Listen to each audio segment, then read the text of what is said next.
At all.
Ah, man. What's up, bro?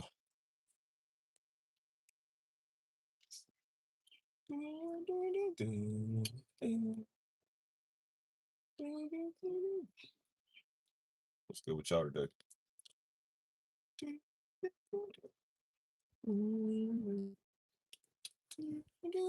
Finna park and get out.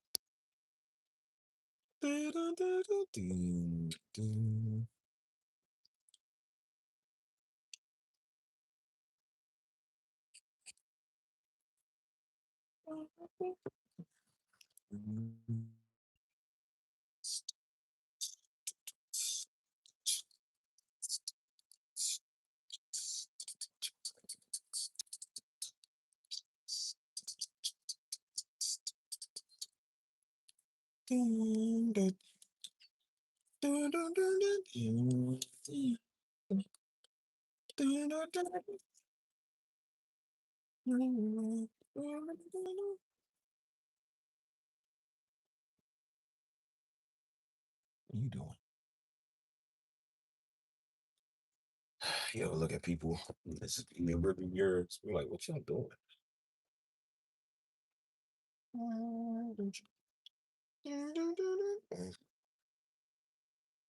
Oh, said I'm not a fan of reading and driving. Yeah, don't read and drive. Don't do that.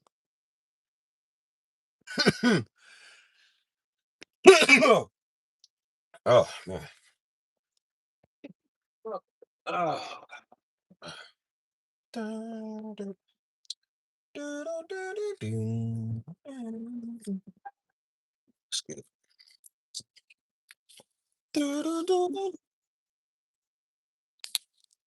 Hold on, y'all.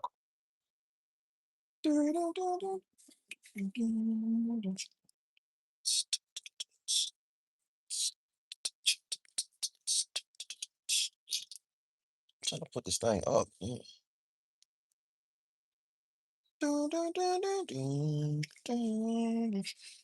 That thing cold. No, it's cold. There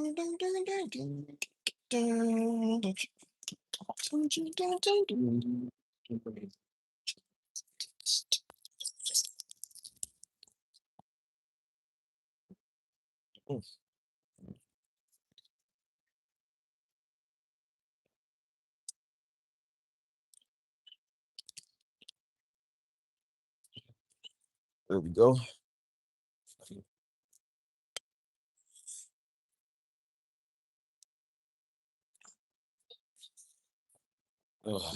So Chris,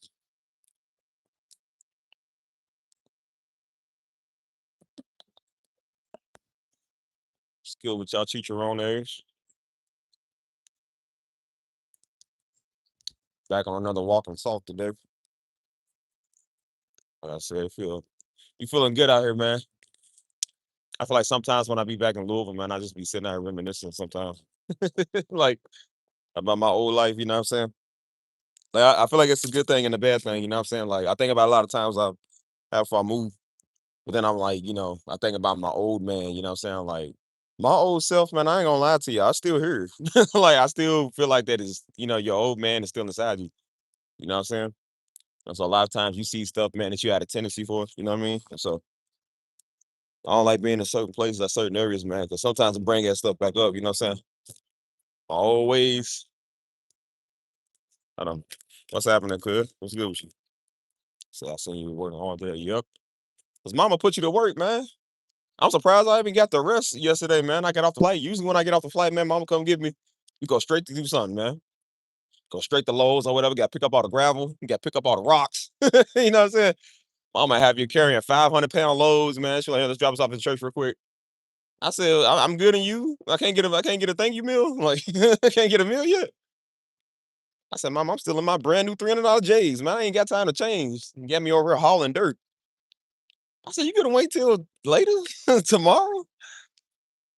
She said, good. While you in town, let's go and get this. I'm like, yeah, I'm in town for a little bit, not right. Like, I'm not leaving the same day. I'm like, oh, let me get some rest. She said, well, since we're in the area, let's go to Menards. I don't want to go to Menards. I want to go to sleep.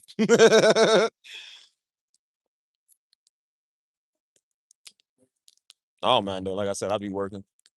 I was just like, dang, I can't get a hug, nothing. No, first, like, now you doing son? It's just like, all right, let's go here. Like, oh no, I've been good. Yeah, just been stressed a little bit, but yeah, sure, yeah, why not?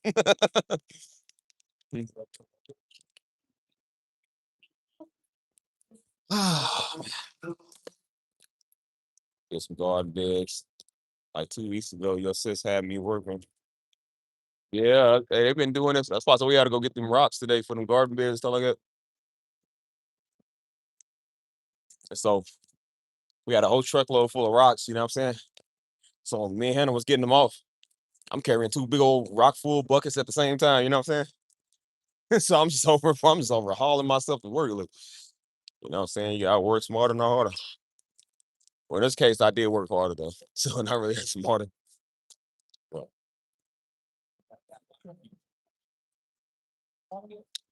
I want, I want, I want, I want.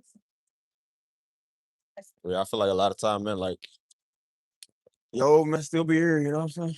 Like doing the balloon release. Hmm. So yeah, like I like you go back to like a lot of familiar spots. You know what I'm saying? Like how you remind yourself of like your old self. You know what I'm saying? Like a lot of stuff you used to do, a lot of ways you used to be, stuff like that. Hold on, let me finish thing. Hold on. Like this. Really set of like that.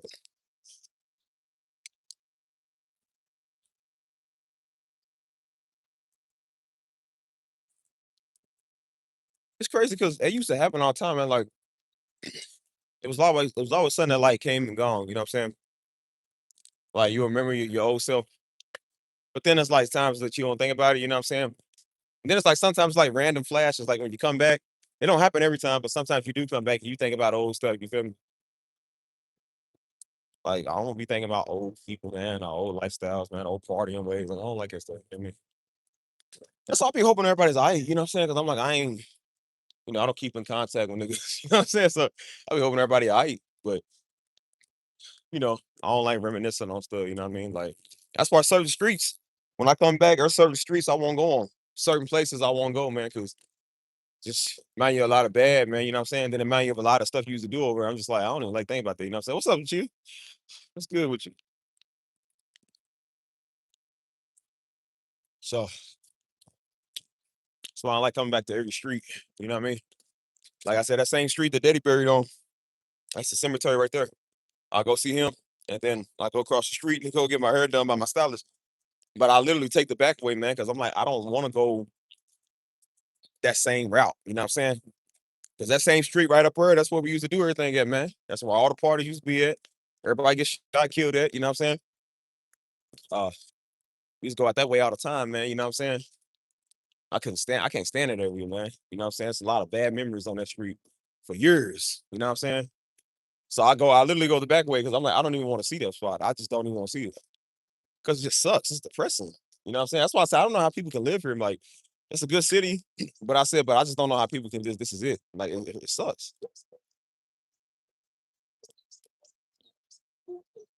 So yeah, I think I found the Hebrew Israelite, y'all. It's on the bridge. It's on the bridge preaching to people. He's preaching to somebody else. Let me just go this way. Don't come over here. Check his view out there. I said, beautiful view, man. That's one thing I do like about the city, man, is that this bridge. I come on this bridge all the time. You know what I'm saying? Uh, so that's why I said like, there's only certain places I'll kind of come back to when I'm in Louisville. I don't come back there everywhere. You know what I'm saying? Like the church block, the block we on with the church, that's fine. You know what I'm saying? And of course, mama's place and a couple of other spots. You know what I'm saying? Like it ain't bad, but the spots that I used to go to with my friends all the time, and you know what I'm saying? I still go to the spot where I got shot at. I don't know why I go down there. I just do. So, like I said, I was saying yesterday, maybe it's the way I peacefully put together what happened. You know what I'm saying? Maybe that's just a thing for me. It's therapeutic. But as far as everywhere else, I don't like going there. I really don't go everywhere, man. I'm like, I don't like putting myself in these situations. You know what I'm saying? Like stuff was terrible, man. You guys still like, bro, life here it wasn't like terrible, but it just wasn't it. You know what I'm saying? So you feel like you was missing out on so much, dog. Like, I was like, I feel like something was wrong with me, man. Literally mentally. You know what I'm saying? I'm for real. Like it took me a minute, man, to get off of that. I was so mental for years. You know what I'm saying? So 3 years I've been moved, man, and I'm still dealing with my mentality. You know what I'm saying? So, mm,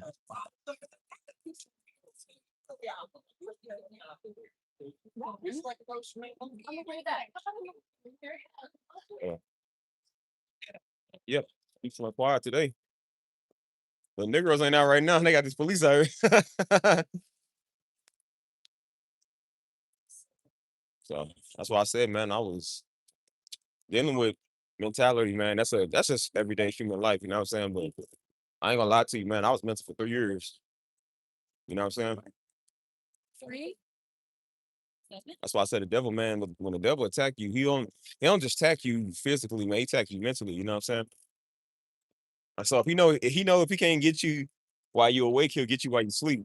And so my sleep was always like that, man. You know what I'm saying? That's why I be trying to tell people. I said, bro, you can pray all you want to. I said, sometimes stuff is just tense and affliction. You know what I'm saying? You just gonna have to deal with it. You know? It's a keep watching. And so that's why I said, like, I had to endure that. You know, I'm just now getting to a place where I mean, I've been better, but I'm saying I feel like I'm just now getting to a place where a lot of stuff is making more sense. You know what I'm saying? Like I ain't stuck up on no woman. I know like it no more. But you know, I didn't even think the reason because at first I thought I was going through a lot of that, man, because of like, when you go through a breakup, it is tough, you know what I'm saying? But I'm like, honestly, it's not about the breakup, man, because again, I think everything in your life starts to play out. And so it's a lot of stuff in my life, man, that I didn't deal with. You know what I mean? Like I never dealt with my trauma issues or my real issues on the inside, you know what I'm saying? Like, uh, excuse me. So I felt like that when I moved to a new city, I didn't know what to expect. I didn't really have a future game plan, you know what I'm saying? Um, and I was still kind of like halfway living here, you know what I'm saying? Going back every 2 weeks, man, still got a little relationship here, still have my life here in Louisville, you know what I'm saying? I didn't know how to move my life to San Antonio. And so when everything happened, I would say one thing happened, I feel like everything happened at once, you know what I'm saying? And so I knew I was dealing with stuff from years ago, but I kept feeling like that. Well, nah, it's just the breakup. That's why I'm feeling that way. Nah, it's just, it's the bills, or nah, it's the job. It's like, nah, it's everything happens at once. You know what I'm saying? And that's when I realized, like, again, going out there really made me deal with my life, man. It made me deal with the root issues and causes of why I was the way that I was. You know what I'm saying? And so I had to really figure out like what was wrong with me. And uh, as I said, I'm not perfect. Neither one of us is, but I'm still figuring out some stuff, man, and still figuring out how to deal with a lot of say my life and whatever. But that's why I said I don't like being everywhere here when I come back, because what I'm saying, like some stuff do remind you of that. And then the city just sucks. You know what I'm saying? It's just like it ain't really many places you want to be at anyways. You know what I'm saying?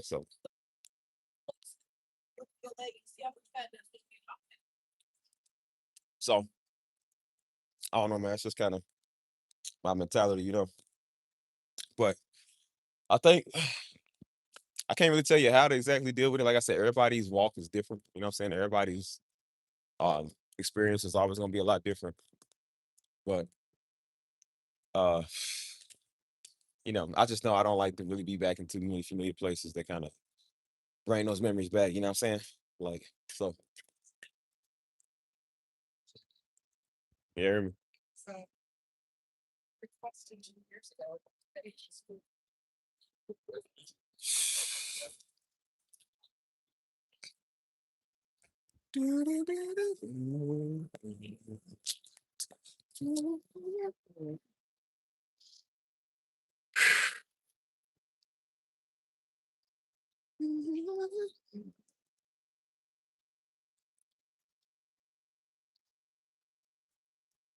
Oh,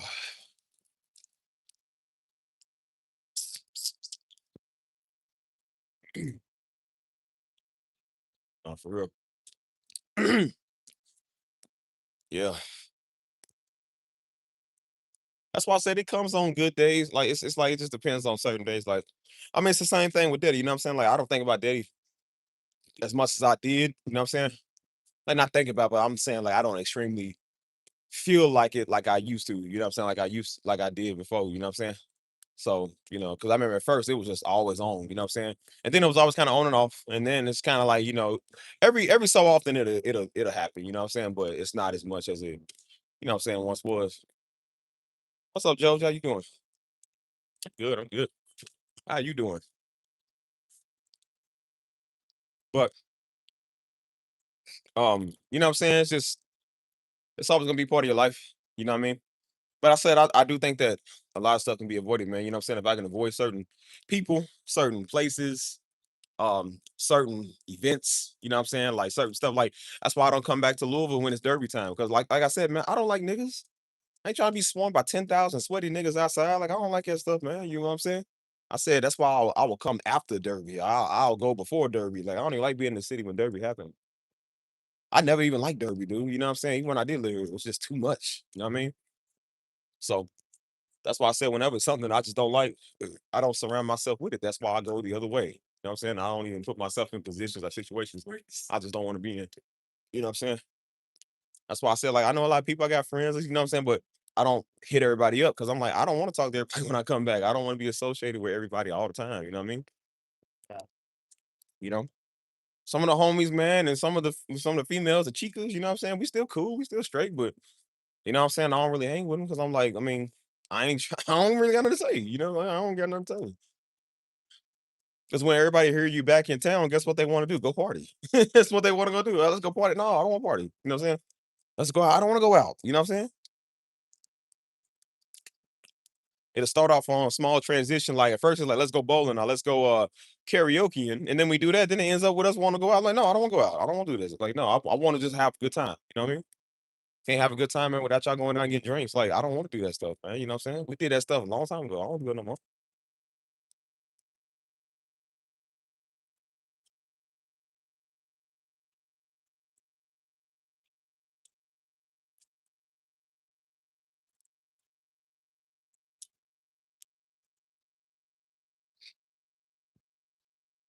So,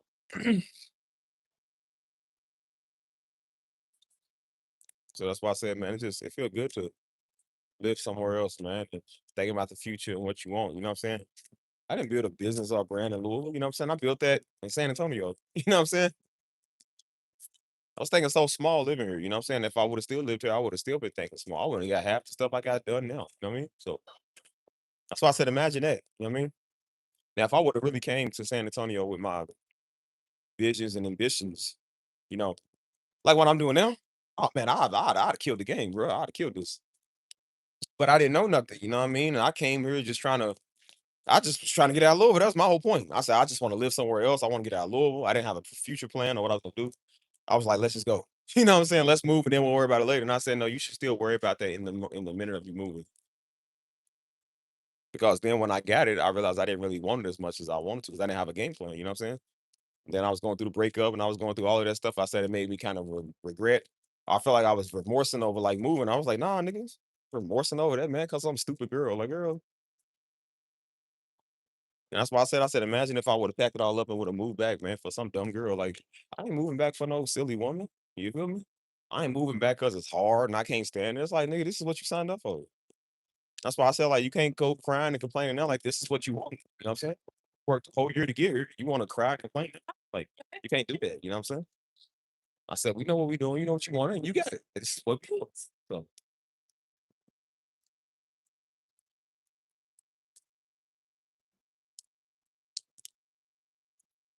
mm,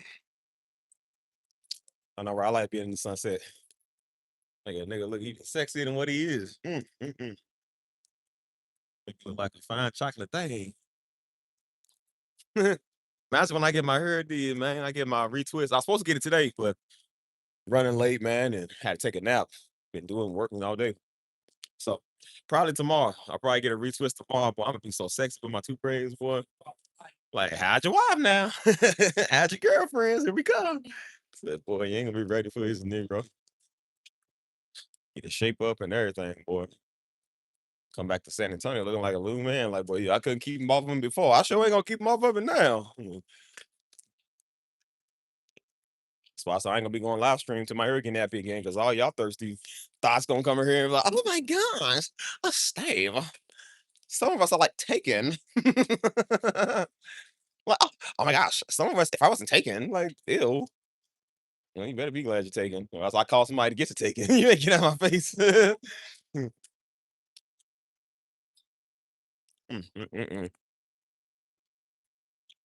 But nah.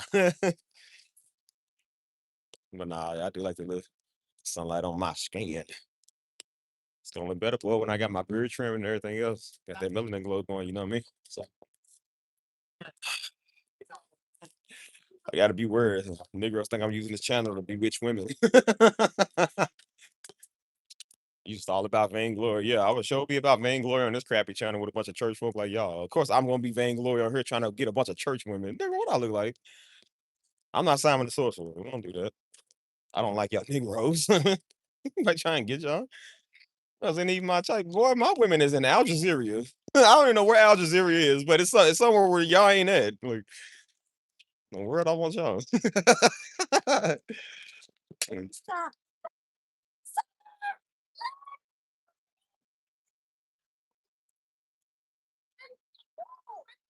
I say so because it's always a petty nigga. They always do that stuff. Like you trying to take their wife, or you trying to take, like trying to be wilder women on here. And best believe, if I was trying to be wilder women anywhere, it would not be on YouTube with a bunch of you niggas. That's what I got a Snapchat and Instagram for of custom people that I know. I can get a custom following. If I want to get the women that I like, right? What's up, Mike? What's good, homie? If I want to get the custom people that I like, you know what you would do when you talk to women on Instagram? You go like all their stuff. You heart all their stuff. They go heart your stuff back. You slide up on their stories, and then you get them to follow you, and then you can go thirst trap them. If that was really how I was, I wouldn't do this on YouTube. Ain't a soul of y'all want on YouTube. Well, I wouldn't date y'all if y'all was the last Hebrew women on earth. Like, I wouldn't date you if you last white one. Oh, nigga, please. And then you watch me, I'm just like, ugh, ah, ew, yuck, disgusting. You was where with who? What? Man, please.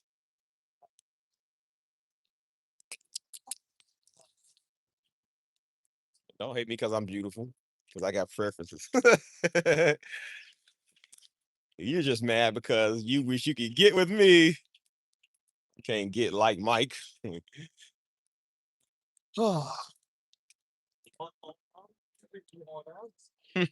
Yeah, I'm a fool, man. I don't know why y'all ask me.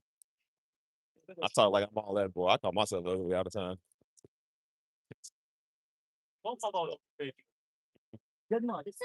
But no, I just thought it was funny how people said it. It was like, like, it's with some spiritual weirdo nigga, bro, who jealous because they don't look like you. It's like, well, because when you got a good name and you look good and you got good characteristics that everybody likes and you can not be wild people, but people actually enjoy you.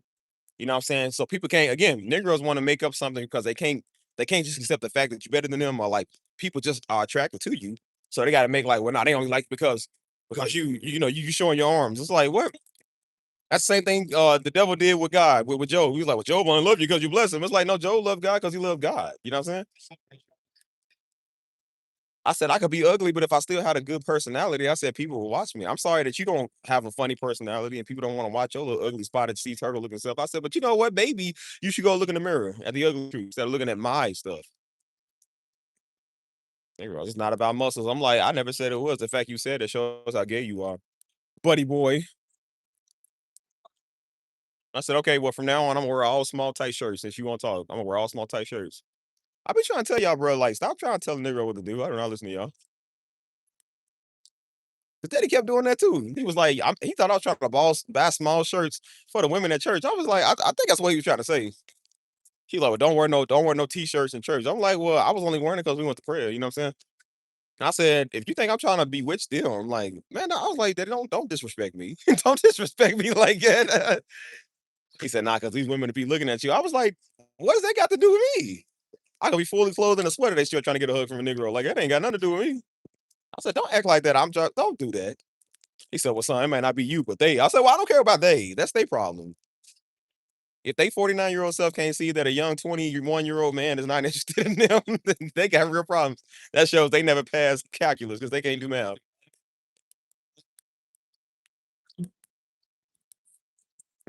Trying to disrespect me. You like, I'm trying to do that. He said, hey, man. Because again, I like my clothes. I don't like my stuff baggy. I hate that old 2007 baggy look. I hate that stuff. I never liked it. Now, I'm not a super tight person, you know what I'm saying? I definitely don't wear like no skinny hugging jeans, you know what I'm saying? But I like my clothes to kind of fit, you know what I'm saying? That's what clothes I afford to fit, you know what I mean? And so, like I said, I like my smalls because, like I said, they fit. I don't like large shirts. I don't like my sleeves hanging. I don't like stuff. It makes me feel hot. You know what I'm saying? It's all over the place. It just looks tacky. You know what I mean? So Pops kept saying that. He was like, man, don't buy no more smalls. I'm like, you're not going to tell me what size to buy. He said, nah, buy mediums from now on. No, I'm not buying no medium shirts. It's my money with my shirts. I'm going to buy smalls because I want to buy smalls. Because he said, don't buy no more smalls in my house. I said, okay, well then I'm gonna move out. I'm gonna move out and buy my own stuff. He didn't want you to move out. He didn't want you to move out. I said, you know what, you got a lot of rules for your spot. I said, no, now let me get my spot and I'm gonna get my rules. He said, don't buy no more smalls in my house. I said, that's okay. I'm looking for apartments. I was, bro. Oh, speaking of Indiana, we in Indiana now. I was looking for small time apartments over here in Indiana because I was like, you know what, I'm finna move out, man. I told Joe, I said, Joe, you want to go half and half on an apartment? Because Joe was like, bro, he was like, I'm trying to move out too, man. I said, I can't stand y'all no more. I said, Joe, I can't even stand you, but you the only family member I want to live with. Just because I know me and you are cool. We don't really sweat each other. You know what I'm saying? So I'm like, we both go do our thing. I said, we'll live with each other for a little bit till we stack up our bread, and then we'll go do whatever. You know what I mean? I said, I was like, man. I was like, yeah. I said, okay, I'll just move out. I'll go buy what I want in my own house. He said, well, nah, I got an apartment here. He said, I've got something for you. I said, nah, because you got to catch. I said, you always got to catch, man. I said, Daddy, we ain't slick. I said, we ain't dumb. You always 2 steps ahead. We know what you want.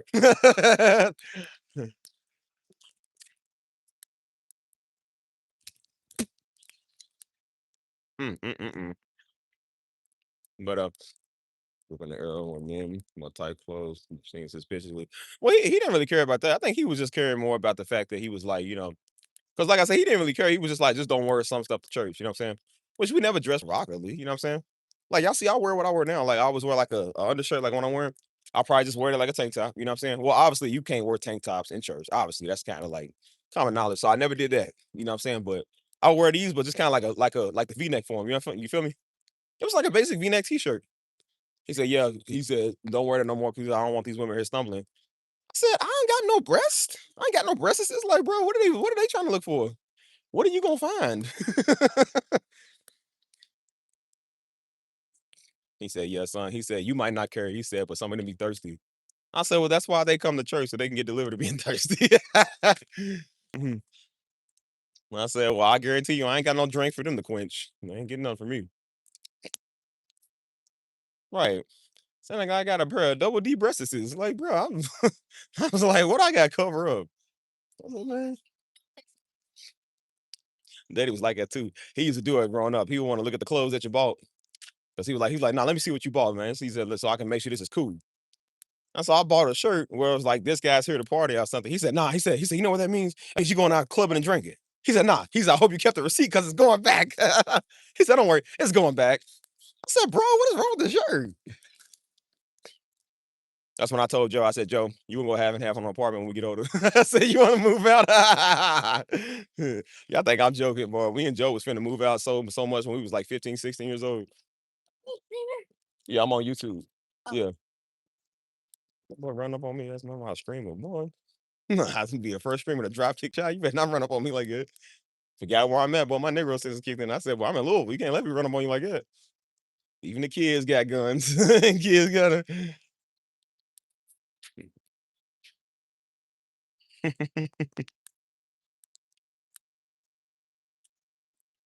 Yeah, daddy always talk about the dudes with the tight pants.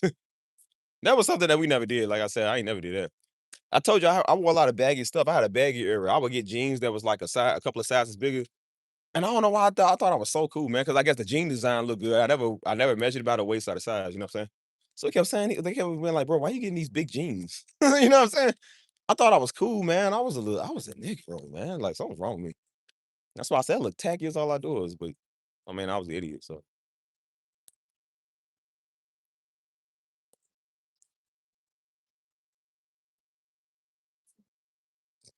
he was always like, he used to call me, he used to, what he used to call me, man. He used to call me something, but he was like, he said, man, because my uncle Travis is older than him, but my uncle Travis still like big and swole, take care of himself. And we got the same type swag. He said, man, he said, you act just like your uncle, man. He said, your uncle's too sexy to settle down. He said, you act just like him. He said, man, what's wrong? He said, what's wrong with y'all? That's why I said if I stood next to my uncle, man, y'all would think we was father and son. But we got like the same look, the same we both like workout, take care of ourselves. He said, man, he said, you act just like dude, man. He said, why you do that? Mm, mm. Well, this is technically Indiana. I'm in Indiana now, but ain't no better. Indiana's worse. Let's stink over here.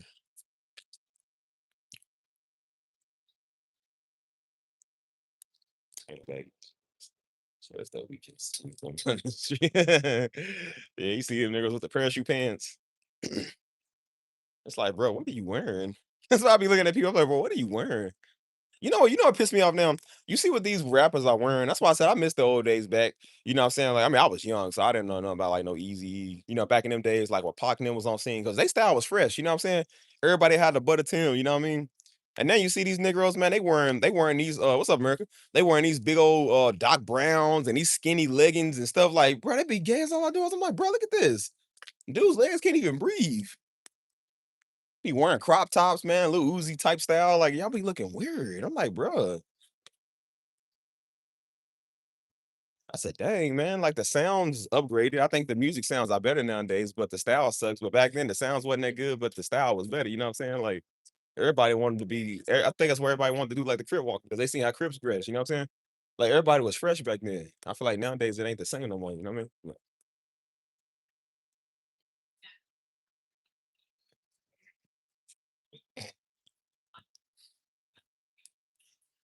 I mean?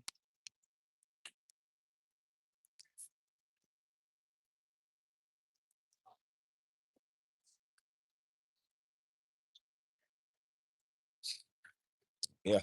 Daddy was big about putting the shirts on. Like even going to go play basketball, man. Like me and Joe were playing like our tank tops and stuff. He be like, "Well, put your shirt on." I'm like, we in a tank top though. Like we're literally in a tank top. And so we was in the field playing football with the fellas at a church picnic. We was far away from the women. He's like, "Put your shirts on." I'm like, "We literally playing football. Well, our shirts are not even off. We literally got on like a tank top or something." He really, I said, he really thought we was trying to, not we was trying to be rid of the women, but the women was getting, I don't know, like, Daddy, I don't want none of these women to go to our church. Have you seen their age and their face card? I said, Daddy, y'all having a hard time getting these women to get anybody to want them either. Nobody want them, no, no way.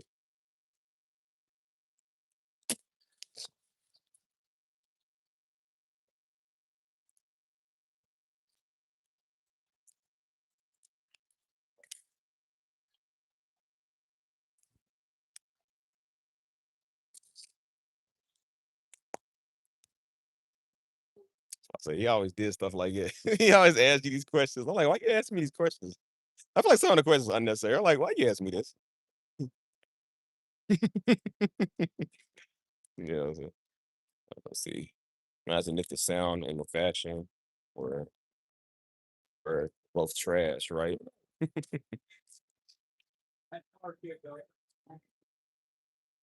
Mm, mm, mm, mm. So what's on your mind, man? What y'all want to ask me? What you want to talk about? Well, I'll short walk in Indiana, go on back to Kentucky. That's why I say this walk ain't nothing, man. As much as I be walking in my area back in San Antonio, but I'll be walking at least a good 5, 6 miles every last stream. So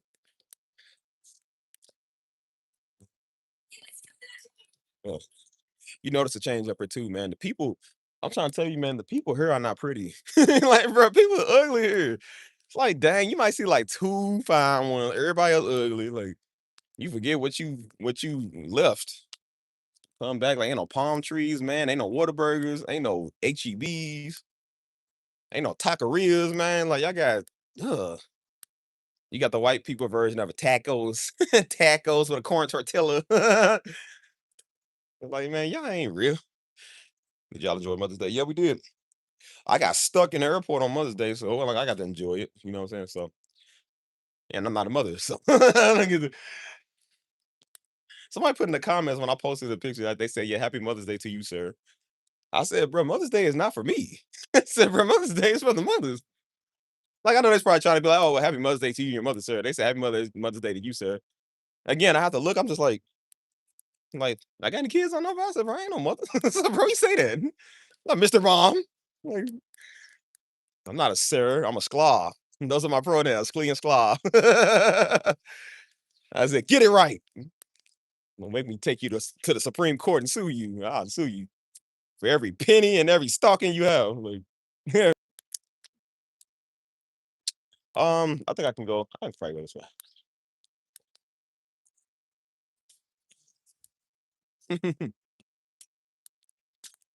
And I said, "Boy, take me to San Antonio, man, where some real peoples is, man. Some real Mexican. I mean, my Mexican folk already, man. Tired of seeing these white people." Nah, they be cool. Like I said, shout out to my white people.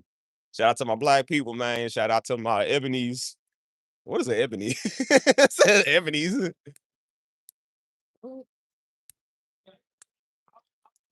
I know I'm a nut, man. I don't know why y'all watch me. Look, y'all the ones that watch a funny weirdo, okay? I don't know why y'all watch me. Don't act like y'all know what y'all ain't getting. So I'll be surprised people come over and got a problem. Like, you didn't know what you was gonna get when you watched Steve. I'm a very unfiltered person. Like, bro, I do not care. That's why you see people now when they make posts or when they make like little funny videos, they say if you get offended easily, don't watch this. Because they telling people now, like, if you offended, you ain't gonna like my content because every content is pretty much offensive. Do you know what be the funniest stuff? The racist stuff. You know what's so funny about Tom and Jerry and so funny about Looney Tunes was the black jokes. Those was funny because I mean back then and at that time it probably wasn't funny because that's what of course that's what they thought and they still think about us now. But I said nowadays it's funny because it's just like the pure blatant racism they did. It was funny, so I'm like I can learn to kind of laugh at that. You know what I'm saying? Because we all got our stereotype about white people too. You know what I'm saying? And then even the Mexicans, man, they didn't like Speedy Gonzalez. You know these white saviors didn't like Speedy Gonzalez. They said that's racist. And the Mexicans was like, nah, bro, bring it back. They said we love Speedy Gonzalez. You know what I'm saying? They was like, bro, Speedy Gonzalez is our dude, you know what I'm saying? That's our figure, you know what I'm saying? Like we liked him, you know what I mean? Even though it was racist, they was like, I like that. And now they getting rid of a lot of the Tom and Jerry episodes with the Angel Mama character. I love the Angel Mama character, bro. She was funny. She- Man, when I get my hands on that cat, boy, I tell you. Thomas? Thomas. That's why I said, like, boy. Even now they don't change the name of Angel Mama to what was it? Country Mill or something stupid. I was like, bro, you better bring Aunt Jemima back. That was the stupidest change I ever did. That's not stereotypical. The Aunt Jemima was what made the pancake syrup so good. I don't even buy that syrup brand no more because it ain't Aunt Jemima.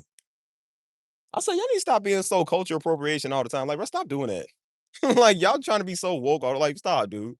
And used to be the white people. They're like, no, we don't want to offend. I'm like, y'all not offending us. We ain't Aunt Jemima forever.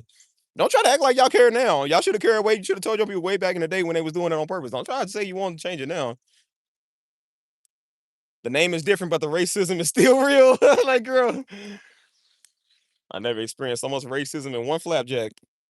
But, yeah, I love Speedy, man. I ain't gonna lie.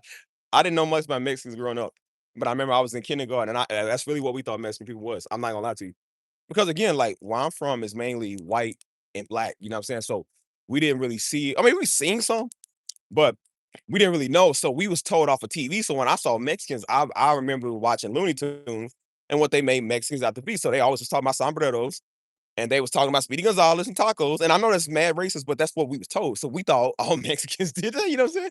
I remember in kindergarten, I had a classmate. I don't know. I remember her name. Her name was Amber, and she was Mexican, and so she ended up moving away. But she was like real cool. She was a real nice girl.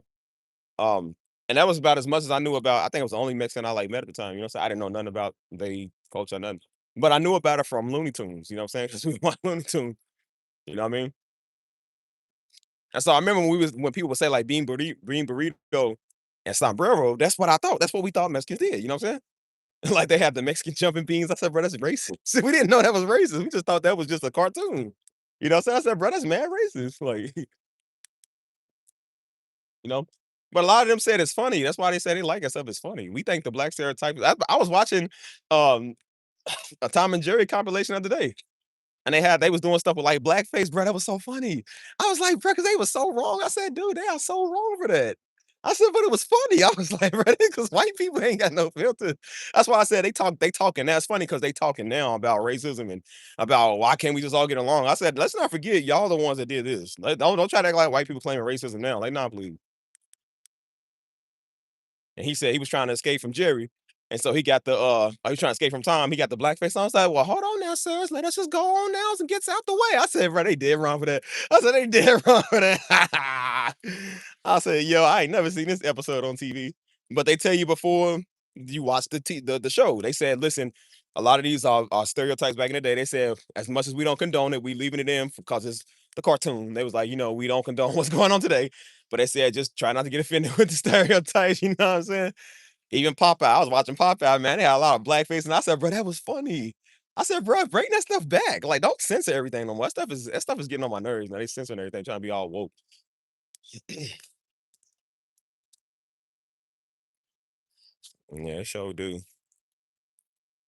They got rid of the Pepe Le Pew, the little skunk. that was always making out with. Because I said, honestly, nowadays that would be considered rape. Like that would be considered attempted assault.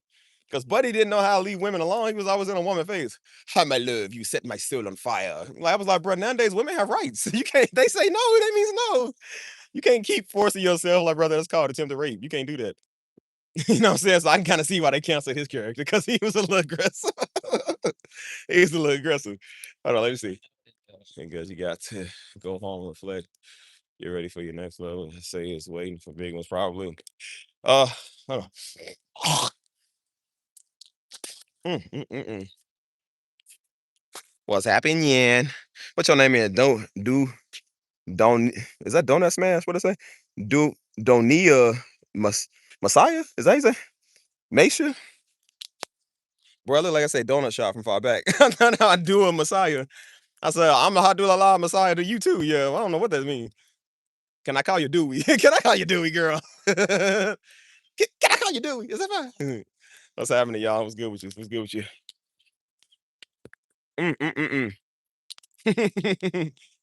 Yeah, if I butcher your name, y'all, please don't be offended with me, cause you know what I'm saying. Like I said, I show is a I'm like the stereotype off the Looney Tunes. I show is a Negro now.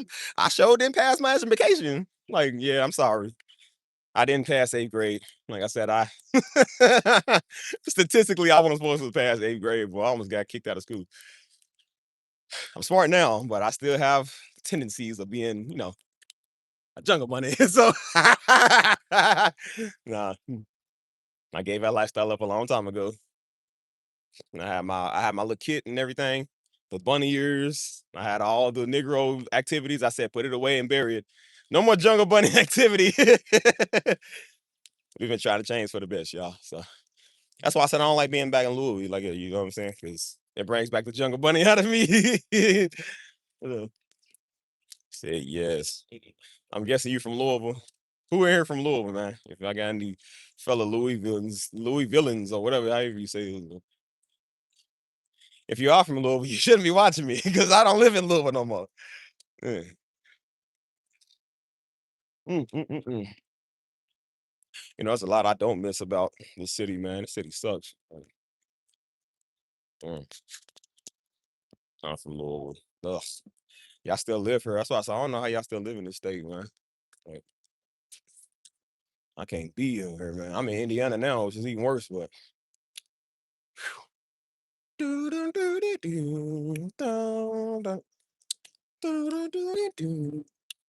what's up, the new?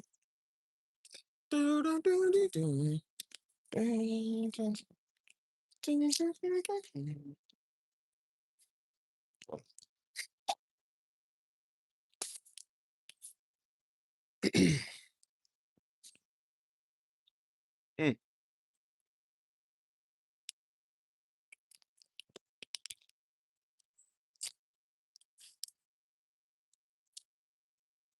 yeah, it's all whack state. It's all whack city, man. I can't stand this place. So let's read some art. So, what they done, bro?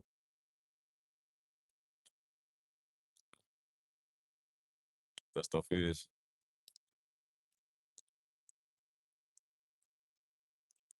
So my brother Andre put me on you. Oh, you talking about Ace? You talking about Ace in San Antonio, cuz? My homie Ace. My homie light skinned Ace. He says, "Oh, you mean?" Let's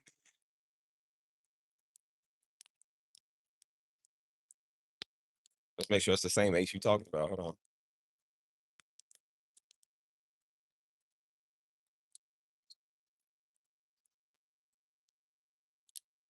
Dun, dun, dun, dun.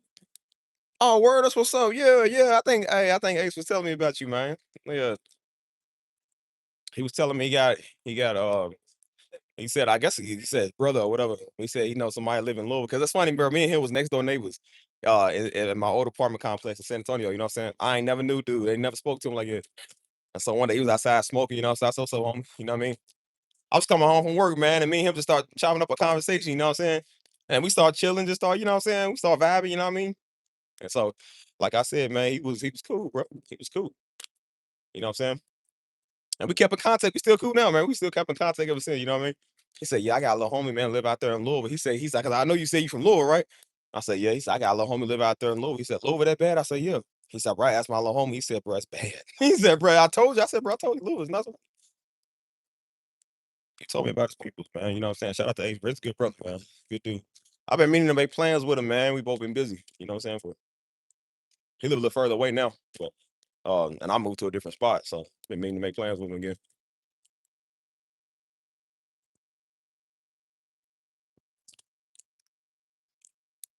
See,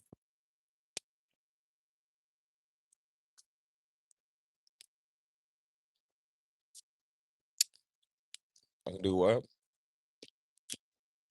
At least what is at least the video? What is it? Oh, you can do a music video. Okay, love Facebook. Um, not in Louisville.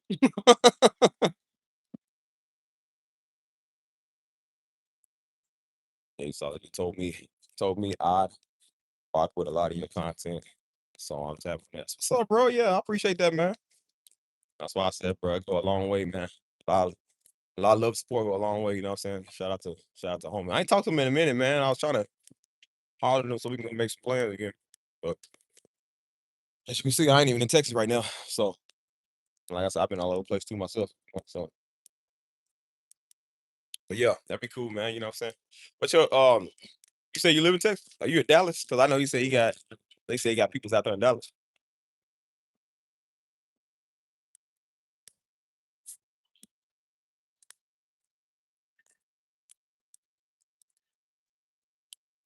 But yeah, that's why. I don't know. I don't know what I was even talking about. What was I talking about? Something. Something.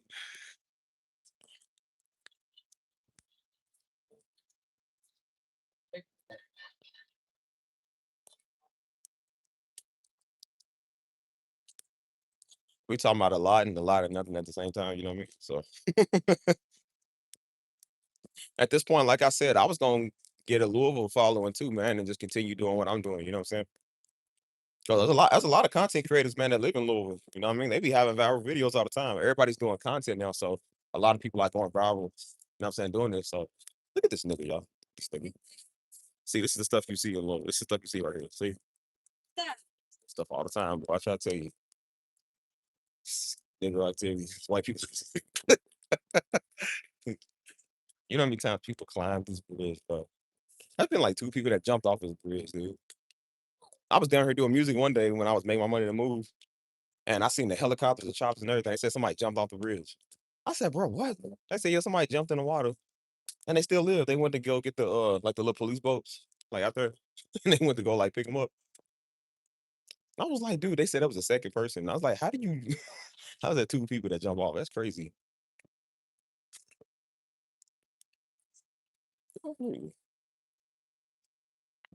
Well, so that's just some stuff I don't miss about the city. That's why I said we got San Antonio activities now. That's why I ain't been keeping up with the playoffs, but I need to keep up with the Spurs. Like see what's going on. I know they're doing pretty good right now. They got a chance to win it this year. You know what I'm saying? So if they win it, boy, San Antonio will be crazy, man. Like, so I want to actually celebrate an NBA victory, man. Like instead of living here, celebrating a college victory that they never win anyways.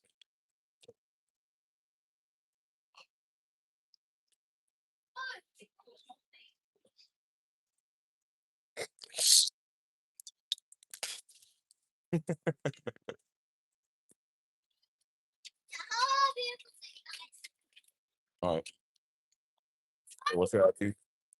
Might have to lab with you talking real stuff. Yeah, let me well, I can't type that. So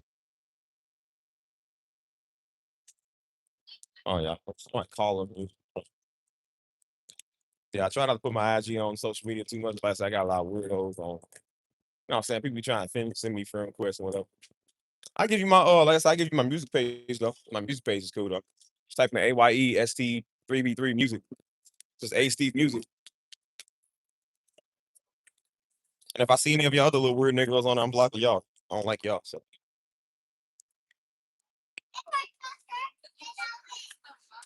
yeah, I don't put my links on my social media and stuff like that. Like I said, this channel got a bunch of freaks. So people be over there meddling over all the time, you know what I'm saying? So that's why I made all my pages private. You know, the hottie thought he's trying to send me friend requests, man, trying to chop it up. I ain't trying to chop it up with you, fool. Like you really thought you was gonna send a friend request and I was gonna accept it. Girl, no.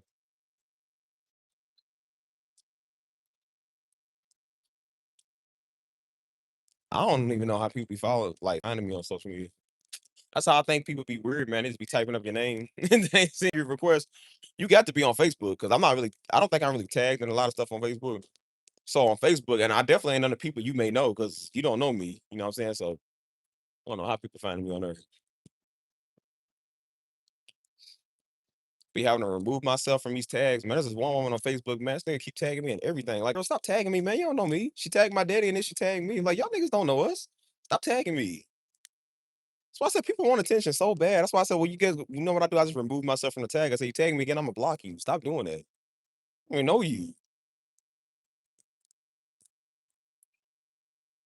It's always like the stupidest stuff they tag you, and it's like, bro, stop. They be trying to be deep. Like, I ain't listen to your word. That stuff.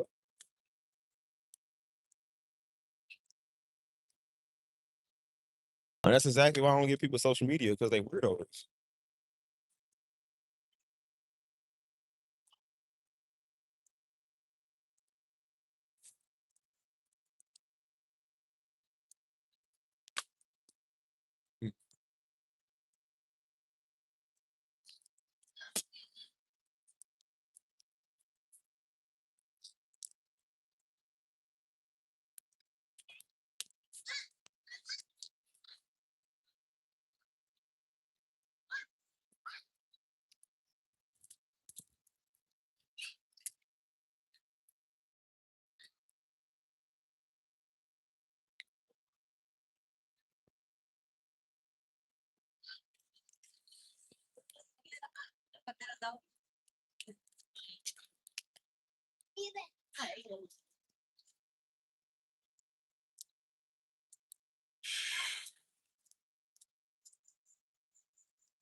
Who's still in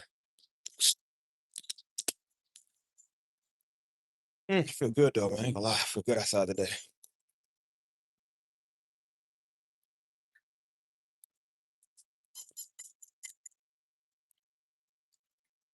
Hey.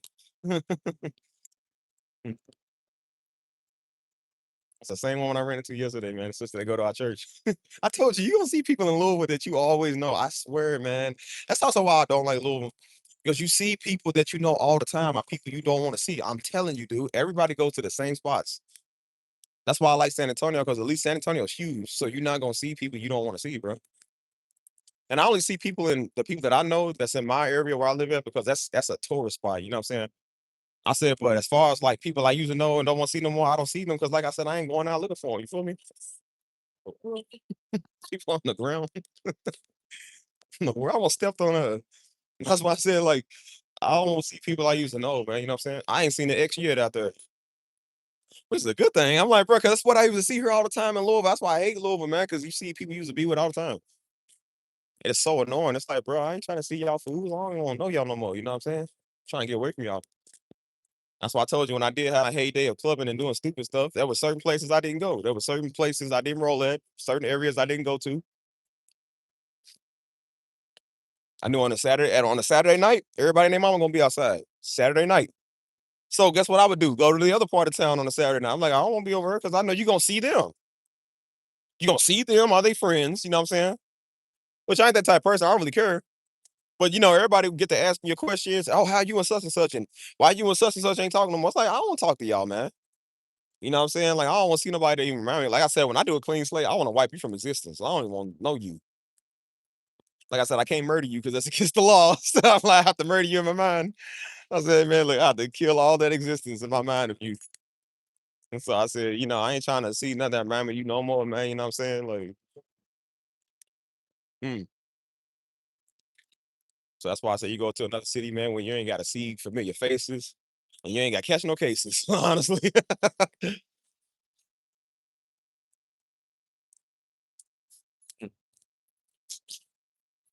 Shit's beautiful, though.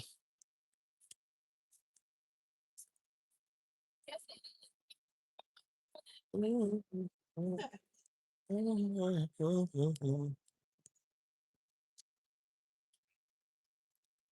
so oh, man.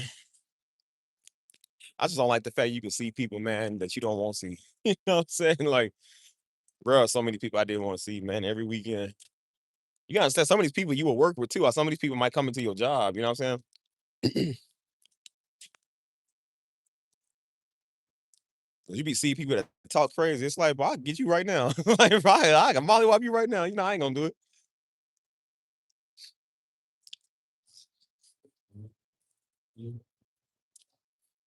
I knew this one girl, she said her ex-boyfriend, she was like, he actually killed people. This dude's a murderer. She said, she said they got into it one day. And she was like, well, he said we was on break. So she's like, all right, whatever. So she said we went out somewhere. And she said he happened to be there with his homeboys. So she was like, he was trying to make her jealous by being on some other girl. So she said, so guess what I did? I went to another dude. And she said his face just immediately changed. And he pulled it to his side like, hey, he was like, I'm gonna kill him. He said, I'm gonna kill him. I said, don't kill the nigga because you mad at your girl. Like, nah. That's why I told you, I said you can't mess with a lot of treacherous women in Louisville because they be doing stuff like that. They be known for setting niggas up. And that's why you gotta tell them, like, just like how women gotta give dudes pre-warnings, like, hey man, if you play me, like, I'm gonna let you know what's up.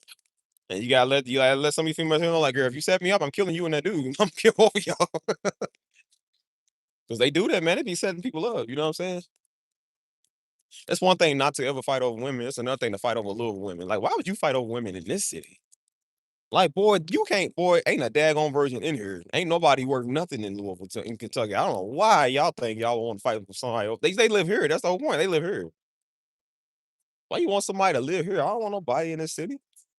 That shows you ain't got no potential. I had to tell a white girl too. I said, girl, look, I said, girl, you cute. We got one of the best connections ever. I said, but girl, you live in Kentucky. And technically she lived in Indiana. I said, listen, I don't want none of that. I said, look, I'm on my own solo dolo thing. I said, I'm in San Antonio. I said, it sucked that we out the end, but I said, but man, believe me, I can get somebody way better than you. Because the people out there in San Antonio is way better and they look way better than you would ever look. So that's why I said, I'm like, man, look, anybody wasting their time on y'all. Like, come on, dude. Don't ever fight over women in general. Women don't fight over men. That's so stupid. Costing people their life, man, and their freedom because they do something stupid over some girl. I can't stand that. Every gang war we know is started by some girl.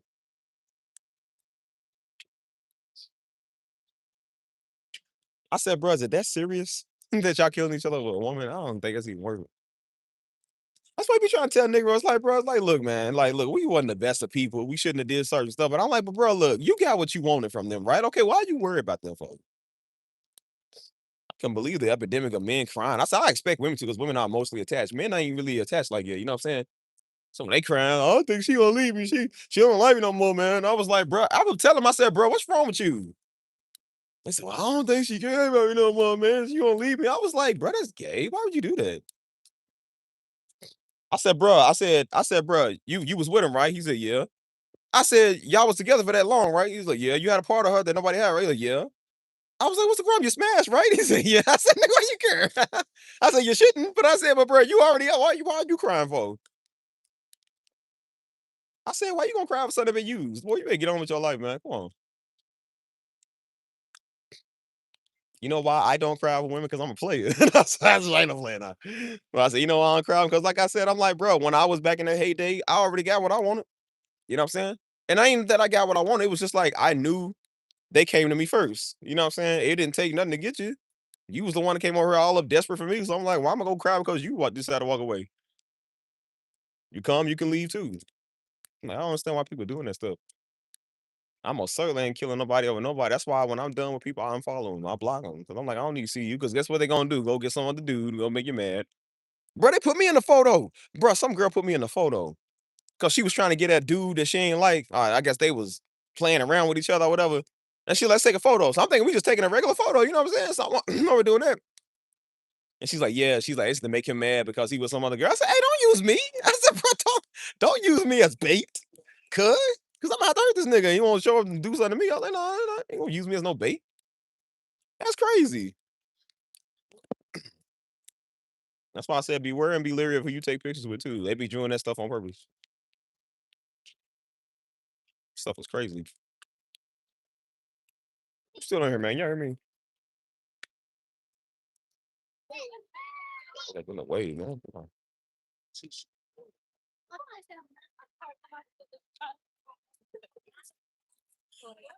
Stuff is wild, man. Oh shit.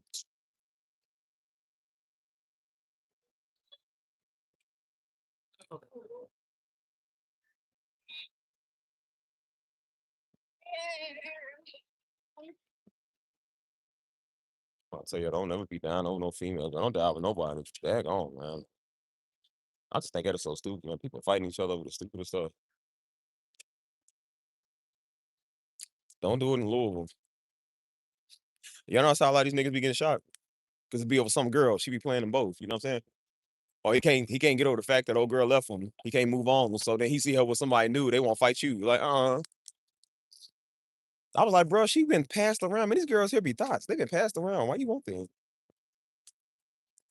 That's why I talk to women in other cities, man. I don't want a woman in this city because I'm like, all y'all niggas been used, man. Y'all been passed around. Y'all been slutted out. Y'all don't care about nothing.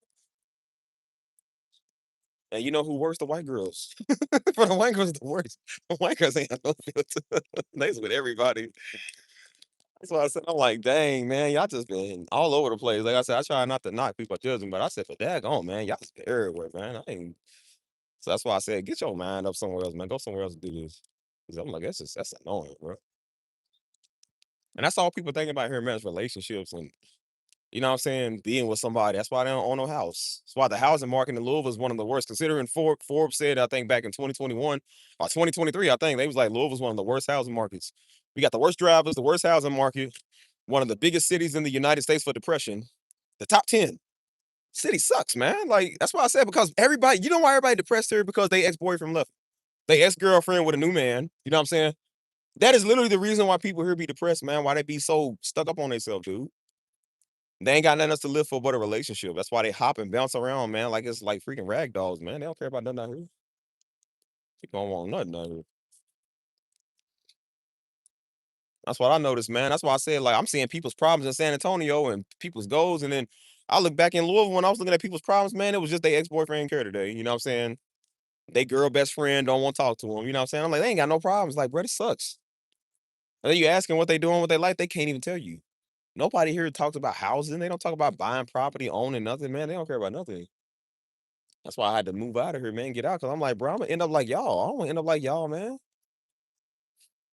You out here partying, man, and for what, man? We don't even own the club that we paying to go to. You know what I'm saying? We don't own the stuff that we paying for. Like, nah, dog. We don't get nothing from this. You know what I'm saying? This ain't no sweepstakes. We don't get nothing to win, bro. We don't win, we lose. And we kept losing. You know what I'm saying? I said, cool, what we staying out to 6, 7 in the morning for? Like, what is that for? Like, what do we gain from that? Nothing. You know what's wrong with us? We all extremely tired, dude. And guess what we do? We lazy and go sleep in and get nothing done. Well, I remember that was the latest I ever stayed out one night, bro. I stayed out till like 7 in the morning. I mean, because I can. I can do whatever I want. But I was like, but why would I stay out till 7 in the morning? I don't even like being out there late. I'm like, why would I do that? So my boy got home when the sun was coming up. I was like, man, I was like, bro, because we was all doing stuff. And then I was chauffeuring everybody. So of course we was like all over the town, you know what I'm saying? I drop everybody off, man. I come back home. The sun is it's looking kind of like it is out here, like the sun was coming up. I said, yo, I came home in the morning, man. That's crazy. And I said, man, don't ever do that again. That was so stupid. And I said, what did you gain from that? Nothing. You lost sleep, you lost time. And that's why you're hustling hard, working hard to get somewhere to buy a house because in 5 years ago you was out here doing this. You wasn't thinking about that. That's why I tell people like, bro, think, man. Go out and do something for yourself, man. You know what I'm saying? Go out there, get some money, man. Go travel. Go do something with your life, man. Don't be out here wasting your time, bro. You're gonna waste your life. I'm trying to tell you.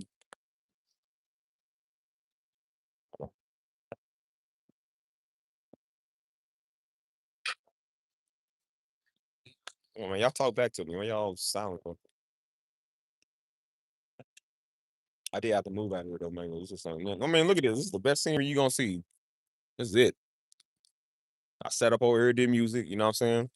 It's nice at night, you know what I'm saying? But I'm just like, that's it, man. Like, I would number like 5, 6 minutes up the road from here, about 5, 7 minutes. You know what I mean? We did this all the time. You know what I'm saying? What's up, Texas?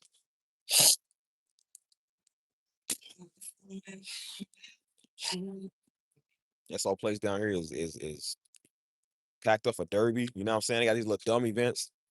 Like right over here is grass. They'll be having like little tents and stuff like that. Like it's where everybody be coming and popping mollies, man, doing all type of drugs, man. They don't care about nothing. That's why I said people here just care about pill popping. They don't care about nothing. Backseat playing vacations, don't be at these 12s all night. Those were the early 20s. Yeah, that's why I said it's the early 20s, man. Like again, when you're in your early 20s, like I said, I did that stuff because we was young. Like, nigga, I'm 30 years old, man. We don't do that stuff no more. You know what I'm saying? And then you look at the people that's the same age as you. I come back into town and they still doing the same stuff. And again, I ain't knocking nobody, but I'm like, but people be doing the same thing. Still going out partying, still going out slopping around with everybody. You know what I'm saying? I said again, we did that stuff because again, we was bored here. People didn't have nothing to live for. I said when I went to San Antonio, people ain't doing that stuff all night. You got people that go out, but more people like family events and friendly events. Everybody has like a little house party or they have like a little friend get together because everybody's all about people connection. You know what I'm saying? People don't care about clubs. Like, yeah, it's not a necessity. Like, they'll go do it, but it's not like a necessity. And guess who's the main ones that going to do it? The college kids. Because I mean, college kids are dumb. Like, you don't do anything as a college kid. But I said, but like when you like my age, like I said, I ain't old. I'm on 31, you know what I'm saying? But I'm like, most people in their 30s, like those are the ones that want to settle down and want to, you know what I'm saying? I ain't even just say like get married. Like, bro, we want a house first. Like, we want to get our goals done first, man. You know what I'm saying? We try and do stuff like that. That's why I said, like, well, I'm gonna go to a nightclub when I can plan a trip to Spain. That's way better than a nightclub. I said, bro, I'd rather be in Spain. I ain't trying to be in no club, man, with a bunch of dirty thoughts wearing sandals, man. These old little dirty skirts smelling like ragu in there. Like, bro, I ain't trying to smell y'all. Half these girls be stinking anyways. Girls are spoiled talking about buy me a drink. Nigga, buy your own drink. That's how entitled that got, boy. $7. Man, we went somewhere one time. Like I said, I ain't never drunk. I never drunk. I did everything else. I never smoked, never drank, never did drugs. That's one thing I never did. And we went somewhere one time. So, like I said, when we would go to like the La Bar area, everybody else would get a drink. I would get like a Sprite or a Pepsi. You know what I'm saying? It look crazy. Everybody look at you. They was like, when I said, they was like, yeah, let me get a sex on the beach. That's a drink. I said, let me get an AMF. Let me get an apple martini or a tequila or something. I said, let me get a Sprite. Bro, the whole everybody just looked at me. They was like, and they was like, bro, what? They said, you gotta go work in the morning. I said, no, I just don't drink. They said, what you doing here? I was like, oh, no, I just like to dance. I just like to have fun. They was like, bro, they said, you like the first 20-something-year-old person I heard that don't drink or don't smoke. I'm like, yeah, in this city, yeah, I probably am the first 20-something-year-old person you heard say it because that's what everybody dad gonna do all day. And again, I ain't knocking them. You know, that's just, I mean, people have their tendencies. I ain't worried about it. You know what I'm saying? But I was like, you know, they was like, bro, that's so rare. And they was like, it's rare to hear that. And they said, well, what do you do when you come here? I said, bro, I'm just high off life. I mean, life is okay. I said, I'm just high off of just having a good time. You know what I'm saying? I don't need no drugs. I have no good time. And so, but anyways, they went to the bar to go get something. And the woman didn't do nothing but give me a Pepsi. I said, give me a Pepsi with some ice, man. You know what I'm saying? And so she got mad because I ain't leave a little tip on the receipt. You know what I'm saying? I'm like, nigga, all you did was give a Pepsi. Everybody else give it for free. She was trying to charge, I think, like $2 or something.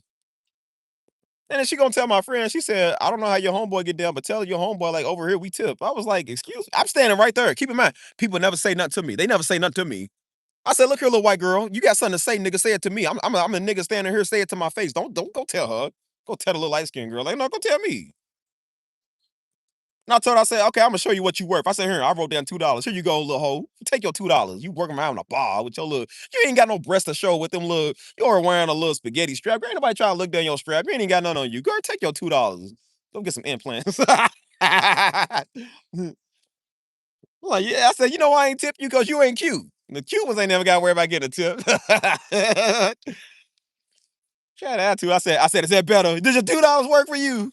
Yeah, yeah, yeah. You really gonna pay some bills with them $2. I don't mind tipping people, but I said, well, you got an attitude. Like you entitled to my money. All you did was pour Pepsi. I said, here you go. Here's $2. Now you $98 short from your electric bill. Here you go. Here you go. I just saved you $2. There you go. Oh, energy saver. She had an attitude. I said, I know this little white girl. I said, that girl, look, I usually fancy your type, but you ain't gonna come over and give a nigga attitude. And that was smooth game. That's when I was a smooth player. I said that was a smooth game to come in and be like, "Hey, baby, come on, man. You know, I ain't thinking about baby. Come on." That's how you get the number. That's how you. I'm a smooth criminal right there. I said, "Baby, where you got your over $2, baby? Come on, baby. It's $2." I said, "I ain't gonna," because again, when people be talking crazy, I'm like, I forget to smooth criminal my way in it, and I be looking like, "Girl, I'm about to depot you. You talking crazy? Like, who you talking to?" She said, "Tell your homeboy." I said, "Look here, you player hater. Don't you ever call me that word." I said, "Girl, I ain't a boy." I said, "Girl, I'm a man. I'm a man." Daggone it. She got mad about $2. And I told her, I said, "Well, bro, if you mad about $2, I'll write you $2, then you little skank here and take your $2." I said, "Look where you work at. Look what you gotta do for your tips." I said, "What's wrong? You ain't getting a lot of love from the bar tonight. Ain't nobody leaving you a tip." I tip my peoples, man. I always do. But I said, "Girl, you ever have no attitude with me, man. My money, my money. All you did was pour Pepsi. It ain't like you served me my full course meal. Like, bro, you just gave me a Pepsi. You didn't even mix the drink. You know, they take time to go mix the drinks back there." I said, "Bro, you don't gotta mix a Pepsi. You just push the button, the Pepsi come out. Why I gotta pay you $2 for that when I could have just smuggled my own Pepsi in for $2?" Like, daggone, man. Girl, I had an attitude over $2. And they talk about niggas I stingy your money, man. White people stingy your money too. Oh, girl, I had $2. I said, "Bro, like I said, she wasn't ugly, but I was like, girl, you ain't my type." But I said, "Girl, I can show fancy you if it's what you want." Yeah, I said, "I can definitely tell your man got a hard time with you. I can tell every girl in here don't like you." And that's when I remember I said, "Why are we paying to come to places like this?" I said, "Bro, they was charging Negro $2 for a Pepsi. Guess what they charging people for drinks, man? $10 for a basic party cup. They talking about $6 to $8 shots. I'm like, bro, why would you pay that for a shot? That thing is you just paid that's $6. Yo, that's $6. Bro, that's 3 2 liters of Pepsi. Like you literally could have like brought that stuff from home. And that's why I say you see what people are doing with their life in these clubs. Like, bro, they ain't doing nothing, man. You paying all the $10 for a shot, dog. That's stupid.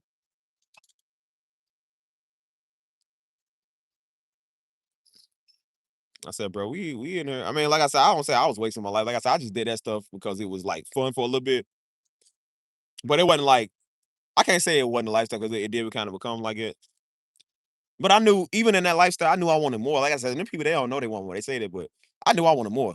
I knew I wanted to move out of Louisville for a long time. I just felt stuck here. So that's why I think that's why I just didn't care because I felt stuck. So I was kind of like, I don't care about nothing, you know what I'm saying? And that's really how I was, man. You know what I'm saying? Like I feel like after Daddy had died, man, I just stopped caring about a lot of stuff, you know what I'm saying? And then, like I said, like 3 years after the fact, that's when I got shot. After that, I just didn't care about I cared about life, but I feel like I didn't care about a lot of stuff either. I was just like, "Bro, I just don't even care no more, you know what I'm saying?" That's why I did a lot of that stuff, man. I was just like, I just don't even care. And then I was like, nah, man, you got so much more to live for, man. Like you got so much to do. You feel me? And I was like, bro, if you hold out, man, you can definitely do some big things with your life. You can make it big out here, man. Out the city, out of everything. You know what I'm saying? And that's what I did, man. I made it out the city. And I come back occasionally, you know what I'm saying? It's cool. But I said, but man, I ain't trying to be acquainted with too much stuff here, man. That's why I said I don't talk to what's up, man. I said that's why I don't talk to everybody. You know what I'm saying? I come back in town and like I said, what's the first thing everybody want to do? Go party. Oh, you ain't tell us you was in town? Yeah, for a good reason. Because I know what y'all want to go do. You know what I'm saying? Most of the crew done pretty much moved on. Like I said, my homeboy, he moved to Phoenix first. And then after him, I moved to San Antonio. The other dude, he moved out of the city, you know what I'm saying? One of the girls, like I said, she just had a baby not too long ago, you know what I'm saying? Like, so she's a mama now, you know what I'm saying? The other girl, she's married, you know what I'm saying? Everybody kind of moved on to their thing. My friend, she's a PK like me. And so she actually Mexican and Salvadoran. And so she got married, you know what I'm saying? So now she out the way, you know what I'm saying? She live, I think, in Atlanta. Like everybody just moved on, did their thing, you know what I'm saying? You got about 1, 2 people that's still kind of the same. They ain't changed none, you know what I'm saying? And I'm just like, I can't really associate with y'all that much. I can't really be around y'all because like y'all, like everybody moved on for the better. These some of y'all just never did. That's why I said, listen, I'm gonna tell you now, boy. If you ever do go out, don't go out with girls. Women are the worst. Like, bro, I'm trying to tell you, bro, women are the worst people to go do stuff with. Cause they so dramatic, man. They crying on everything. And so the dudes was the ones that was cool. Like I said, cause men, we don't really do a lot of drama, you know what I'm saying? Like, we always balance everything out. The dudes, we just wanna go dance, we wanna go have fun, you know what I'm saying? The girls was the one talking about boyfriends, and they all go to the bathroom with each other, and you know what I'm saying? They had some secret thing going on with it. I don't know, something was going on with it. It was weird. I was like, "Something wrong with y'all." And I said, every time we went out somewhere, man, it was always the girls, man. The dudes, we never started nothing, man. It was always the girls, dude. Because they felt invincible because they got dudes around them. That's what they do. That's what people do here. That's why you see a woman when they be recording after before she gets slapped, like she be talking crazy and nigga this and nigga that and be this and be that. And it's like she got dudes over there who she think gonna protect her. Like women get a boldness, courageous thing when they see security or when they see dudes that they think gonna step in for them, you know what I'm saying? And that's when they get to talking crazy and stuff because they think you ain't gonna do nothing. You know what I'm saying? And so she said that one of them said that one time, she's like, nah, she said, nah, something pop off. She said, yeah, we got Steven. I said, nah. I said, hey, hold on, homie. Cause the dudes they be having issues with, they be cool with me. Everybody cool with Steve, bro. Everybody be cool with me. Even their ex-boyfriends, people they used to know, they still be cool with me. Cause like I said, everybody cool with Steve, dog. And I told myself, now look, I'm gonna tell you this now. I said, if y'all go up and put your hands on Negro, he slap y'all, I'm gonna let him slap y'all. I said, I'm not jumping in to correct your mistake. I'm not your man's. I'm not your family either. I'm gonna do that.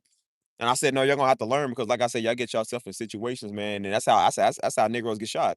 Because they go out there trying to fight for one of y'all. That's like y'all are not good people like that. So I noticed after I said that, they stopped getting themselves involved with a lot of stuff because then they realized they said, oh, so you ain't gonna help us? No. I told them, I said, I'm not gonna help y'all. If you purposely do something to get yourself in a situation, I'm gonna let you get out of it. I'm not helping y'all. They say, you just gonna let us get beat up? Yes. If you don't want to start it, yes, I'm gonna let you get beat up. What I look like stepping in? You know who I don't like more than women that do that? The Negroes that jump in. That's all wrong. That's why they be getting beat up too. And that's why I say I can't say I feel sorry for a lot of dudes that be wrongfully trying to do this stuff and they get shot. It's like, dude, you need to go mind your business. You shouldn't even be over. Niggas ain't gonna get me shot, man, because I can't keep y'all business to y'allself. Like, no, man.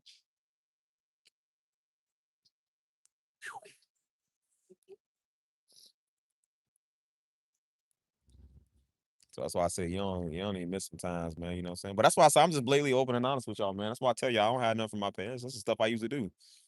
That's why when y'all hear me say like, "Oh man, I hate my hometown," like I don't like going there all the time. Like, I like to go here, but I don't like to stay for a long time. You know what I mean? And while I'm always kind of dissing the city, because I'm just like, bro, this is what we did here. This is what you feel like it's all that's out here. Just right up the street from here, man. That's a little club over here, like literally, like probably like 100 feet. I maybe like 500 feet or so. For Derby, man, there was a club like Jack Harlow's from Louisville, so he went to this club over here for Derby, and Derby is the worst spot ever. A couple of years ago, and some girl she got killed over here, dude. She was one of the bottle girls. You know what I'm saying? She got killed. She got shot by I think his DJ or whatever. Because the DJ a while before he had killed her friend at like a strip club in self defense, and so of course there's bitter feelings about that. So she saw him, got mad at him, and so and again she got confident because that's why I be telling women like, bro, if y'all gonna crash out, have valid crash. Like don't just think before you do so. Because I said dudes gonna treat y'all like men. You know what I'm saying? And she had 6 dudes with her, so of course she's feeling confident. He's like, nah, I'm a do something this nigga. And she took a bottle. She started talking crazy. Took a bottle and clocked him upside the head with it. He pulled out a gun and shot her and killed her. All them dudes around her took off. Not one of them tackled dude, not one of them fought for. And I said, she died right there. And I said, see, this is why you think before you do stuff like that. Now she leaves behind, I think, 2 kids. 2 kids. And I said, girl, I know there was high tensions and bad feelings, but I said at the end of the day, you a mother. You got to think about your children, man. Now your children is motherless. The girl was number like 31, 32 years old. Like she was still young. Beautiful girl. But I was like, you got to think, man, before you do stuff like that. And I said, don't let 6 niggas get your head popped up because guess who got shot? You, not them. And guess what happened when you got shot? They left you. And so dude got locked up. I don't know if he's still locked up, but that was back in 2021. So um I don't know. But he got off when like I said, he shot her friend, but he got off because we in a stand your ground state. So in Kentucky, like just like Texas and Kentucky, you can do that. I know in California it don't exist, but in Kentucky, that definitely exists. So he got off on murder because again, it was self-defense. And so the sad part about this is he might get off. He ain't already got off. He might get off with this case because it's self-defense. They got the whole thing on video. Like the whole thing was recorded. And you see her clearly take a bottle with the 6 niggas and go hit him on top of his head, put out a gun, shot her, killed her. Now he might get charged because he hit like I think 2 other people that didn't have nothing to do with it. But I said he might get charged for that. But I said because they tell you in Kentucky every bullet that come out of that gun you responsible for. So if it does hit somebody else, they say you responsible for that. So he might get some charges for that. But I said, but as far as her, he might get off. And that's sad. 2 people gone. on a self-defense case because y'all couldn't control yourself, man. That's why I tell people like, bro, if you got kids, man, go home. Ain't never no drive-through spot or no line in the gas station that important. Like, bro, you gotta understand people crashing out. Like, bro, a girl got killed at Taco Bell, man, because she cut a dude off. It was basically something simple. And the dude went out, stepped out the car, man, killed the girl and killed herself. That's why I tell you, y'all don't know what people be dealing with, dude. Like, people be on their last leg, man. Right. That's why I said that stuff be crazy. That's why I said, like, everybody got a little bit of road rage, but I said, but we ain't got it to the point where we pulling out guns on the highway, pulling over and stuff. I think people that do that stuff is stupid. They pulling over, don't even know the dude in the car got a Draco. He gonna air you out. He legally can. And they tell you in the state of Texas, they said, bro, they was like, well, because they tell you if you able to flee, flee. But they said, what if somebody was trying to harm you while you in your car? And they said your car is considered your personal property. They said, so if somebody walk up to you in your car trying to damage your car, you legally can run them over or you can shoot them. And that's how people be losing their life all the time, and the person beats the case because you don't know what you're doing because they know people are crash outs. They know people are stupid.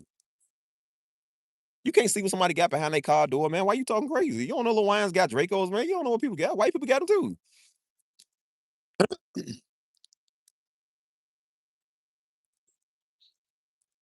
That's why they try to tell people like, bro, when you got your kids in the car, man, you got to think about what you're doing, man. You know what I'm saying? That happened in California, I think. It was somewhere over. And this woman, again, they always play this victim role before, like after the fact. Like, I don't know why they just did this. They shot a car, man, and killed her son, which is still is not a good situation. She left out the part where she was running around antagonizing them, cussing them out and talking, I'll do this and I'm blah, blah, blah. While her kid is in the back seat, I'm like, bro, why would you put your kid in a situation like that? And then when her car got shot up, now she wanna, I don't know why they did this. Like, we know why they did this because it's your fault. You did it. That death is on your hands, man. You could have avoided that. You the one that antagonized people. That's why we try to tell people, man, they won't be all deep and emotional after the fact. It's like, nah, dude. Like I do in Chicago. He wanted to cry because his daughter, it was just a sad situation, man. He was in a drive through McDonald's and they shot his car, man, and killed his daughter. Shot him a couple times, killed his daughter. And it's sad. He was on the news talking, I want justice for my baby, but they caught him on camera pissing on somebody's grave, man, pissing on one of his ops' grave. That was somebody's son, too. You don't think somebody wanted justice for that? And I said, dude, you the one that put your daughter in a situation like that, stupid, because of your stupid antics. Your daughter ain't here because of you, man. I'm sad to say, but it's just like, bro, you the one that put yourself in that position. Your child paid for it. So I said, don't be trying to get on the news all now and be all crying and victim now. Like, when all people just like, well, bro, you wasn't crying when you was pissing on his grave. They got him on video pissing on somebody's grave. And so everybody's like, hold on, man. They said, hold on, man. Like, what? You the one that probably caused this. Everybody remember that. That's why I said, like, they be wanting to cry. I'm like, nah, you did that, though.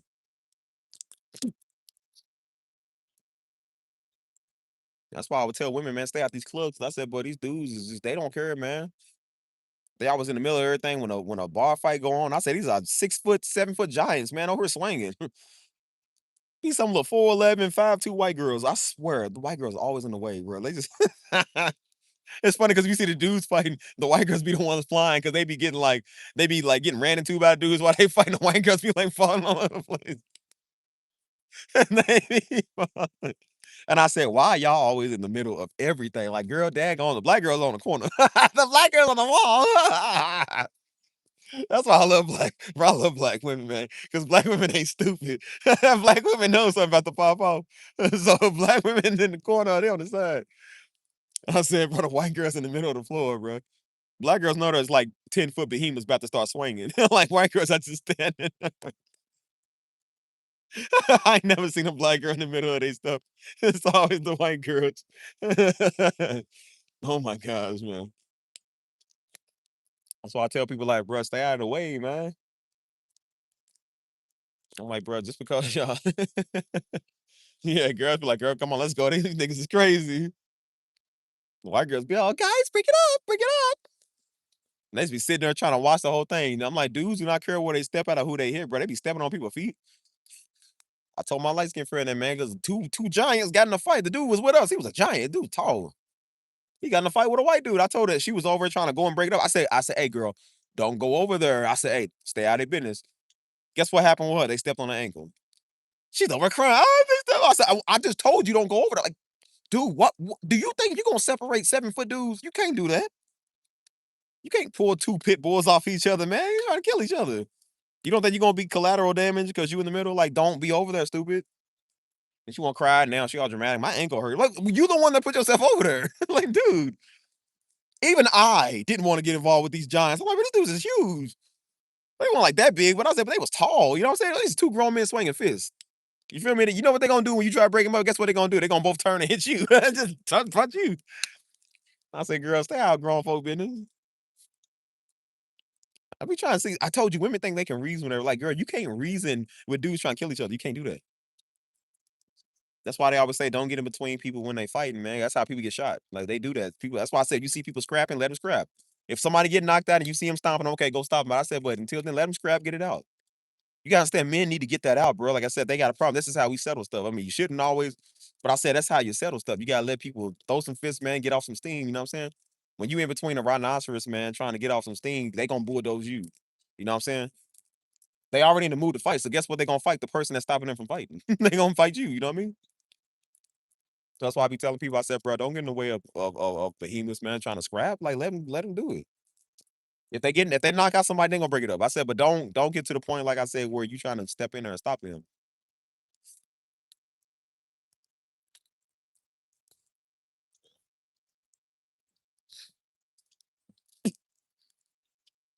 That's why I said, man, we was always go out, man. It was this big dude, right? This dude was huge. I ain't gonna lie, bro. This dude was solid. Like he was kind of fat, but you can tell he was kind of like he wasn't like fat. He was just kind of like more big bone. You know what I'm saying? But dude was probably he had to be like at least 6 foot. You know what I'm saying? He had to weigh at least 200 something. But like dude was kind of solid. And so he was known for knocking niggas right. He was always trying to fight people. You know what I'm saying? I don't know if because people start stuff with him. You know what I'm saying? But he was big too. You know what I'm saying? And so I remember one time, bro, we was on the floor. Something happened. And commotion just went on. I told my friends, "Hey, back up." I said, "Y'all back up." You know what I'm saying? My homegirl, she was with her boyfriend. He was like, "Back up." He said, "Back up," because something about to happen. You know, he was telling her back up. And these big dudes on the floor fighting. Man, security came in, took him out. You know what I'm saying? But I said, they on the floor fight. Security came, took him out. I'm talking this dude big, man. When they cleared the floor, boy, there was some white boy that was hearing me out. Somebody calling me. Hold on. I said that was after security cleared the floor, but there was some white boy just laying there. He got knocked out. And so his peoples came to pick him up. I said, this dude done knocked out this white dude. This white boy was slumped. Cause I don't know if it's because he was drunk, or because he might have did something he wasn't supposed. He probably done said a slur or something. I don't know. But homie knocked him out, man. He straight up got them and knocked him out. His peoples came and picked him up. He's just sitting there while he's getting picked up. He's like, he's like that. And so guess what happened? Every time there was a fight that went on or somebody got knocked out, guess what people do? They go dance in the spot you got knocked out. So then some black dude come, he starts doing the shuffle. He starts doing the shuffle right there. That happened before, bro. That was a big old fight outside. I remember that. And so security, I'm talking about y'all, this is commotion. It's like 12 people fighting. Security came and cleared them all up. And so then I remember I went in the square, I started dancing. I said, hey, I said, hey, doing a Dougie TV out. I said, hey. That's what we do, bro. We dance after people get knocked out. That's funny. What's up, Jones? I said, man, we tripping, man. That's why I said, like, bro, we can't be in these places, man. It's too much. Hey, me and Jones, hey, Jones, man, we was somewhere about 3 years ago, man. We was at Tin Roof. And that was a fight that popped off. It was like white versus black, bro. It was some black dudes versus white dudes. Hey, Jones, it was crazy in there, wasn't it? Bro, it was crazy. I told Jones, I said, bro, let's go by the door, man. I said, these niggas, these dudes was like, I mean, Jones is tall, but I think these dudes was like 6'5", bro. These dudes was tall. It was like 6 of them. You know what I'm saying? Yeah, I was calling you earlier, bro. I was there at the not Riverwalk, but the waterfront. Yeah, I was trying to see if you want to go over to that little place in Jeff. It's a little late now, but like I said, I'm here. I'm actually here till Friday, dog. I'll be here till Friday, so I got some extra time.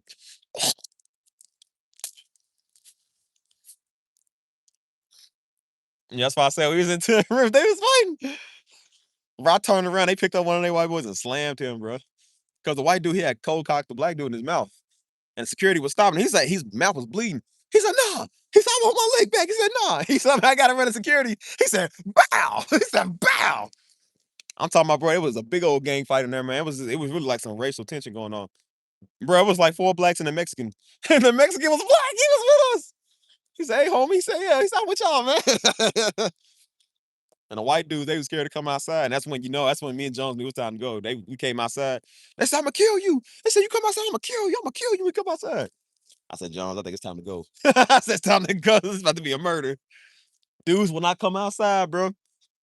His homies was turned up until the police came. They turned up. Dude was still going on. He went off for a good 20 minutes, y'all. I'm not joking. He went off for about at least 15, 20 minutes. Police right there now. They said, "I'm gonna kill you." He said, "You come outside, I'm gonna kill you." He said, "Come out." He said, "Come out." You would thought he was praying to the devil, like he was praying against the devil, like, "Come out in the name of Jesus." He was like, "Come out, come out." All up in the street. I said, bro, he's like, "Come outside." So me and Jones, I went up the street and we turned around. They said, "Oh, yeah, he came outside. He chasing him, bro. He chased dude across the parking lot." They say he beat him up. They say he got him. He couldn't stay inside forever because they was closing, so they had to throw everybody up. I said, "Homie, he was tough in there until he came outside. He wasn't tough no more."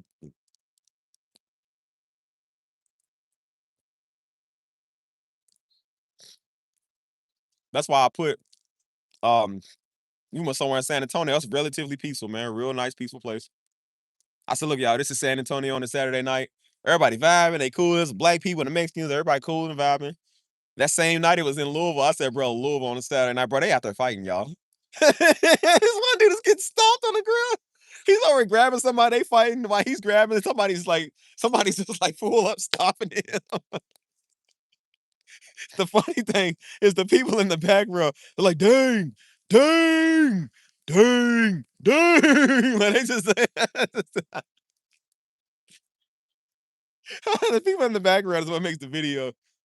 All the girls out there fighting, they try to fight the security, but everybody's fighting, dog. Like I said, see, and it was all because they felt like they should have got in for free. Bro, this is niggas. They felt like they should get in for free because I think somebody famous was in town. So they thought the club was free that night. And they said no. And so they got mad because they couldn't get in for free. That's how the whole fight started. I said, "Bro, I don't miss this, bro. I don't miss this at all. This is sad." And they said in the back row, "Dang, dang, dang, dang."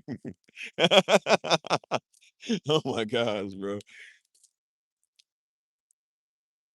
Mm. Yeah, the one at Baxter's. When Baxter's still open. In the back of Baxter's, man, they was always fighting over. That's why I hated going that place, man. They always fighting over. Bro, it was like 13 people fighting, man. One dude was on the ground fighting somebody. Somebody came up behind him. They was just they was stopping him. And he's still up fighting. That's why I said it's like they licks was like not working. Yeah, security came in tossing people. One dude squared up with the security trying to fight him.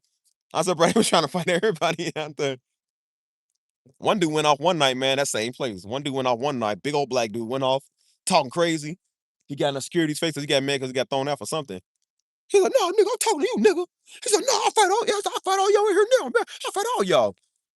Big old black police came, choked him out. That's when he got, "I can't breathe." He said, "I can't breathe." I remember that. Bro, I remember I took a selfie next to him. He was on the ground. I said, "Hey, y'all." He was like right there. I said, "Hey, what's up?" I was chilling, y'all.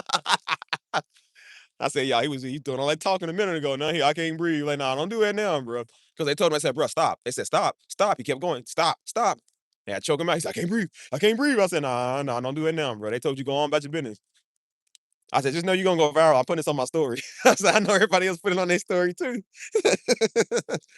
He was talking good and crazy in everybody's face. Till a bigger black police officer came and choked him out. See, he ain't like it. He ain't like that no more. Mm. I was like, he was big till that police came. Was bigger.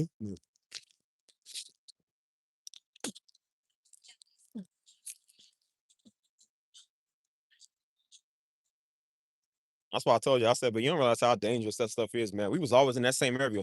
That one night we was at that same spot, man. Some white dude that got mad because he got thrown out. He came back with an AR-15. Luckily, the police was right there and saw him. They stopped him before he got up the street. He was coming back to that same spot we was always at. You don't realize how dangerous it is going to them places, bro. That's why try to tell you. I don't know how other cities is, man, but Louisville, you can catch a homicide out here real easy, dude. Like people will kill you for nothing. You know what I'm saying? And I said that's an area where everybody go at. It's right there on the same corner we was at. And I said, "What's the odds we all coming out, man? Buddy mad won't spread the block." You know what I'm saying?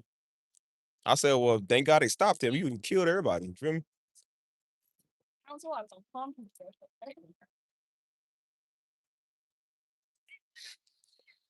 Mm, mm, mm, mm. You want to go back over the bridge? Let's go back over the bridge, y'all. I got some time. It's so nice out today. You know what I'm saying?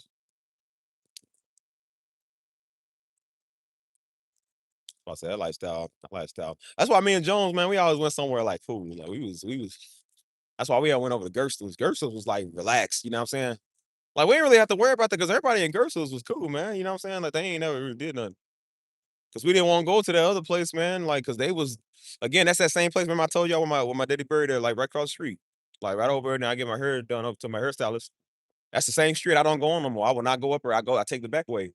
Cause of all that, that's all the stuff that went on there, man. That's every time we was always up there, bro. There's a shooting, there's a fight, somebody died. There's always something going on. We was with a bunch of girls that was starting drama. You know what I'm saying? Like it was just too much, man.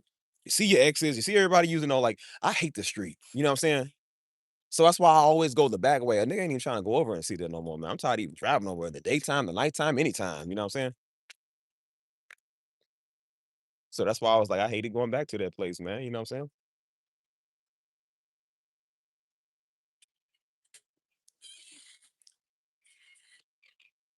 Hold on, see where we at. I'm still at 76%, bro. We got a lot of battery life, man. Good. We straight.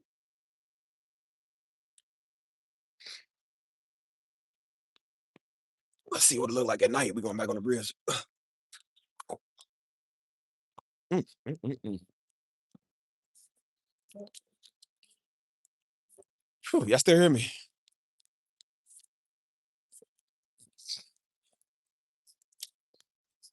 Oh, me, oh, me. I wanna be happy. That bridge is cool. I like it at night because everything glows up. You know what I'm saying? Everything lights up. Hold on. There we go. Come. See, remember when I told y'all? Remember when I told y'all ladies when I was talking to the Negroes about like, that's like, well, man, these women be playing you and they be silly. I said, bro, you take him here. This is called the walking bridge. I said, take him to the walking bridge. Every woman love. Well, you can't get women to stop walking and talking. I said, every woman love walking and talk. She say no. That's how you know she ain't for you. I said, take her here in the evening time, where like I said, it's still daylight. Y'all can make sure y'all both who you say you is. Got a lot of people out here. Stay here tonight time, so y'all can both see the lights with each other. You know what I'm saying? See the beautiful city lights. You know what I'm saying? Bro, I had it all done. I said, bro, there's an ice cream place when you get off the bridge. Like they selling ice cream. I said, go over and get some ice cream with her. Chop it up with the homie. I had the whole game plan mapped out. They was like, bro, that's so smart. I said, bro, that's not smart. That's just what people do. I said, no wonder y'all can't get no woman, man. Y'all can't get women to stick with y'all. Look what y'all doing to get them. I know why now because y'all meet them in these clubs. You ain't gonna get no woman in no club, man. Why y'all think, bro? Why y'all think women love Steve? Because Steve will take him out to see stuff like this. Bro, I use that old controversial, corny pickup line every time. I said, it's beautiful, isn't it? Yeah. Not as nearly as beautiful as you. You have any idea how many times that worked? I said, I cannot believe women fall for this stuff. This old Lizzie McGuire Disney Channel type romance. That does not work. I mean, it was true. Like it is like you are beautiful, but I'm just like, but it was so corny. Women like these corny lines because it's so cringy. It's like, bro, that stuff sucks. And that works. Like, dang. That's when I realized I'm like, so is that easy? I'm like, bro, the game is not hard.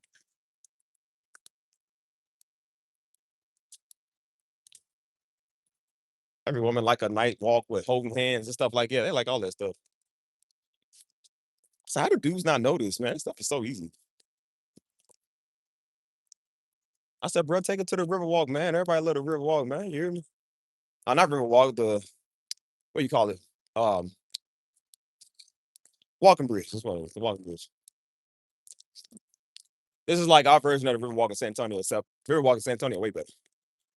But it's nice out here. I ain't gonna lie to you, man. It's actually nice out here. You know what I'm saying? This is the one place I do like to come when I'm in uh Louisville.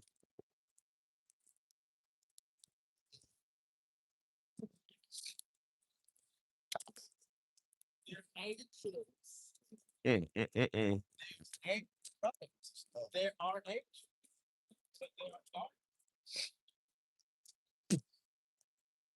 Yeah.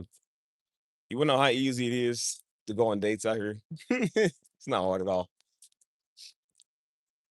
I be trying to tell dudes, I'm like, bro, women, people in Louisville just easy, period. You know what I'm saying? They stuck up, but I said, but they just easy. People don't really have a lot of can't really say that because I know a lot of people do. But I feel like a lot of people just don't really have a lot of goals. I'm just like ambitions. I like they don't care. You know what I'm saying? And so that's why it goes back to what I was saying. Like when we was out here doing that type of stuff, like, look, this is pretty. That layout is pretty though. I ain't gonna lie. Like the city grows every day for real. I guess. That's why they be playing like the soccer games that they got a soccer team here now. Never been over there, but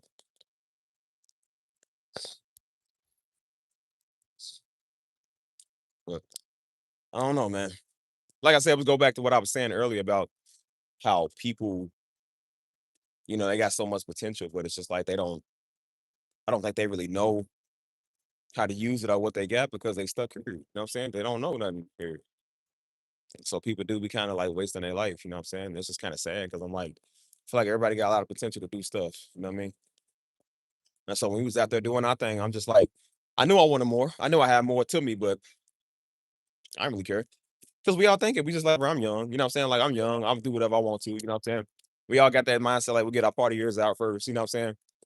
And I said it's fun for a period of time, but then you realize, like, bro, during them party years, because I didn't think we can own business. I didn't think what people are doing now. Of course, it's advanced more. It's more advanced now, but I thought that stuff back then was for like white people. You feel me? What's up, Tiffany? I thought that stuff was kind of like, well, you gotta go to college, and you know what I'm saying? That's for a lot of white people. You know what I'm saying? That's sad that I thought that. You know what I mean? That's why I had to get out of here, man, because I had that type of mindset. I hate thinking like that, bro. You know what I mean? And I said I want more out here, man, than just feeling like that we only good enough to just get through the day and get through the week. I said I actually want something with my life, man. You know what I'm saying? That's why I leave. You know what I mean? And I'm glad that I did. You know what I'm saying? So, and like I said, don't get me wrong, man. Like I said, Louisville, it's not it's not a bad place, but it just ain't for me. You know what I'm saying? It just ain't my place. You know what I'm saying? I just didn't personally want to, do the. Uh, hey, y'all drop front right? Yeah, yeah, yeah. You welcome. Um, but nah, for real. That's why I was saying like, uh, y'all talk back to me. Y'all so quiet. Y'all can talk. We just having a friendly family conversation.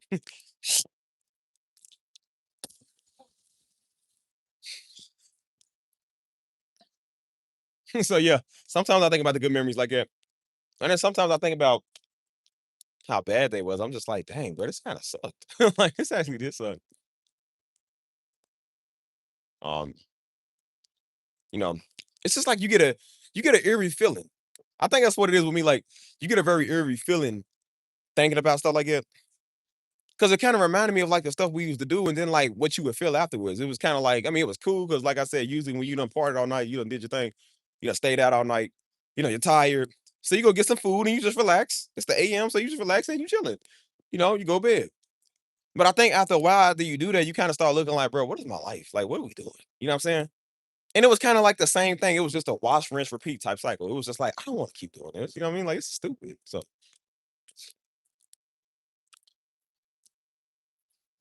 how much y'all want to say I won't climb? Bet I won't climb this. I'll climb this right now. Say I won't.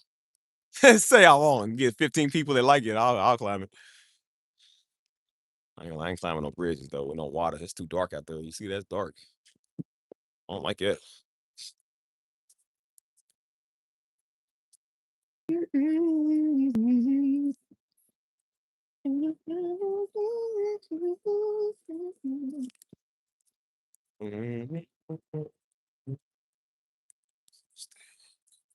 But still taking a risk on letting that guy. Yeah, going to San Antonio was a big risk. I didn't know nothing, man.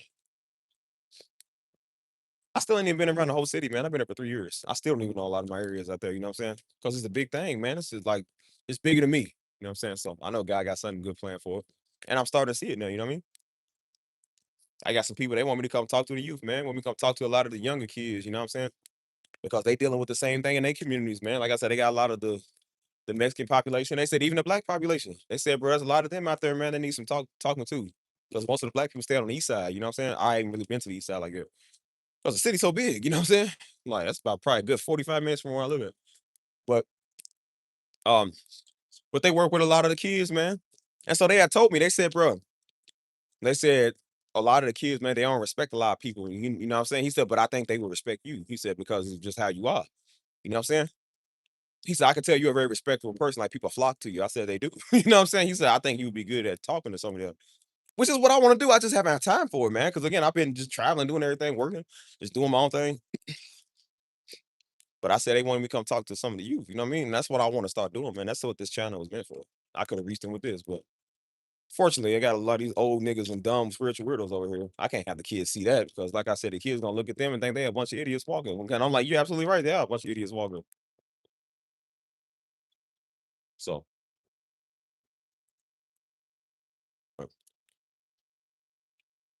yeah. And then, my niggas with dying channels want to make this videos on people and talking about people gonna get judged because don't nobody want to call them to speak to the kids because you look stupid. Niggas be looking like a child predator. Why would they want to come and get you to speak to the children? You look like somebody that hurt children.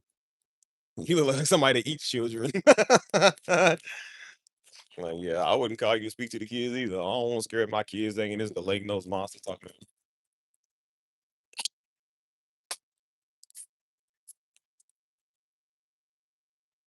They playing this classical 1990s. What's 1700 this?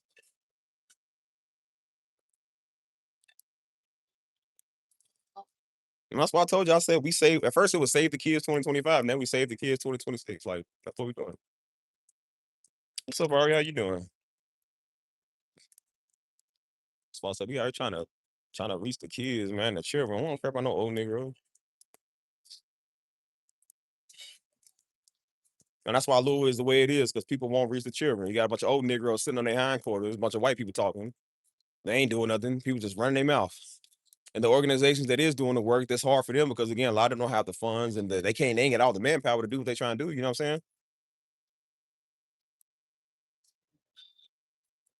Like, well, these kids are laying their head somewhere. They going to somebody's house, and guess who they going to? Granny, auntie them, and mom and them, cousin them. Like,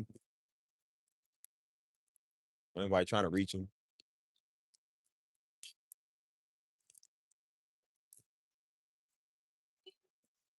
Stuff is crazy, man. So that's why I said we trying to be out here and help them. We can't be. I said you can't be like their mamas out here in the clubs. They mamas is the ones in the clubs twerking off the table. I took mama out somewhere to her birthday. It was a black-owned restaurant, nice place. That was before I moved from Louisville. Took out for her birthday. Had a good time.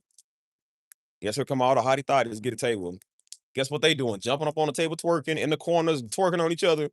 And mama, she said, "Look, son," she said, "those be the ones. They sons are killing everybody." I said, "I know, right? I know, right? They sons is the ones out here doing everything crazy. While they in here twerking off the tables, they sons is the ones killing people." And then when something happened, he was a good dude. I don't understand like why he's like that.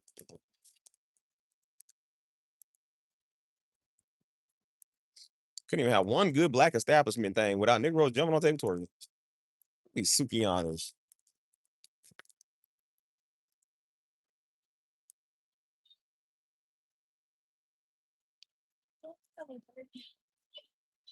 Crazy. And I said, yeah, my stuff wasn't made for people like that. You know what I'm saying? These be the same people who want to be spiritual on a Sunday. Be the same little weirdos be in my chat want to be deep and spiritual.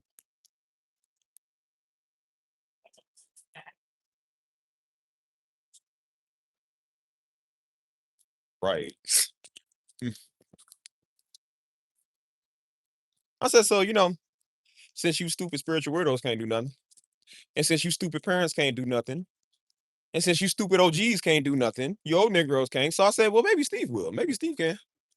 You know what? That's what Steve would do. Steve would do that. I'll pick up where you feel that, G. As I said, this channel is not even a biblical channel. It's not even affiliated with Darby Ministries. You know what I'm saying? That wasn't gonna be like no word on her like that. Like it's word based, but it ain't like, we ain't doing no Bible study. But word came out on the channel because, like I said, it's word based. You know what I'm saying? And I ain't tooting my own horn. I don't think I'm better than nobody. I don't even want to do it like that. You know what I'm saying? But God uses this channel. And I said it's doing better than your little rinky dink channel trying to make this videos on people. Don't be mad because I reach more people with my just common knowledge. You know what I'm saying? Well, my charisma just being cool, allowing God to use this channel. Don't be mad because I reach more people than you ever will. That's why I said speak what you will, doing way more than you doing. As I said, I'm not the best person. As I said, I never did smoke. I never did drink. I did everything else. You know what I'm saying? But even in the midst of me doing that, I was still doing something. I still knew I wanted more. You know what I'm saying? I didn't wait till I'm 29 and now I want to, well, God, now I want to find God. It's like, nah, I knew God when I was doing some of that stuff. I wasn't the best, but I said I still wasn't stupid. I was like, I knew a little something. That's why I would never run to God because I'm like, I'm not just gonna run to God, man, because some girl left me. That's always what it was here. Some girl leave you. You know what I'm saying? Somebody get on your nerves today. You fell out with your ex. You break up for the 10th time. Ain't just the only reason I want God, man, because some woman get on my nerves. Because I seen people come out church do it all the time. I see people do it all the time. Some broken hearted girl get on Instagram and get in their feelings. Now they want to find God after the Negro left. I'm like, that's like if you want to find God, man, find God because it's a real reason. I had a whole lot of reason to find God. Boy, I ain't find God because some girl didn't like me.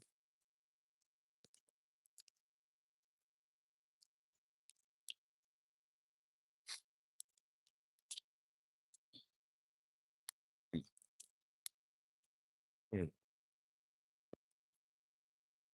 yeah. That's why it's a lot of word on this channel because again, we're not trying to be deep. I'm not a spiritual weirdo. I'm not a weirdo at all. So that's why I said them weirdos trying to preach the word of God on the internet, they're not called to do it. That's why they're not good at it. That's why they don't get no views. And believe me, that niche is oversaturated. People will listen to somebody white talk about God for they listen to some weird Negro who don't nobody know and don't nobody like.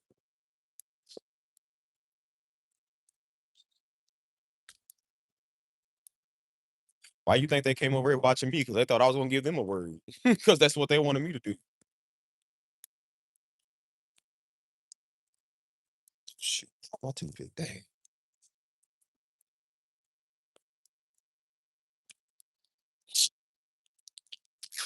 I said, well, as much as I didn't do the right thing, you know what I'm saying? And as much as I feel like a lot of time I wasted, we didn't waste time. You have any idea what we've been doing our whole life, dude? All we did was ministry. All we've ever done was that. We didn't have time to do a lot of family vacations, man, have a personal life. Our personal life was doing ministry. That's why I thought being out there doing that stuff was fun because again, we never knew what a lot of that was like because we always spent our time doing this. It felt like for a long time that it wasn't getting nowhere. It felt like the labor was very intense and there was no payoff. But I said, but look at it now, everything paid off. That's why our lives are taken care of, man. That's why our gifts are taken care of because we did it for so long, bro. I've been playing, we've been doing music at church for almost 20 years. We started this in 2009. That's almost 20 years, man. I didn't know how to play piano, man, back in 2008. You know what I'm saying? Like I do a little something, but I'm like, I wasn't like how I am now. We started doing music back in 2000, February 2009, man. We first moved to Indiana. I remember that. We had a church over in Portland. That's when we started doing music at one Wednesday night. Ever since then, we've been doing it. We still doing it. I didn't have no idea I was gonna be on the keys, man. I was a drummer. I had no intentions of being a piano player. I did not have no intentions of being on the piano. I forgot I even did drums because I'm on the piano so daggone much. I didn't even know that. You start off with the drum thinking that's it, but your true calling was piano.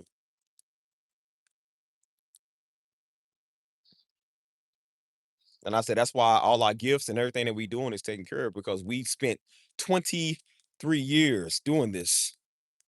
23 years doing ministry, dude. And still some and still going and still gonna continue some and still gonna continue to keep going. That's why people look at the Darbies, man, and get mad, get furious at us because we better than you. Like it ain't that we better than you. It's just like I said, we just been doing this a very long time, man. God take care of people who do what they do in a long time. You just walk with God 7 months ago, stupid. You can't expect to be like us. That's why I said you dumb if you think you're gonna get on YouTube and people gonna listen to your word. Like, boy, you fresh at this. Ain't nobody listen to a fresh. That's like listening to somebody who been to prison for like 10 days versus listen to an OG that just got out the pen for 15 years. I'm gonna listen to him because he know what he's talking about. Can't listen to a fresh newbie, man. Nobody want to hear God from you. That's why you ain't reaching nobody. Now they want to be called to correct people online. Okay. Say what thou wilt. Like I said, we still getting blessed.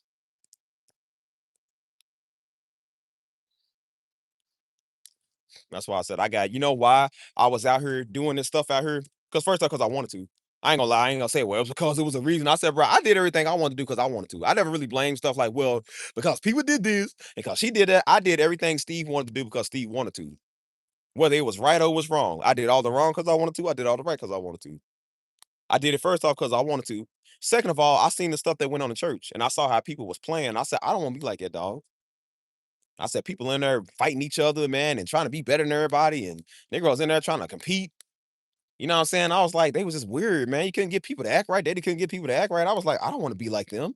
That was one of the reasons why I didn't, like I said, I don't tell people who I am. I don't tell people nothing. I don't talk spiritual. I don't talk deep. Because you don't have to. Because I told myself, I don't want to be like that, man. I don't want to be like these losers. These niggas on YouTube are losers, man. Like, y'all ain't got no life. Y'all in the field you ain't even supposed to be in, boy. You ain't even supposed to be preaching the word of God. Look at this loser. That's why your word don't work, man. You ain't getting no views on your videos, but nobody respect you. That's why I said, like, bro, y'all niggas ain't real. And that's why I remember all them years while I worked hard, all them sleepless nights, and all them times I was exhausted. I'm tired and stuff. I said, I know I've been tired because I don't want to end up like them. I said, Lord, whatever you do, don't let me be a Negro with my life no more. Don't let me be a loser with my life. I don't want to be like some people. And guess what I do? I don't be like some people. So sometimes it's gonna take a little bit of extra work. It's gonna take a little bit of extra sacrifice so you don't end up like them. That's why people on the internet talking about y'all. They said, I'm like, bro, that's why they talk about they losers. They can't get a word out mentioning my name. That's why I'm working hard to where I ain't gotta mention my name, man. I ain't gotta mention Darby. Everybody gonna know Steve for Steve. Because God told him to. That's why we got a Steve. So we ain't gotta have Steve and Darby. We got another alias I go by. I ain't even told you yet because I don't want y'all going over there doing that with either.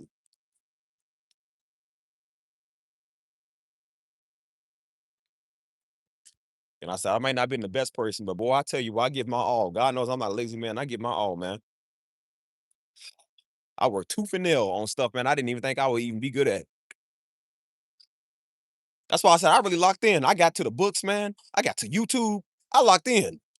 I said, what else were we doing? We ain't talking to no girls. We ain't talking to no women no more right now. I said, we doing our thing. We ain't going out partying and clubbing. We ain't hanging with the homies. We ain't just lollygagging and flirting at work no more. We actually doing something with our life. So I said, what we gonna do? I went to work studying.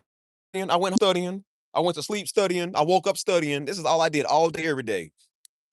I said, your situation ain't gonna change till you change it. And I said, this is how you change it, slowly but surely. And I said, I had to, what's up, bro? I said, I had to do what I had to do.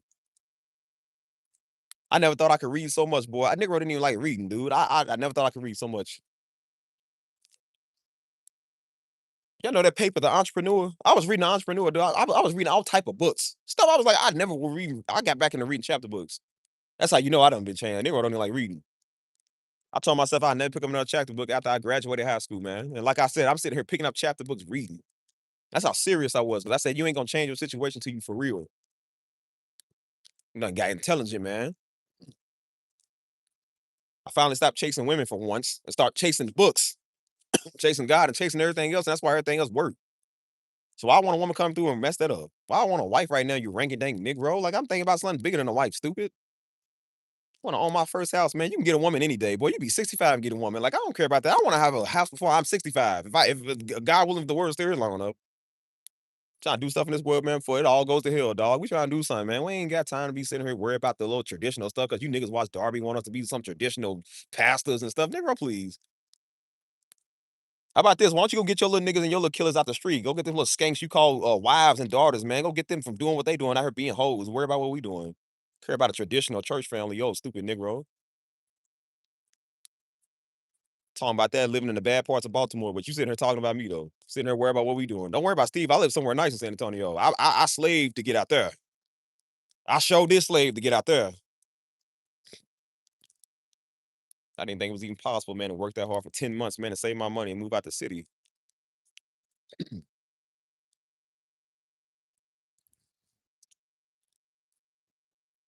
So I'm like, nah, you gotta let people know that it's always the worst ones to be talking.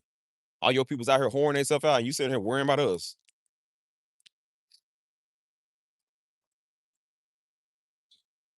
So people be like, I don't want to offend nobody. I'm like, I offend everybody. I don't care.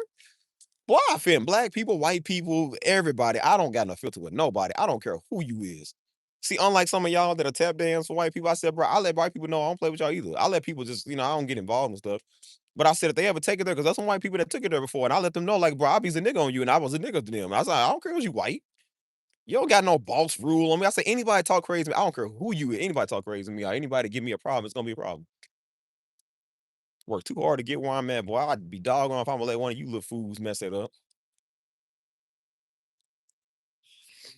I be so worried about what people think, man, and don't want to hurt people's feelings. But I do this trying to hurt people's feelings on purpose. That's why I say stuff on purpose. I hurt everybody's feelings. I hope I hurt y'all feelings. I hope I do hurt people's feelings. That's one thing I'm gonna miss about this channel, hurting everybody's feelings on a regular daily basis.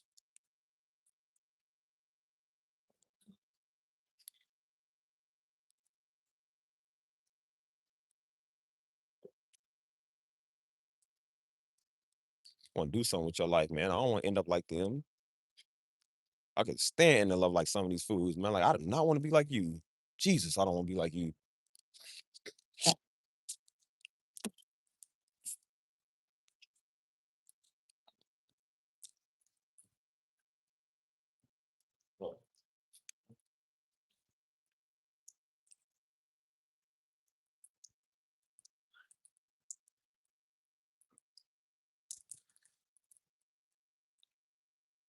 Mm. Oh, well, I got a funny taste. Oh, let's walk on back. Shoot. I done seen so many people in the city, man, waste their life. What's up, Junior? I've seen so many people in the city, man, waste their life, ain't doing nothing. I said, man, I ain't trying to be like you. Every nigga wants you to be sane. He wants you to be common with them. I ain't common with you, man. You know why I don't like doing this channel? Because it remind me of a bunch of Louisville niggas you gotta deal with. Half these Negroes over here act just like Louisville Negroes. It's all Negroes. I'm tired of this stuff. I think it's the first time I'm just fed up with everybody. Like, well, I'm fed up with child Negroes. I'm fed up with these white people acting crazy. Everybody can catch these hands now. I don't even care no more, man. What y'all don't understand, man. These white people going crazy. They ain't immune to this either. Boy, I'll beat y'all up too. Like, bro, I don't care about none of y'all. I'm not just biased, Negro. I hurt anybody. I don't care who you is. I don't like none of y'all. Y'all all dumb. Y'all all can't keep your hands to yourself. You can't keep your mouth to yourself, man. Like you can't keep your fluids to your mouth. That's why you spit on everybody when you talk.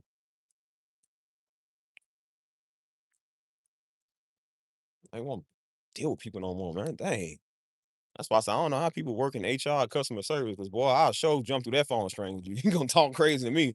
That's why I said I'm gonna hang up on you. Bro, I hung up on somebody one time. Right when I worked at Home Depot, man, somebody called in, was mad about something, talking crazy. And I said, you know what I'm gonna do? I said, I hung up on him.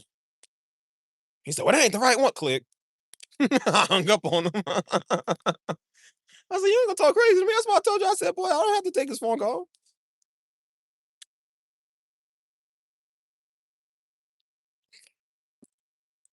I'm interested in moving something. Not that I know of. Like I said, most of my people they live on the outskirts, so we ain't really got to worry about too much of the city.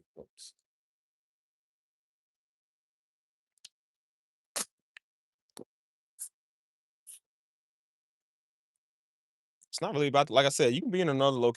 It just depends, like I said, the mentality. I didn't just move from Louisville just to move. I moved somewhere where I knew there was gonna be opportunity.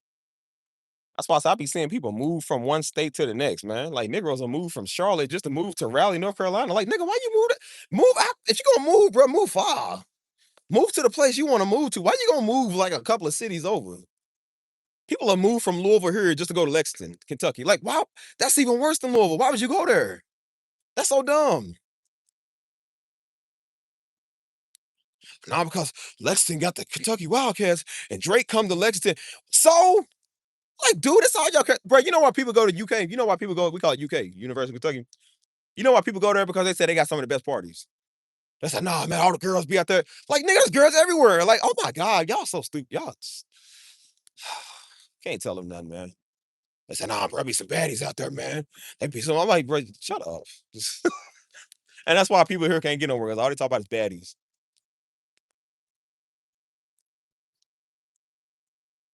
Talking about some girls in Louisville. I said, and how'd you know that you come to Dallas, Houston, San Antonio, Austin, Texas, you're gonna see some of the finest women you ever known in your life. You wouldn't know that because you ain't never been nowhere.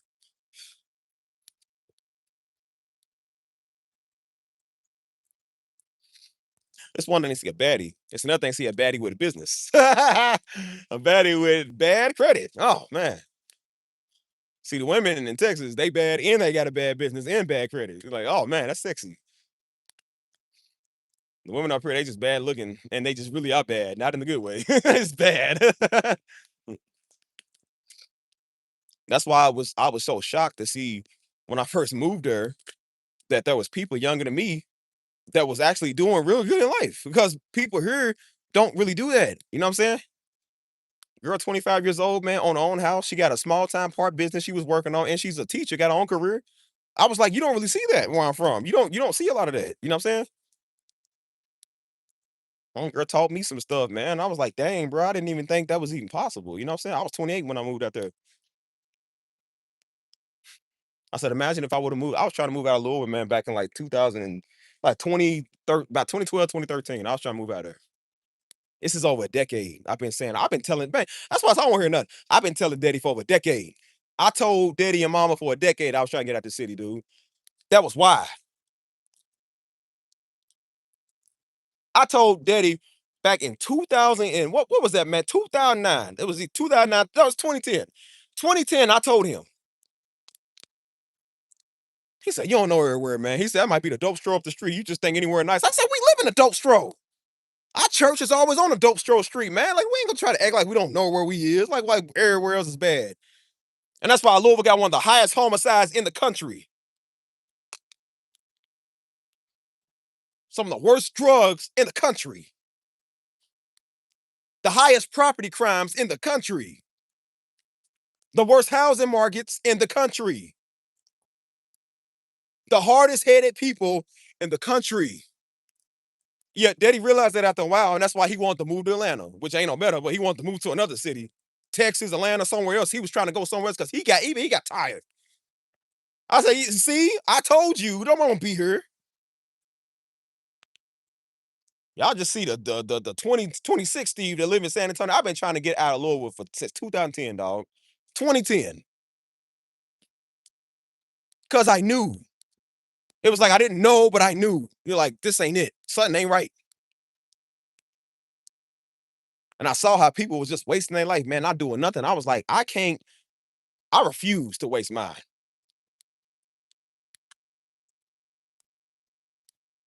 I'm like, this is everyday life for some people. Like I said, some stuff ain't nothing, and then some stuff is just simple. That's the problem. It's too simple. And people got used to simple living. That's why they not changing. They're not doing nothing better. Exactly, 100, man. I'm tired of this. That's why I didn't tell nobody I was moving yet, because again, I knew those same people was gonna be like, wow, are you gonna already putting you down, man. Already downing you, doubting you, speaking negativity. People trying to persuade you to stay. Well, I like you, I love you, you my family. And I've always, like I said, I told one of the homegirls I was leaving, she had secret feelings for me. What's that? Well, I was always thinking we was gonna be a thing. I'm like, no, like, nah. And I was like, well, I really do like you. I've always liked you all these years. You never said nothing, but I was like, all right, whatever. And I said, see, that's why I didn't really want to tell people because they do that stuff. Try to persuade you to stay.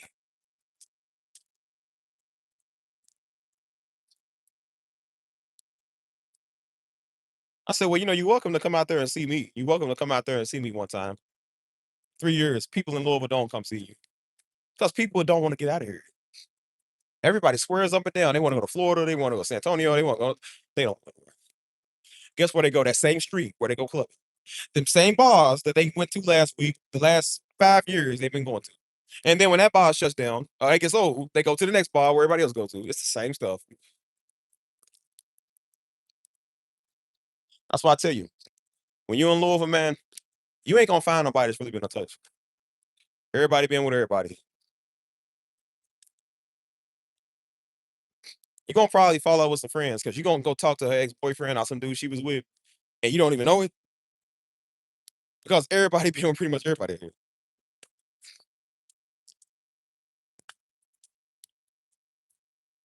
That's why you ask people in San Antonio, what you doing on the weekend? Oh, I'm having a family barbecue, or we're doing a big event, or we're doing a church thing, or we're doing we're going to the game.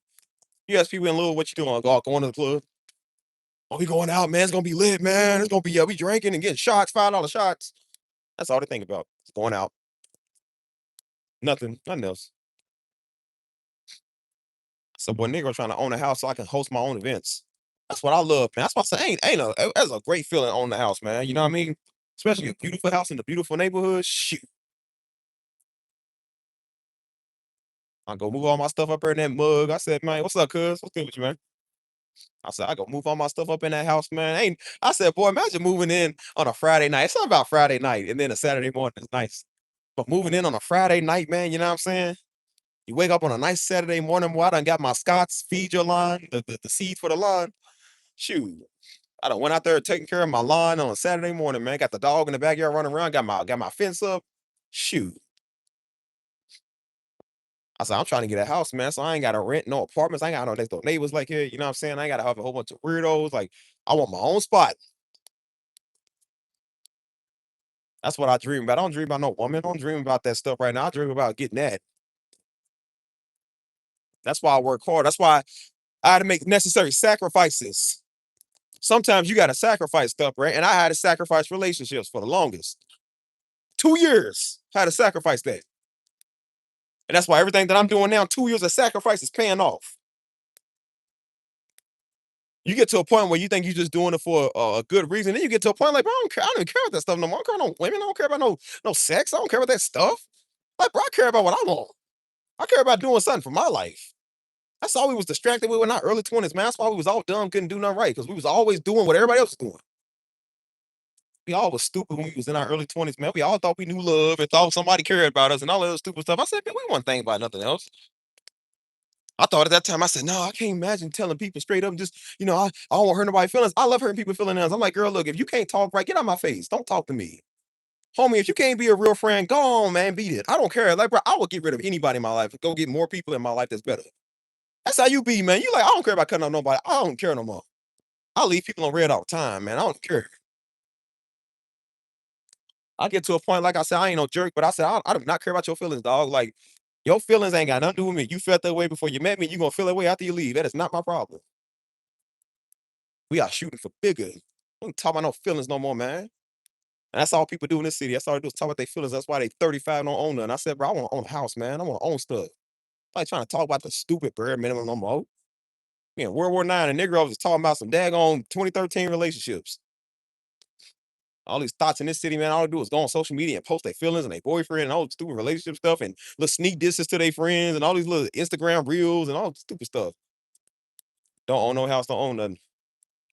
I said, hey, that can't be me. That can't be me. Hey, Laura, how you doing, girl? Or somebody that can understand me. Somebody that can understand. Shoot. That's why I said, like, hey, man, that's why I said, maybe not this year, like, unless God want me to, but I'm believing for 2027, man. Hey, 2026 and 2027, we got some homeowners. Homeowners. Let that be the year of the homeowner. Let's say that. I don't care what the word is like. It ain't no to God said it's over. So, like I said, let that be the year of the homeowner. I said, God, I want a house. You gonna provide me with a house. The house of my the house of my choice. You know what I'm saying? What's up, G Bro? What's good with you, man? Yeah. That's why I said we ain't here. Everybody talking about what 2020, 2026. I just want to find a spouse. But 2026, I want to find a house. I want to find a house, not a spouse.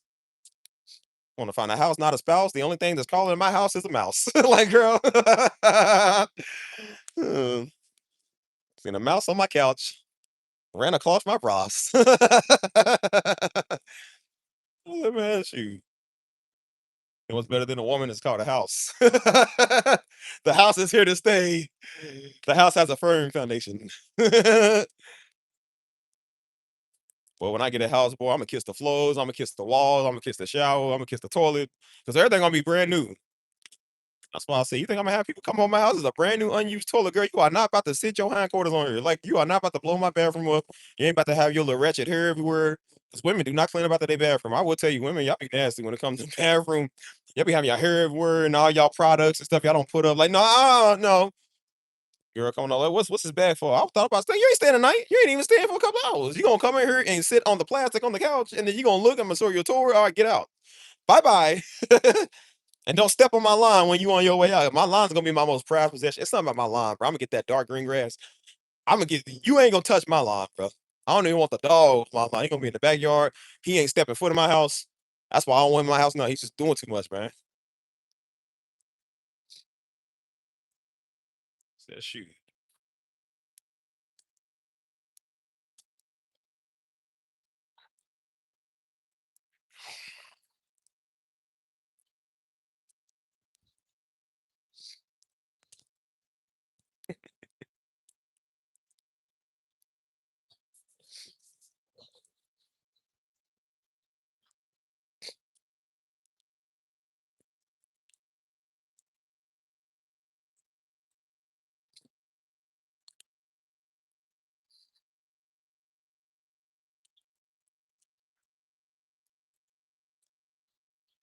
That's why I said we thinking about some bigger things, man. Some high heights. You know what I'm saying?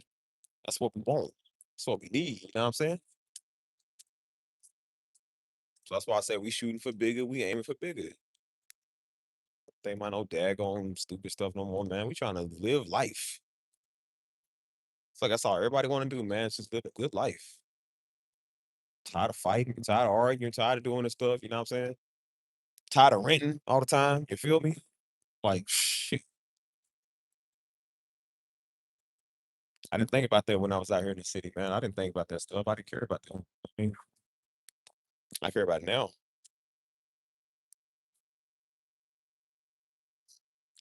That's sad to say. I was helping my friend move in her house because I think she was leasing the house. You know what I'm saying? I never thought about having a house for myself. I was just always helping people moving their stuff, moving their career. I never thought about. I said, bro, I want to have my own spot. Like I have my own apartment, but I was like, I want to have a house. You know what I mean? Like, but I knew I didn't want to have a house in the city. You go to San Antonio, man. Some of the most beautiful houses you done seen, man, for a good price. And I said, shoot. I said, Lord, grab me with the funds, man. Got people got houses on hills, got houses with palm trees, like something out of Hollywood. I was like, Lord, grab me with that. I want one of those.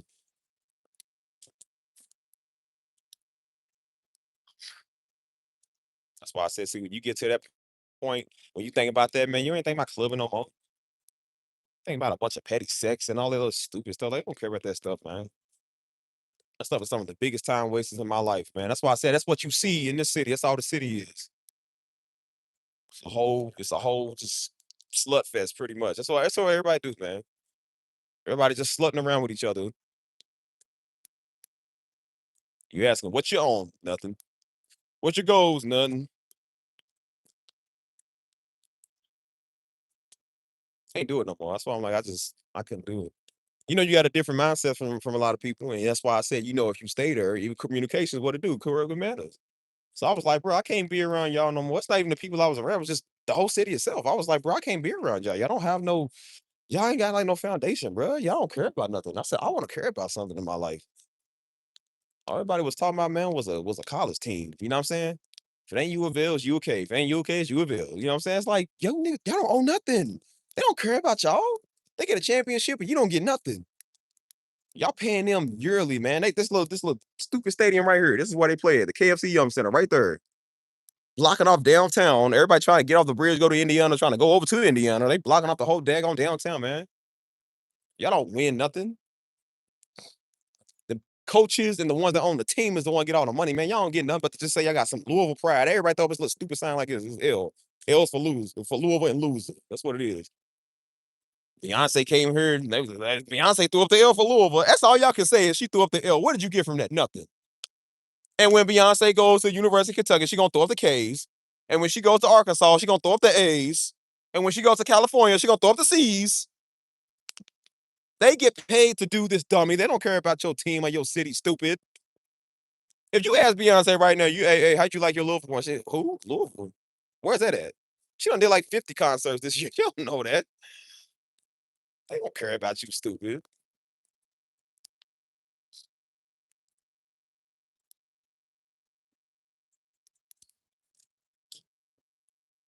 Crazy. That's why I say, I see this little, I think it's like a penthouse. Like hold on. Zoom in. Zoom in. This little building right there. This one right there. That one. Y'all see that? That's like, I think, a penthouse or something. Bro, tell me why they said they want about $1 million a year. Then it was like $4 million to,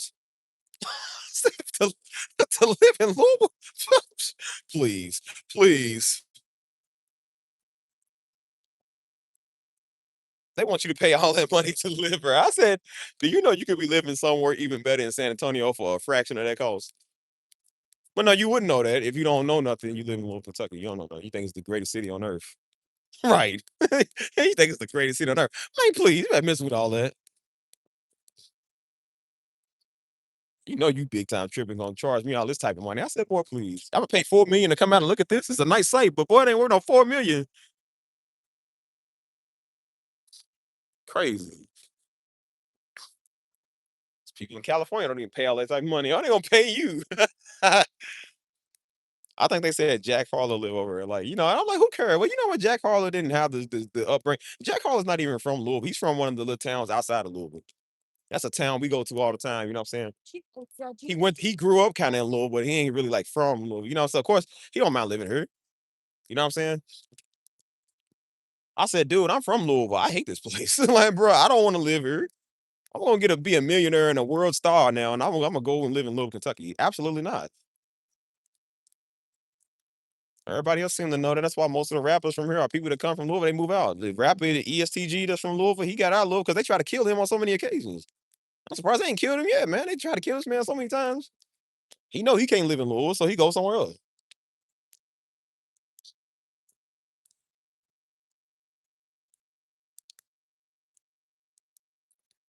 See. Yeah, I heard Boston's expensive. But that's why I said I'm like, I feel like up more up north. It's like, why are people gonna pay more up north to live? I thought everybody's trying to go down south. That's why down south is pretty affordable. Like San Antonio's down south. It's pretty affordable. And it looks better. It's like, bro, you get so much more for your money.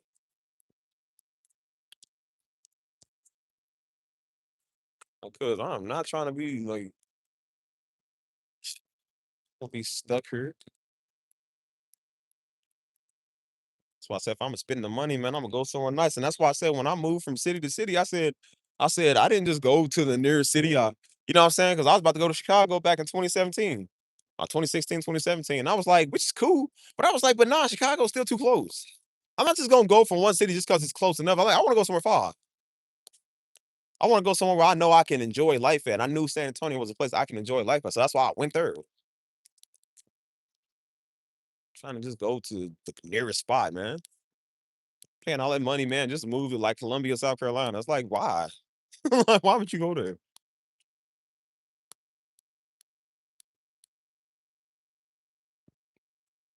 So I tell people, man, find a destination you want to go to. Stop being scared to venture far. As I said, I wasn't scared to venture far. It was a little nerve wracking because I'm like, I ain't never did it before, but I was like, I knew San Antonio was far. I didn't know how far it was till I drove. You realize how far away you is till you drive. Like, bro, you drive for a good minute, 17 hours. I was on the road for 23 plus all the stops. I said, bro, that was 23 hours, man. Almost the whole day. You know what I'm saying? You realize how far you are when it's one thing to fly, but when you drive, like you far, far, man.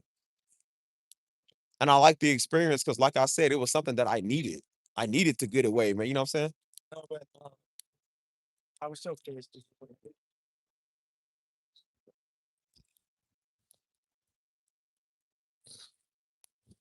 I was trying to tell people, I said, man, y'all can go somewhere far.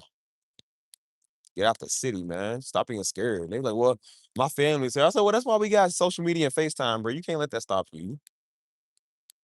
That's what everybody's saying, little, my family here. And everybody I know is here. It's like, well, yeah, that's true. Everybody is here. I said, but you know what? Nah, you can still go somewhere.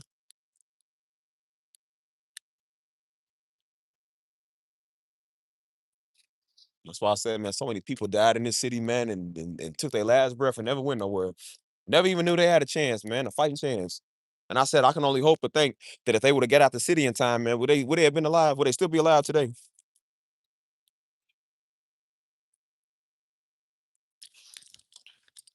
It's my thing, man. I'm just like, dang.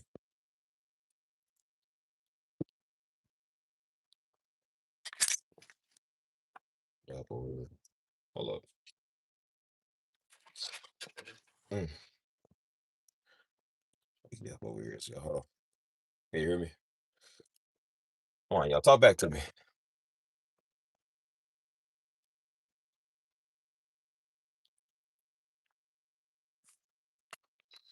So, tripping.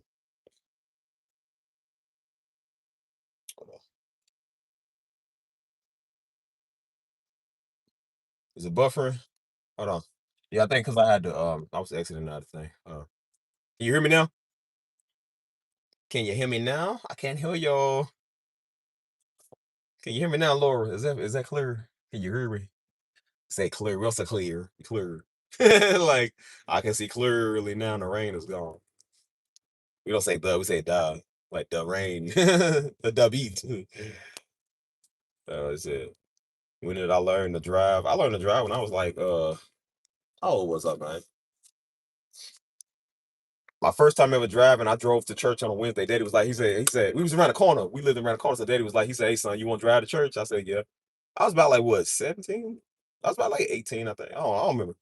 But I got a late start to driving. And so he said, we was going to Wednesday service. I'm gonna let you drive to church. And so he was like, he said, what you want to do? He said, put your foot on the brake. He said, now take your foot off. And he said, pull the lever. He said, hey man. He said, hey, he said, keep in mind, he said, don't take your foot off that brake. He said, keep your foot on that brake when we at the stoplight. He said, because you take your foot off of it, the car still goes. So I was like, all right. And so he was like, all right. He said, hey, he said, now put it in reverse. He says, put the lever in. So I pulled the lever and put it in the drive. And he was like, don't gas it, just just do a little bit. And so he was like, hey, he said, hey, he said, turn up his corner. He said, hey man, slow down. He said, slow down, hit the brakes. He said, slow down. Like he was getting concerned for a little bit. And so we got the church. Like I said, we was right around the corner. We lived right around the corner. So he was like, hey man, he said, be careful with this brake. He said, the car still goes. He said, the car still goes, you take your foot off. And so and so we got the church. So like it wasn't that bad. He was like, you definitely need some practice, you know what I'm saying? And so I started working like kind of around that time or whatever. Or like shortly after that I started working. And then um first I was catching the bus to work, you know what I'm saying? Which I hate the bus. Oh my God, bro. I think we can all relate to the bus. I hate the bus, bro. Nobody likes the bus. But he was like, um, yeah, he was like, eventually he was like, yeah, you can start driving to work, you know what I'm saying? So I would take the car, like we had two cars, so I'd take one of the cars to work. Um, you know what I'm saying? Because I worked over in Indiana. So I would ride over. Yeah, but I've been driving for a good minute. You know what I'm saying? And then I thought that's the thing, man. Once I started driving, I had to run all the errands for daddy, man. I ran every errand, man, for mom and daddy. Every time he'd call me, like, hey, man, go to the store, go get me some food. I was like, I mean, can I get a meal too? Can I get a meal too? And, I'm like, that's what they had that mass shooting at like 3 years ago. It's crazy, man. It used to be a bank, they shut it down now. Nothing now. But crazy, man. I was in town. Um, I was actually leaving that day, man, right before I left. They talking about somebody done shot the bank up, man. Crazy. Yeah. Um, and I think it was automatic. It's automatic. You going to bed, Laura? She said bedtime. What girl? It's early. But you gotta be up in the morning.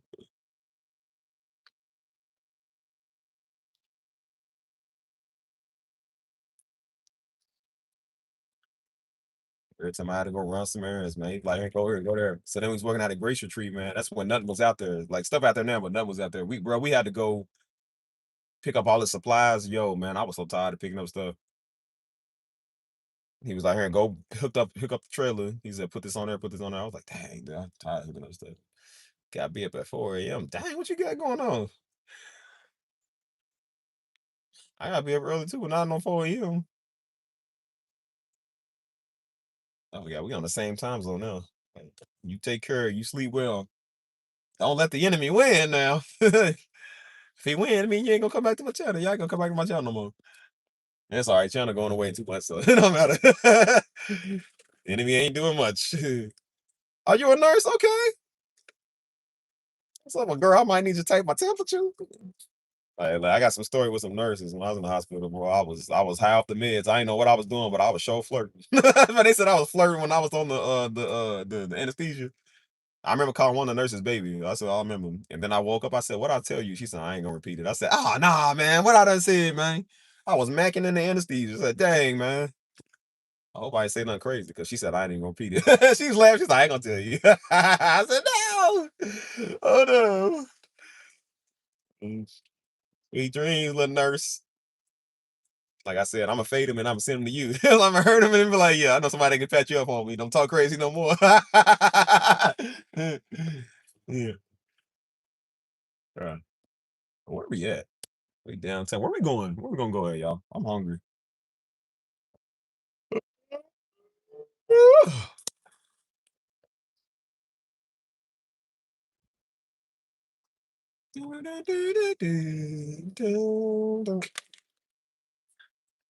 All right, so how we get to see what are they doing, man? They always turn stuff off. Like what they doing, dude?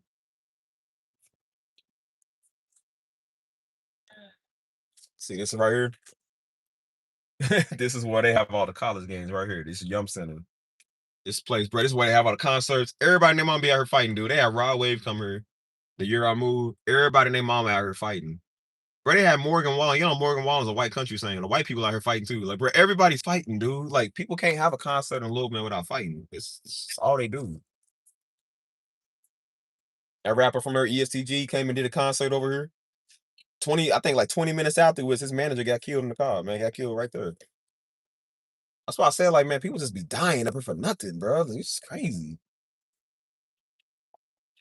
And then that later that week, that same street that we used to go party on that same street I told you I don't take. His other artists got killed up there too. Like, bro, these people just be dying living right, man. That's why I said, like, everybody around that dude, man, be dying, man.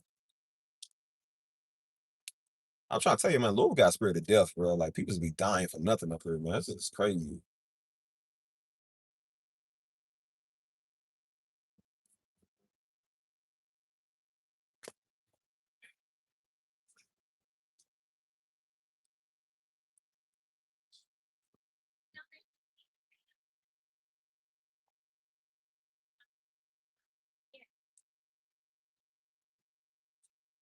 That's why I said, now you see why you moved away, man. So you ain't got to deal with it.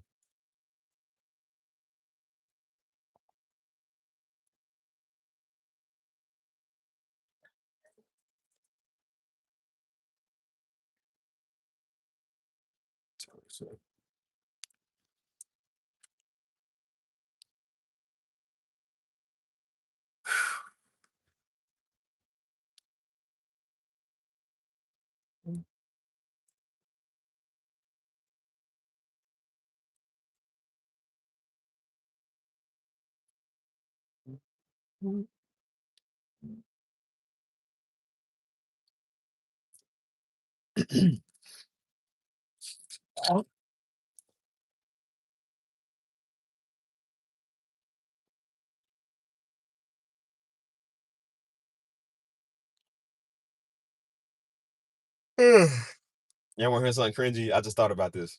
So I remember when me, Stisha, and Joe, we was young, but this is like right before we started our first church. We used to do music in the house. So mama had a home daycare, so we had like little musical instruments. So we had like something called rhythm sticks. There was like little red little sticks that you could use to like beat on stuff, and you can kind of use it just like make noise. It's how you know it's old. We had a CD player, and sometimes the CD player was like a tape player. Y'all remember tape players? Y'all, some of y'all too young. Y'all some young Negroes, but back in the day, we had like the CD players that had like a tape player on it. You know what I'm saying? And so you can also record. You can really record like your voice audio on like a tape. You know what I'm saying? So me and Stisha decided to come out with a music album. Yo, it was the craziest thing in the world. So I was beating on the rhythm sticks. Stisha was beating on something while she was singing. So we all was singing. I think Joe was like singing on something too. And we was kids, man. Like we was real young. And so we made a couple of songs. We pretty much made like a mixtape. I gotta ask my sister, she remember that. Bro, we made some songs. And so I think we was just freestyling them off the top of our head. So we was just like making raps while we was doing it. And so I remember one of the songs, it was like, he is coming back. Are you ready? Bro, yeah, I remember that. He said, he is coming back. It was like Christian rap. And so what else was we doing, man? We was doing we had did another song. We did a couple of more songs. And so I was just beating on stuff, you know what I'm saying? Just beating on the little rhythm sticks. So then Stisha did a solo song. She said, no, I want to do a solo song. So she wanted to sing. Oh my God, it was crazy, y'all. Bro, the song was, I don't know, I remember the song was about the number zero. She said, when you count the number zero, nobody's there, nobody cares. Oh, yo, this is like 25 years ago. I remember this. The song was about like calling zero. Like when you ain't got Jesus, you call zero. It means nobody's there. Yo, scratchy. So I remember Mama one time, her daddy was asleep. Mama woke up. And so we said, Mama, let's start a mixtape. You know what I'm saying? So we showed Mama the mixtape. You know what I'm saying? We thought we was balling, man. We was nerds. There's something wrong with us. I said, boy, we thought we was killing the game. I said, you know what? Take this music nowadays. It's still better than half these Negroes mixtapes they got out here. I'm trying to tell you. It's better than anything well, name a noun. Whoever these little Negroes are, name a noun at this point. Y'all let me over. I said, bro, that was back 25 years ago. It's still better than half these Negroes mixtapes, SoundCloud rappers and all that. I was like, why do we do that? We made a mixtape, just beating on stuff. And we was freestyling, man. I remember Dad used to make beats. He's like when his homeboys come over, man. He was in this little home studio making beats, you know what I'm saying? And whatever. And so they'd be over like writing raps and stuff like that, you know what I'm saying?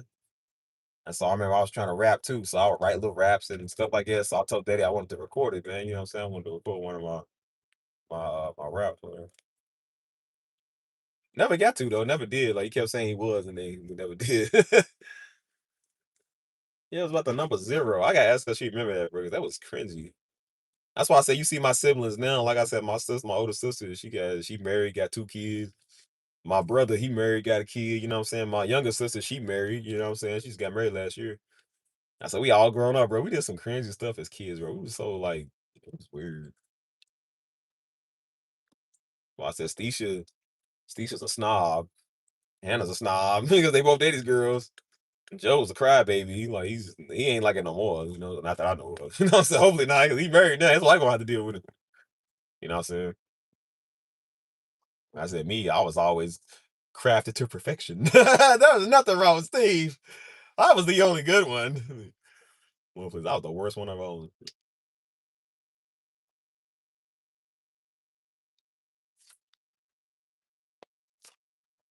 Yeah, we all got our own thing. You know what I'm saying? I didn't really know music was like my thing. You know what I'm saying? Like I was a kid, so I didn't really know it. They said I came out the womb beating on stuff, man. Mom and daddy said I was beating on stuff when I was like 1, 2 years old. You know what I'm saying?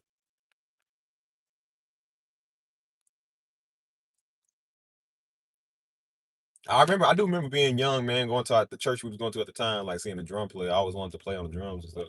Something about the drums, man. Like you just like it. That's why I said the fact that I turned out to be a piano player is crazy because I didn't even know that, man. I was always a drummer. You know what I'm saying? I had no intentions of playing keyboard. I thought that was Daddy's thing. You know what I'm saying?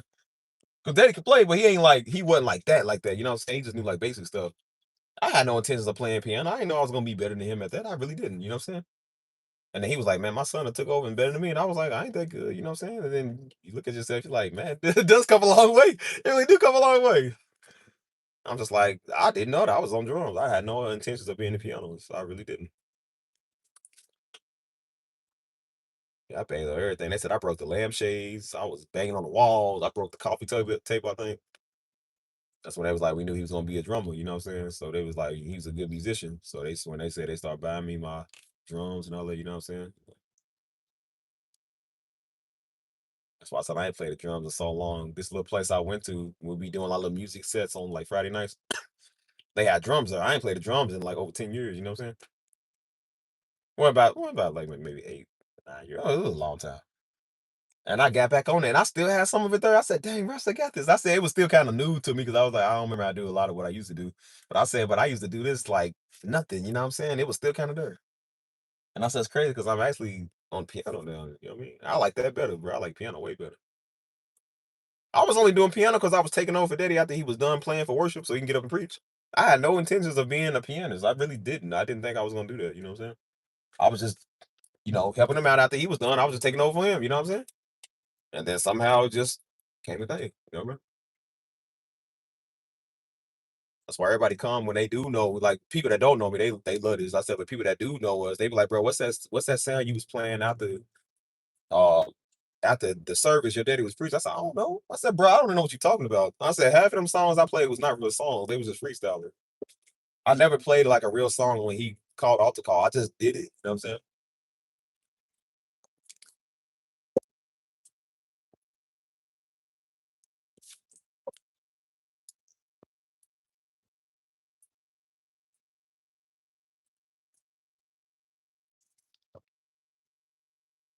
Yeah, I just like I said, I like the piano better, man. It just gives I like melody. Like drums more for rhythm, piano's for melody. You know what I'm saying? So it's more comfortable feel. And then when I start doing piano, you can make beats. You know what I'm saying? That's when I started making beats. And then I started making like little melodies. You know what I'm saying? Like, just because I came from playing piano. And that's how it all transformed into what it is now. You know what I'm saying? It's a powerful thing. You know. And then I upgraded from that to the computer, like with the software. You know what I'm saying? So now I got the software, and now my setup is good. You know what I'm saying? I thought I was just doing YouTube. You know, I remember when I first moved to San Antonio, that's when I did my first uploads. Like I first was uploading on my HD channel just for fun, you know what I'm saying? Just to see what it was like. And then I started doing it consistently like months later, you know what I'm saying? And I started really believe that's why my relationships didn't work out that well, you know what I'm saying? Because I think God was trying to talk to me at the time, was like, dude, focus on the music. Because every time I was in one, I never focused on the music. Like I was kind of halfway doing it. I'm like, I think God want me to halfway do stuff, you know. So I was making the woman my guy, you know what I'm saying? I was making her like, nah, I want to spend time with you and let you distract me. You know, I was just like, nah, man. Every time I got distracted, it's like it didn't work. So then guess what I went back to doing? I didn't even realize I went back to the music every time. I went back to doing music. I said, maybe this is God trying to tell me, like, dummy, do your music, dude. Do it. Because I was like, I said, you know, you're doing music because you're single. But I said, but then when you get somebody, you stop doing music. You know what I'm saying? And I noticed I was slacking, man. And like I said, I got too comfortable with them, and then that's when we kind of fall out. And guess what? I went back to doing the music. I went back to doing the music. I said, I think it's God being like, hey, dude, stay on your music. So now I'm staying on my music. So even when I do talk to a woman, you know what I'm saying? I don't let them throw me off of that because I don't care about women like that no more anyways. So I'm like, bro, I'm thinking about my stuff. I like doing music. It makes me happy. You know, I really do think I was God, like, hey man, like get back on your craft, you know what I'm saying? Like you had your fun, all right, get back on your craft. You know what I mean? Like, give me my praise, man. Give me my worship. You ain't doing enough. You know what I'm saying? Like, because I didn't realize even doing that, man, was also like praise and worship. I just thought it was just for fun. I just, of course, on Sundays, yeah, but like when you doing it on your free time, you think it's just you playing. Like, that's still praise and worship. Like, that's still you doing what God told you to do. So, it's probably why you didn't get blessed all the time. You don't even know it because you blessing God. You know what I'm saying? Like, so that's why I said, like, ain't nobody or nothing gonna break up my relationship between me and him. That's why I said I love God more than anyone. I love God more than anything, man. Not just because we supposed to, but just 'cause I realize he's better than everything, bro. Like I said, God don't get my nerves, man. He don't call with his feelings today. He ain't talking about why you don't love me. So like I said, God ain't he's not insecure. He's everything, man. He's anything and everything.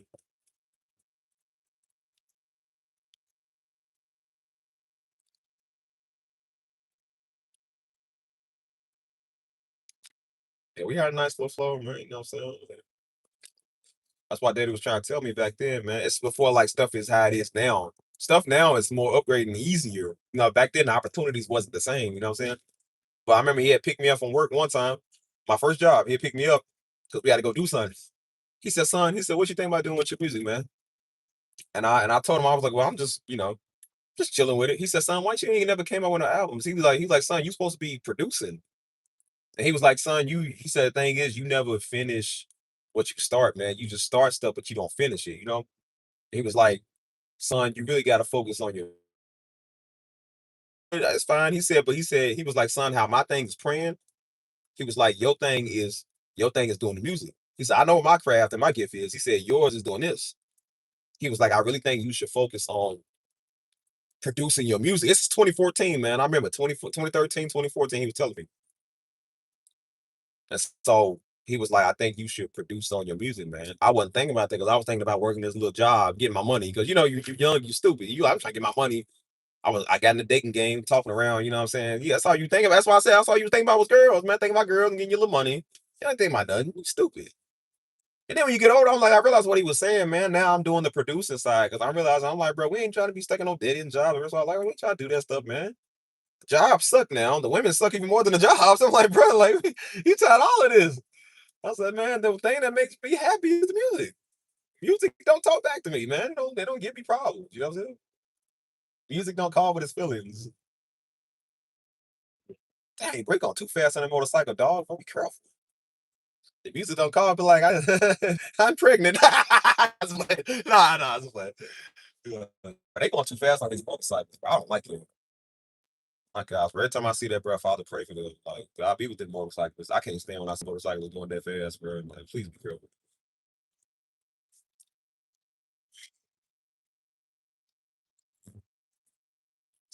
It's wonderful. Trust God, you realize worth the potential. Yep. And that's why I said I was putting that in women, man. You know what I'm saying? That's why I said I put everything I was putting in, man, was filling. I put it in San Antonio. I thought if I moved to San Antonio, it was gonna be everything I wanted and realized like I mean it can be, but I said, but you wasn't ready for the stress that came with it. And that's why I said once I got the very thing I worked so hard for, I didn't even want it no more, you know what I'm saying?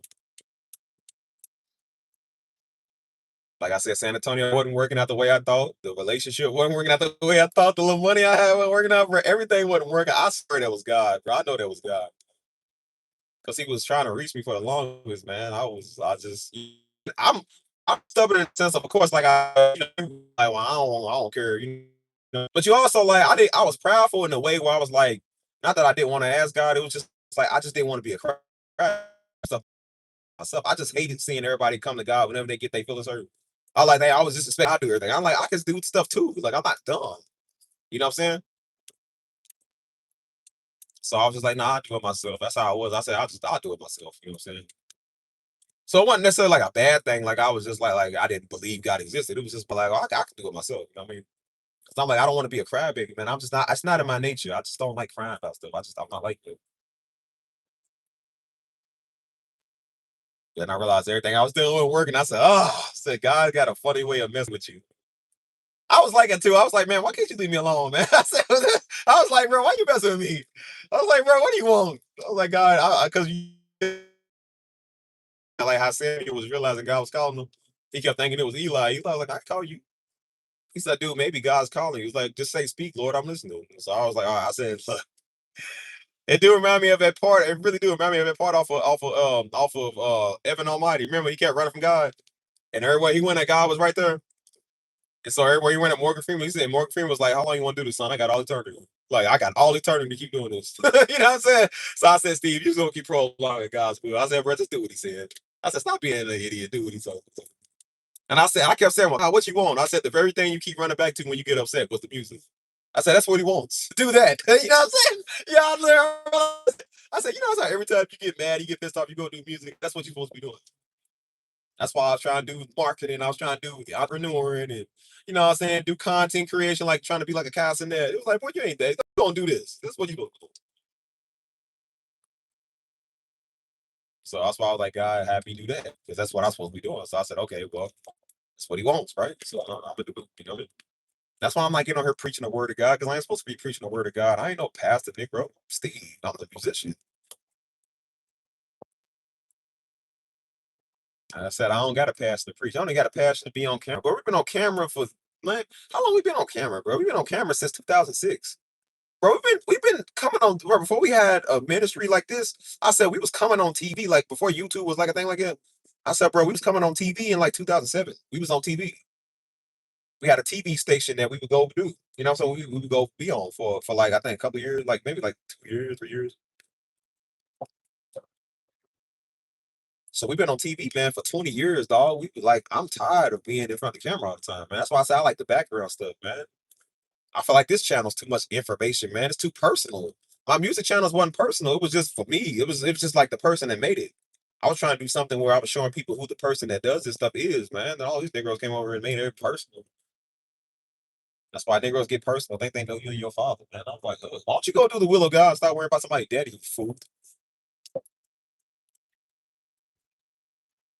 So I'm glad God gave me a gift for doing music, man. So I don't gotta deal with y'all Negroes being the pastor. I don't gotta deal with you.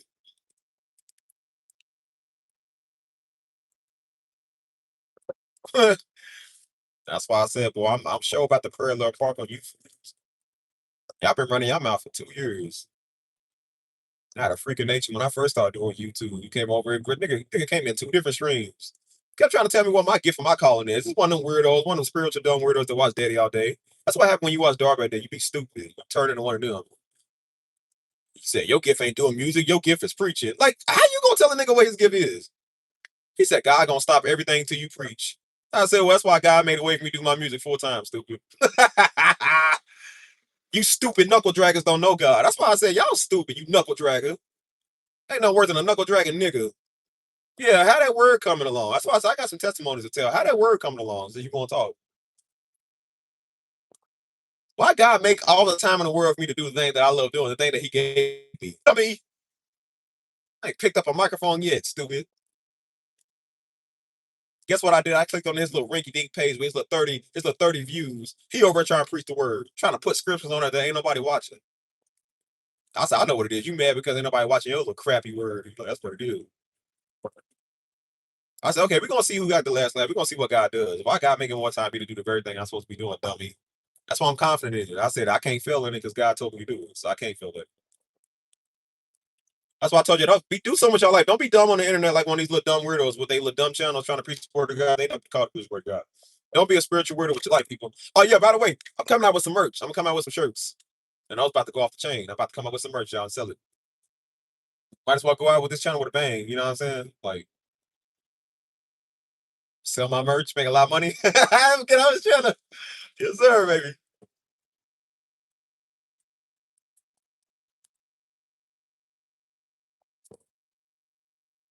On speed. Hey. Mm-mm-mm. Mm-mm-mm-mm. Right? Yeah, it's so right.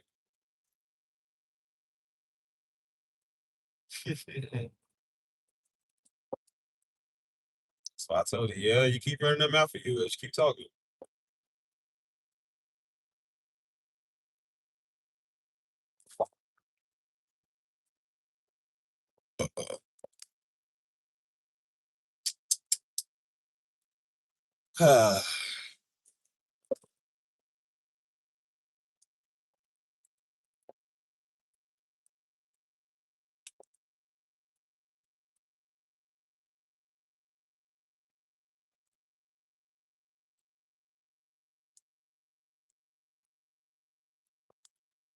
So that's why I'm so content. Like I said, do something with your life, man. Don't end up like a weirdo on this YouTube, man, trying to preach word. They ain't called a preach word, man. Don't be on there making conspiracy videos and trying to talk bad about everybody, man. Like I said, ain't nobody can give you no money.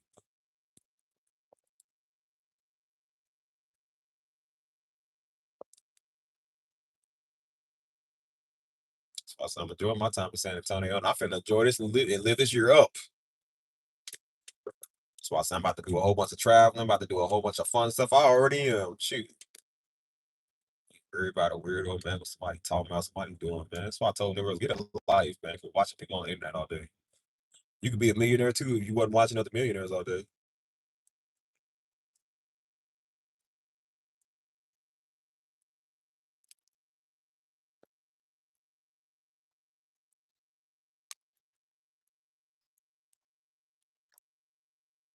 I said, "Boy, Daddy's trying to tell me because again, Daddy was wise, man. He knew like he was trying to give people birthday gifts. That's what he was trying to get people to understand, man. Again, we Negroes, we ain't know nothing. We was always looking on the outside in, or the inside out. You know what I'm saying? We was thinking like, well, nah, we want to do what somebody else doing.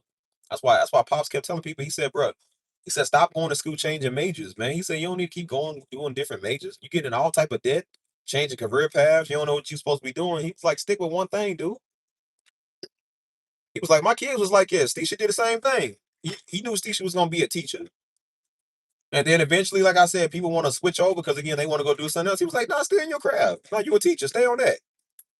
That's why Stisha's a successful teacher. You know what I mean? Because he was like, he was getting you to stay with the thing that God gave you, man. He knew she was good at stuff like that. You know what I'm saying? He knew I was good at music. That's why he told me, like, dude, stay with music. He kept telling me, he said, son is good at, because my first job, I was loyal to it. You know what I'm saying? And he had told me, he said, son is good that you hold a job down. And he was like, son, you're real good with money. You good at saving. Because I'm not a flashy type person. I don't be stunting on the grounds, flexing money. I don't do that. He was like, son, you manage your money good. You know what I'm saying? He was like, it's good that you making your money. He said, but he was like, your potential is way more than working that job. That's why he was saying, he was like, dude, if you do this right, he was like, son, he was like, son, God will take care of you with your gift. He said it's 2014, man. I remember this. He said this a long time ago. I didn't know what he meant by that, man. I was just thinking like he talking about church. I'm like, no, it's bigger than church, dude. You know what I'm saying?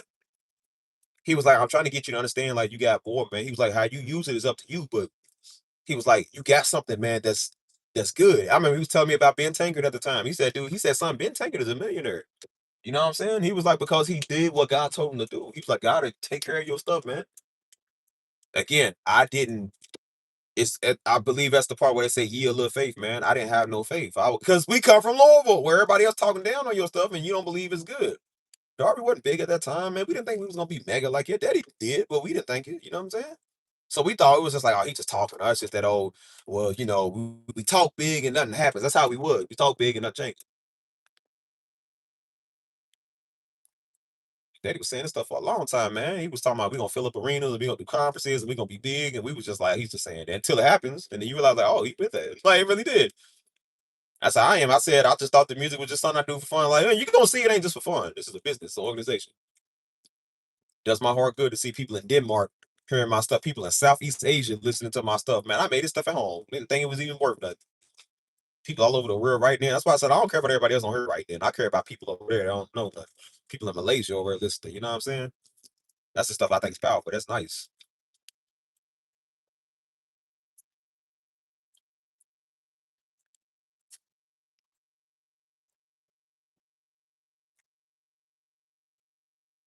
Yeah, that's why I said I'm exercising my gifts and abilities to the fullest. That's why I said I told you. I said I got tired of the job I was at, man.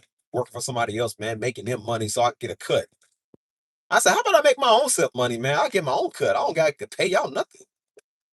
That's when I told God, I said, God, I said, I know the journey to this is gonna be long. Journey to this is gonna be hard, but we already put in a lot of this work already. So I said, we pretty much got time served with this. You know what I'm saying? I said, God, I want to just do what I love doing full time. I said, God, give me a job where I get to do this as much as I want to do.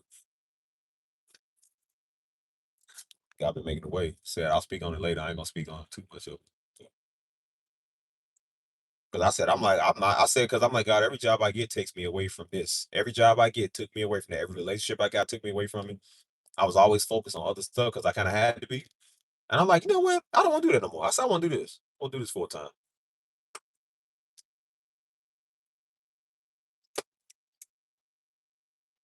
So I tell people that's in my field, man, I said, you make the best of what you got. You know what I'm saying?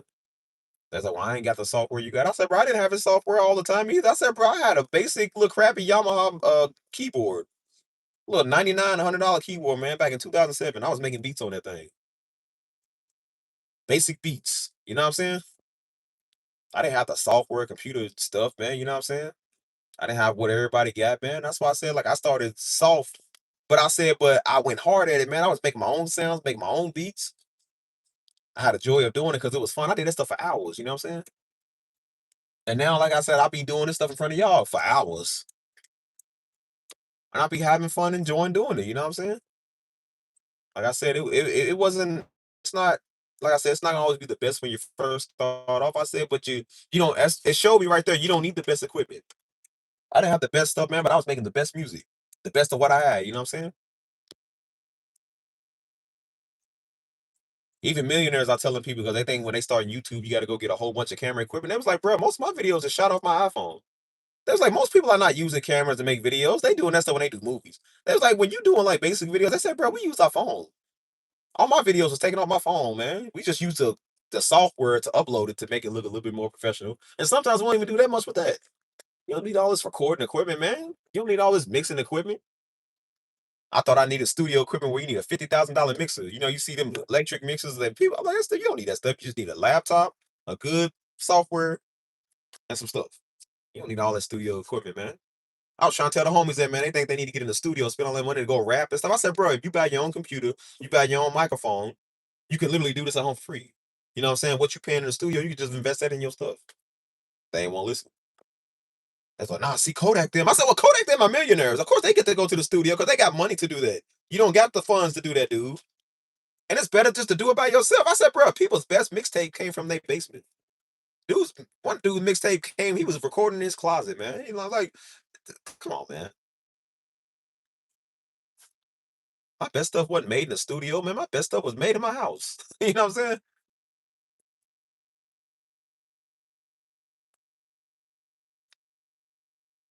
Right.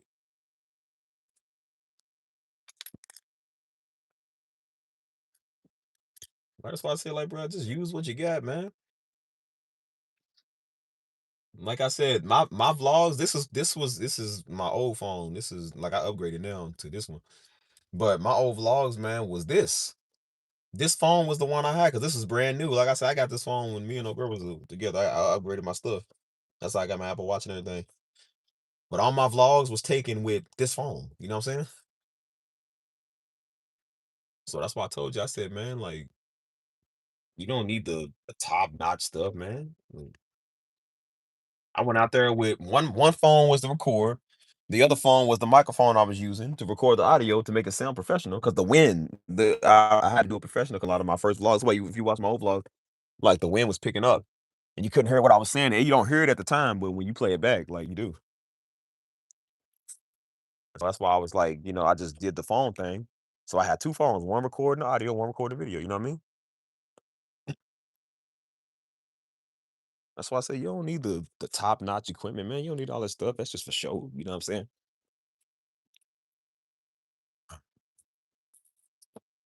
That's why I said be content with what you got. That's what God be trying to get us to understand, man. We think we need more. We think we need the best. It's like you're not even grateful for what He gave you. You know what I'm saying?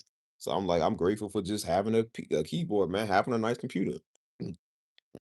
I was making beats off my laptop, man. Daddy had bought me a laptop, man, for my birthday one year back in 2015. And he was like, he said, I want to. We was like, he was like, yeah, I want to get you this computer software. He said, for your birthday, just goes. Bought me a nice little setup. You know what I'm saying? I was using that thing pretty cool, man. And so that's when I was first making beats on the computer because I was used to doing it on the laptop. I mean, on the keyboard. You know what I'm saying? That's why I said my stuff upgraded over time. Like I said, a laptop wasn't the best. Like I said, it gets older. You know what I'm saying? That laptop over 10 years old. And I said, then I upgraded to Joe has sold me his old gaming PC because I think he had got another one. He's like, yeah, I'll sell it to you. He was like, yeah, he's like, I'll sell it to you for a pretty good price. You know what I'm saying? For like less than what he got. That's the PC I'm using now. I bought it off Joe. You know what I'm saying? That with its high processing power. That's way better than the laptop I had, man. Way better. And that's when I started making beats. That was right around the time me and my ex broke up. And so all I did, instead of talking to her all day and all night, guess what I did? I was staying up overnight making beats in my brand new studio room I just made. I put 2 grand into that studio room, bro. I redid the whole studio room and just painted everything, got new equipment, got new everything. And I was staying up to like 3 or 4 in the morning, just making beats all night, just making beats. And that was just for fun. Wasn't never to sell. It was just for fun. You know what I'm saying? That's why I got so much music to this day because I did a lot of music for fun. I wasn't thinking about selling. I was just doing it for fun just because I wanted to. You know what I'm saying? Now I'm turning into a business because I got all this stuff. You know what I'm saying? But that's why I was saying I was like, dude, this, and as time goes on, like I said, stuff gets better. Now I got even better software, a better updated program. Now I got an even better laptop on the go, so I can work remotely anywhere. You know what I'm saying? Now y'all see my new streaming setup. It's different. The sound quality is better. The setup is way better. Like everything is better. You know what I'm saying? And I'm about to invest in some better sounds, man, some better stuff. So the music finna be off the chain, man. I'm like everything finna be extremely better. You know what I mean?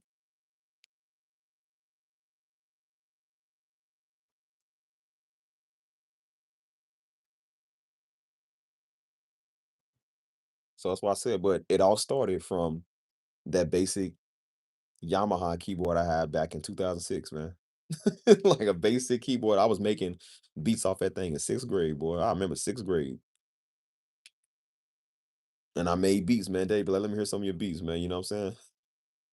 And it was just like basic, the music style back then was different. You know what I'm saying? And so it was just like basic stuff. You know what I'm saying? Like,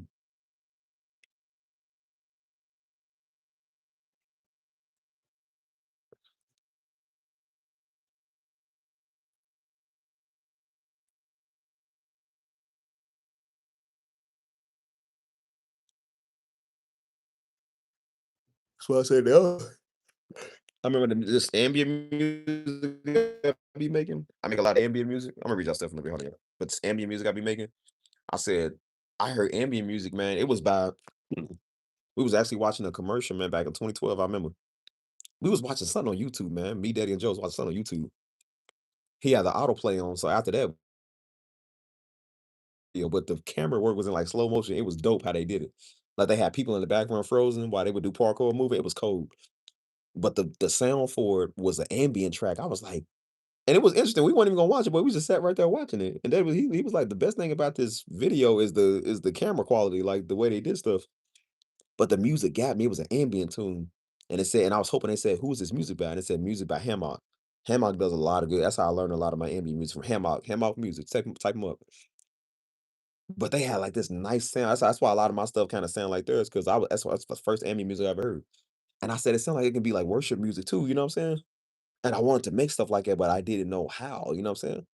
And like I said, back then wasn't no chat GPT. And then YouTube was still kind of like not what it is today. It wasn't like too many tutorials on, like everybody got tutorial for everything now. Like YouTube wasn't as advanced as it is now, like it was back then.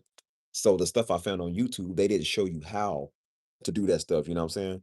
And I didn't have the software. And I was just like, I didn't know how to do stuff, you know what I'm saying? So that's why y'all see me now when I do stuff, I tell people how to do it, where I'm doing it, where I got it from, how I make it, you know. I do that now because back then nobody did that for us. So we didn't know we had to learn how to do it. You know what I'm saying? So now when I learn how to do it, I'm showing people how to do it. So nowadays, like I said, people have a tutorial on pretty much everything. You know what I mean? And so I started making ambient music back then, my version of ambient music with what I had. I didn't have all the best stuff, but I did what I could with my stuff. I still got some of it. I'll show y'all when I get back home. Back in San Antonio, I'll show y'all. But seeing how it sounds now versus how it sounded then, it was way different. But I worked, but but God knew I was working with what I had at the time, you know what I'm saying? So now when I got some of the best software to make it all day, every day, that's why the ADHD channel is doing good because again, like I know how to do that stuff. So I got so much of it, I can do it all day, every day. You know what I'm saying? And I'm like, it feels good to be able to do that because at first I didn't know how to do any of this. You know what I'm saying? The program I'm using now, it's like light work now. But at first, when I first got it, I didn't know this. It was like calculus. I didn't know how to work none of this. I still don't even know how to work the program fully. And most people don't. But I said, but it's still, it was a learning mechanism, I had to learn it, you know? Yeah.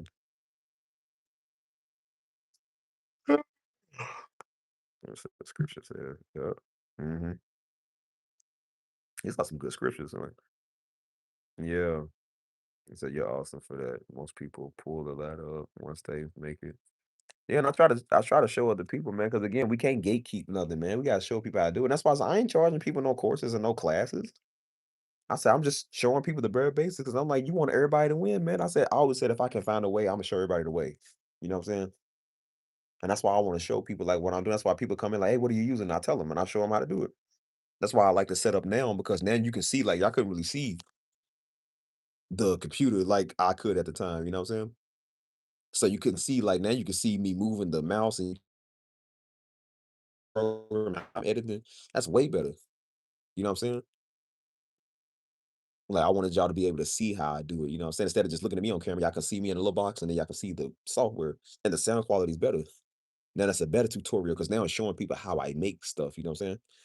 People kept saying for years, "You should do tutorial videos on how you make your stuff," and I just was too lazy to do it, and I'm like, now I'm doing it because 'cause I'm just like, "No, this is important. I want people to see, like, how you do this because because I had a lot of questions on how people make beats, how they did all type of stuff, but there wasn't really a lot of videos out there that at that time in 2013, 14, there wasn't a lot of videos out there like that, or at least the search bar wasn't as advanced. You gotta understand, like, social media wasn't really what it was like it is now. There was no AI stuff like that. There was no Chat GPT. The algorithm wasn't really that good. So, you had to be pretty specific. And the people that's doing it now didn't really exist like 10 years ago on YouTube. So, you know, just like Darby Ministries, back in 2014, like it wasn't as big, you know what I'm saying? Like, because it wasn't, the web like stuff nowadays is better, but back then it wasn't like it, you know what I mean? Nowadays, everybody knows us, but I said back then everybody didn't know us because it wasn't that big. You know what I mean?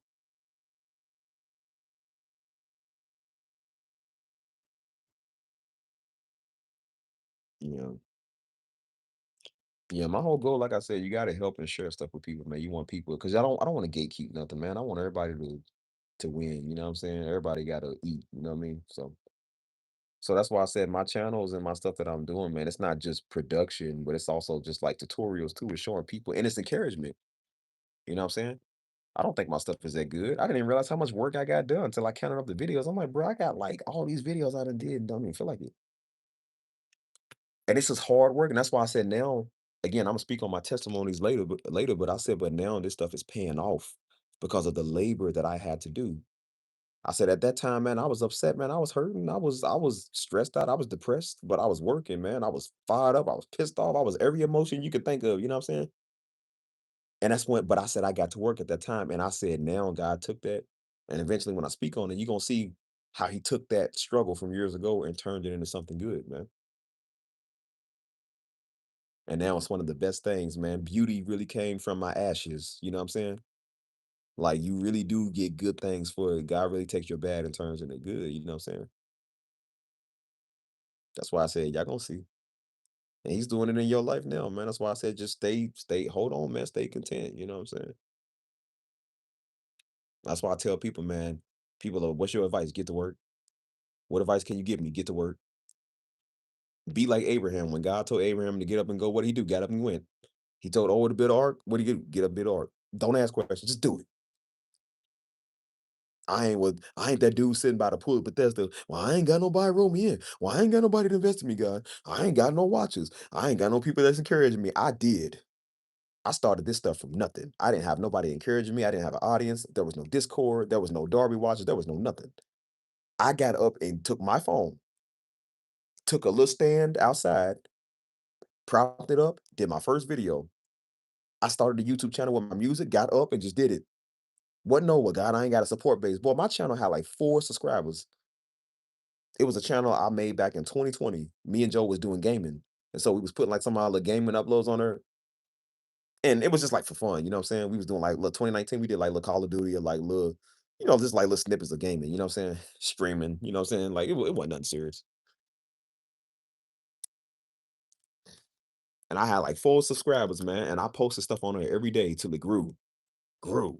I remember I was posting consistently around December when I got out that relationship. I was posting consistently. Went from like 30 all the way up to like 200. I screenshotted it. It's still screenshot somewhere. I was working on my content, having fun. Went from 200 to 300. Went from 300 to 700. Went from 700 to 800. Now we had 1,000 plus. Is it the biggest? No. But I wasn't always as consistent on her too. You understand? It ain't like I've been uploading every day. Every day. I was off that channel for almost a whole year. Piano channel is growing just as big. My piano channel ain't got as many. It's got like 900 people, or like 800, 900 people now. But they got more views over there because people care about the piano stuff more than ambient stuff. People love piano stuff. I'm getting constant views over there, like way more than the ambient. And like ambient's getting some good ones, but that one's getting even more. People streaming my stuff, thousands of plays, man. I don't even know who's watching this stuff, but you know what? I don't care. Just keep watching. Keep watching. All my stuff doing good, but my affirmation channel doing good. You know what I'm saying? This channel been doing good, which I don't even care about this one no more. You know what I mean? This is my least favorite one, boy. It's the biggest one, but it's my least favorite one. I do not even like it. That's why I said I miss the old days, man. Before this channel, when I was just doing music, I don't want to be in front of the camera no more. I don't want to talk. I want to just do this. You know what I'm saying? Like, just do my music, content create. You know what I'm saying? Like, be creative. I was only liking the vlogs because I got to be creative with it. I got to be creative with the intros, with the outros. You know what I'm saying? With the music in the background. I don't care about sitting in front of a camera talking. I don't want to be on no live stream all day, man. I want to be entertaining a bunch of Nick Rose, man. Like, I just wanted to be creative.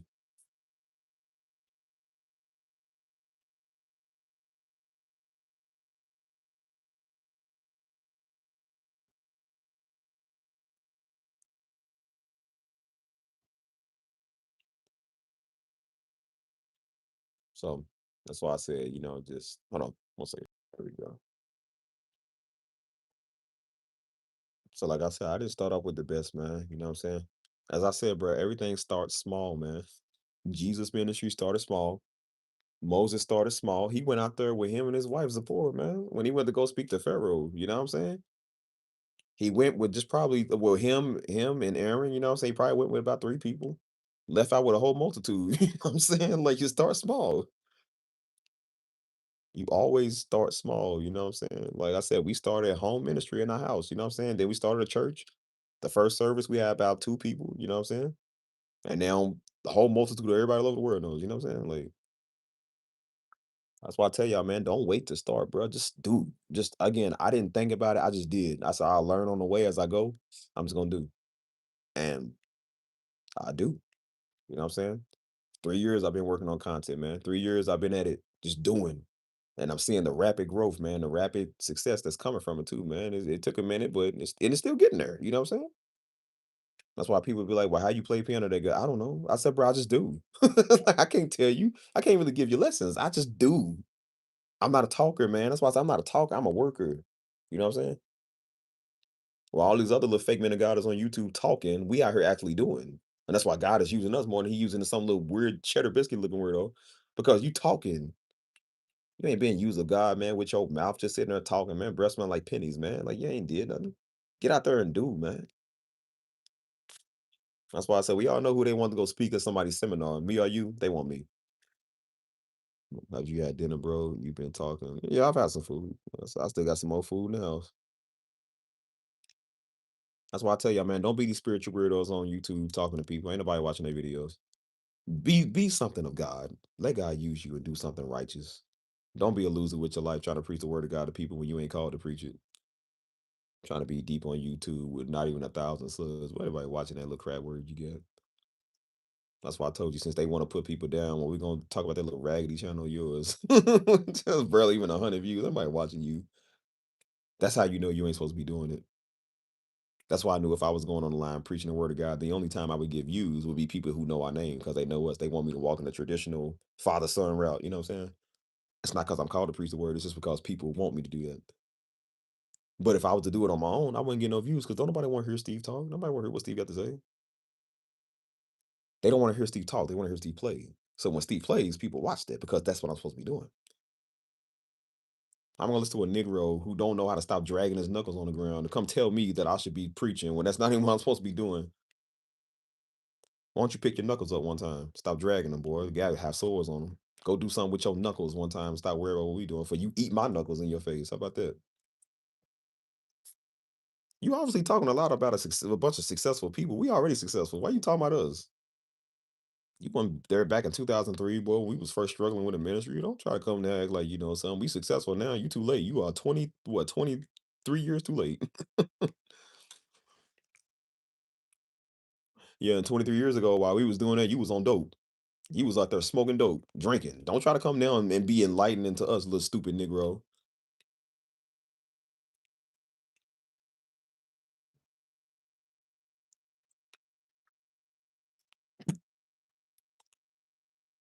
That's why some of y'all be too influential, letting people influence y'all because they talking. I said, boy, I ain't never let some dumb Negro influence me, boy, please.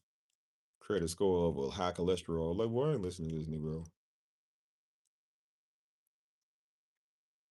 Because when the Lord moves, he's going to use a Negro to move. The God of the universe. He ain't going to use a sign or a wonder or a comet streaking across the sky. He going to use a talking Negro. Like, boy, please. So what time is it over there, man? What time is it? I'm talking to y'all about cheddar biscuit talking Negroes. 11:30. Where you located? Where you is? I'm on the East Coast. Like y'all, I know some of y'all on the West Coast and some of y'all. I'm really on Central Time now because I live in San Antonio. I'm just in Kentucky right now. But I said Negro be talking. Hey, just know y'all, when the Lord moves, he's going to use a Negro. Oh snap, you're from Liverpool, UK. That's what's up, man. I see you. Hey, what's up, girl? Shout out to the or should I say I know in the UK they don't say I like you. They say I fancy you. I fancy your live stream. Hello, governor. I fancy your live stream, Mr. Stephen Darby. You know, they say I heard one of them dudes had a meltdown and the politicals, they call each other jellies. Like you're I guess short for jealous. He said, you ungrateful, unvertebrated jellies. I said, bro, what? That's like them cussing you out in English. They be like, I don't respect your time, madam. Like, that's you disrespecting me? Like, bruh, I don't know whether to hit you or laugh. Like, they They say ghetto pot using bottles of water. Peter Parker.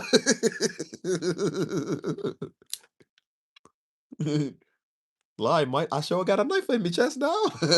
Like, bro, what? I haven't lost me good spirits. No, we haven't. They so positive, or like, bro, I seen a lot of the UK gangsters. That's crazy because they gangsters are almost worse than us, man. But the way they talk, it's like, bro, the way they talk, it's like, bro, don't let the accents fool y'all. But it's like, bro, I can't take y'all serious, bro. Because it's like, he said, hey, Mon said he can't come to our hood over here. I said, are y'all about to pull out like swords and start fighting with each other? Like on guard, you know what I'm saying? That's why I said UK diss tracks, man. When they do their drill music, they are disrespectful. I ain't never heard like American drill versus UK drill. Is I've never heard nothing worse. Y'all think I'm playing? Go listen to some UK drill, but that stuff is dark.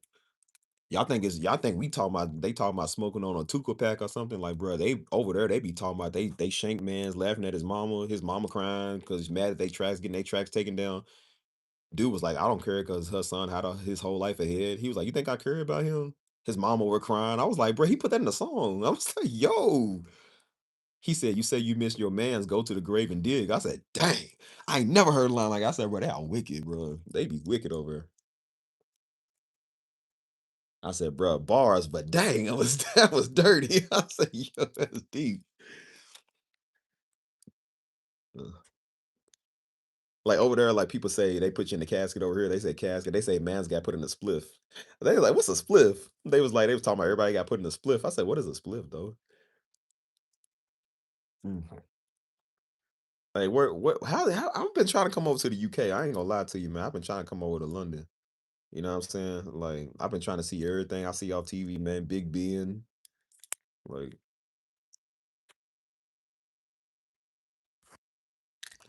I mean, they did learn it from us, but I'm like, but you gotta understand, like, people been like that for years. They've been doing this stuff for years before they even knew American culture. All over the world, they do this stuff. It's crazy. Yeah, I heard of Liverpool, but when I heard Liverpool, I think of the soccer team over there because my sister used to watch a lot of soccer. You know what I'm saying? So she would watch like Real Madrid, Barcelona, Stoke City. Who was it? I think Liverpool. Like she watched all of that. I don't know nothing about that. That's why I said I don't like I said I ain't. I know y'all ain't sweet over it, bro. I ain't trying to LFC. Yeah, well, I know y'all ain't sweet, man. Y'all robbing nigga. I say, Mons, give up your Willy Wonkas and your gadgets. Like, what? Excuse me? Like, you heard me, Mike. Hand over your spickle spies and crescent hotters. So, like anybody understand what he said?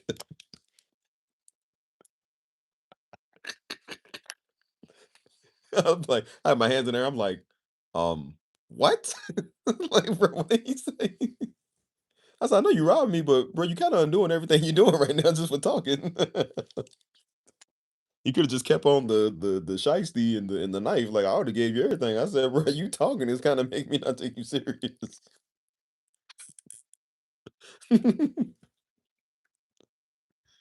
Like they say, like me car, like get out me car. Like y'all remember that vine? It's like I'm in my mom's car. She said, get out me car. Like they said, like me. They try like a bunch of Mr. Krabs. Like me want to go here, me want to go there. It's like what?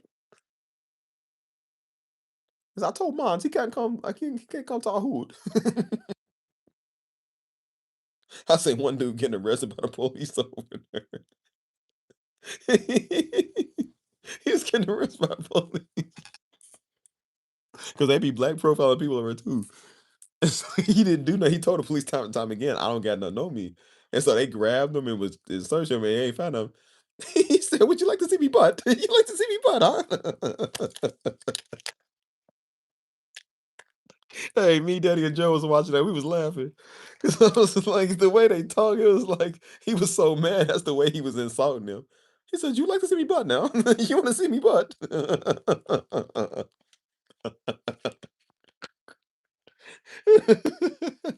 Oh my gosh. Man. You lucky racist.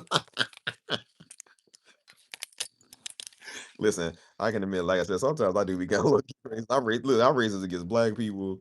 I'm racist against white people. Bro, I throw racist jokes on everybody because they do it to us too. That's why I said I can't be mad, bro.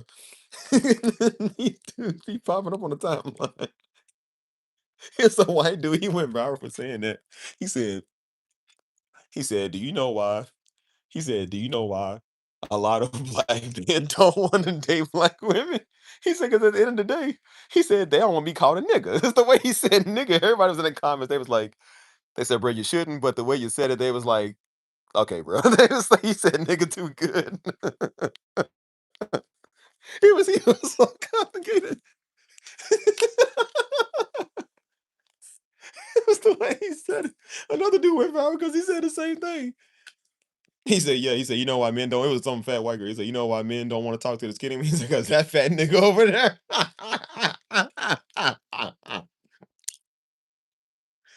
Oh my gosh, bro! It was funny because you weren't expecting him, and he said it too perfectly.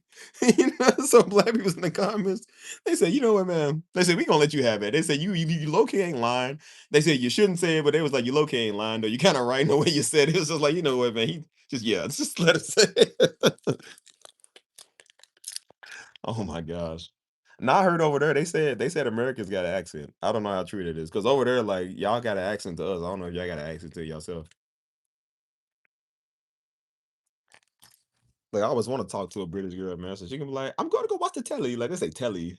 Like, I know that's where we get Teletubbies. They be like, "I'm gonna go watch turn on the telly." Like, "You mean the TV?" Like, "Bro, what you saying?"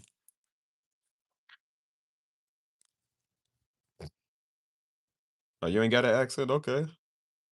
I about to say, "I need to hear some of we I can't hear you on here." I said, "Man, shoot." "Are you from the Congolese? Hey, that's what's up." Hey, bro, if it's a group of people I love, boy, Congolese.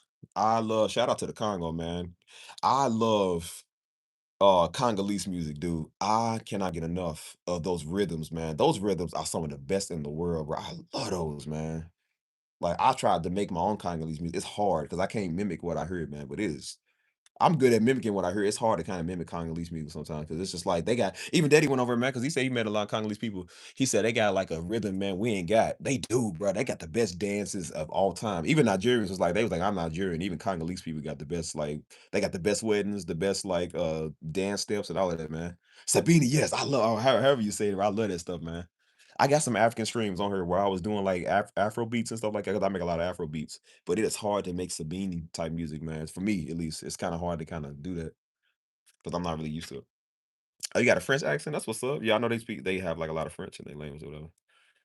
Shoot, that's why I say I see them Congolese West, man. Them women are gorgeous, bro. Them are beautiful. I was like, hey, yo, man, they be doing the steps too. I said, hey, I might go over to. I said, hey, girl. I said, hey, girl, I'm 70% Nigerian. Yeah, nigga, come on. I said, girl, a Nigerian with a Congolese girl, we can make beautiful bread together. Shoot. But Congo, but they got the best. Oh, you see my Afrobeat? That's what's up. But they got the best beats, man. Like I love their flag too, man. They got pretty flag. You know what I'm saying?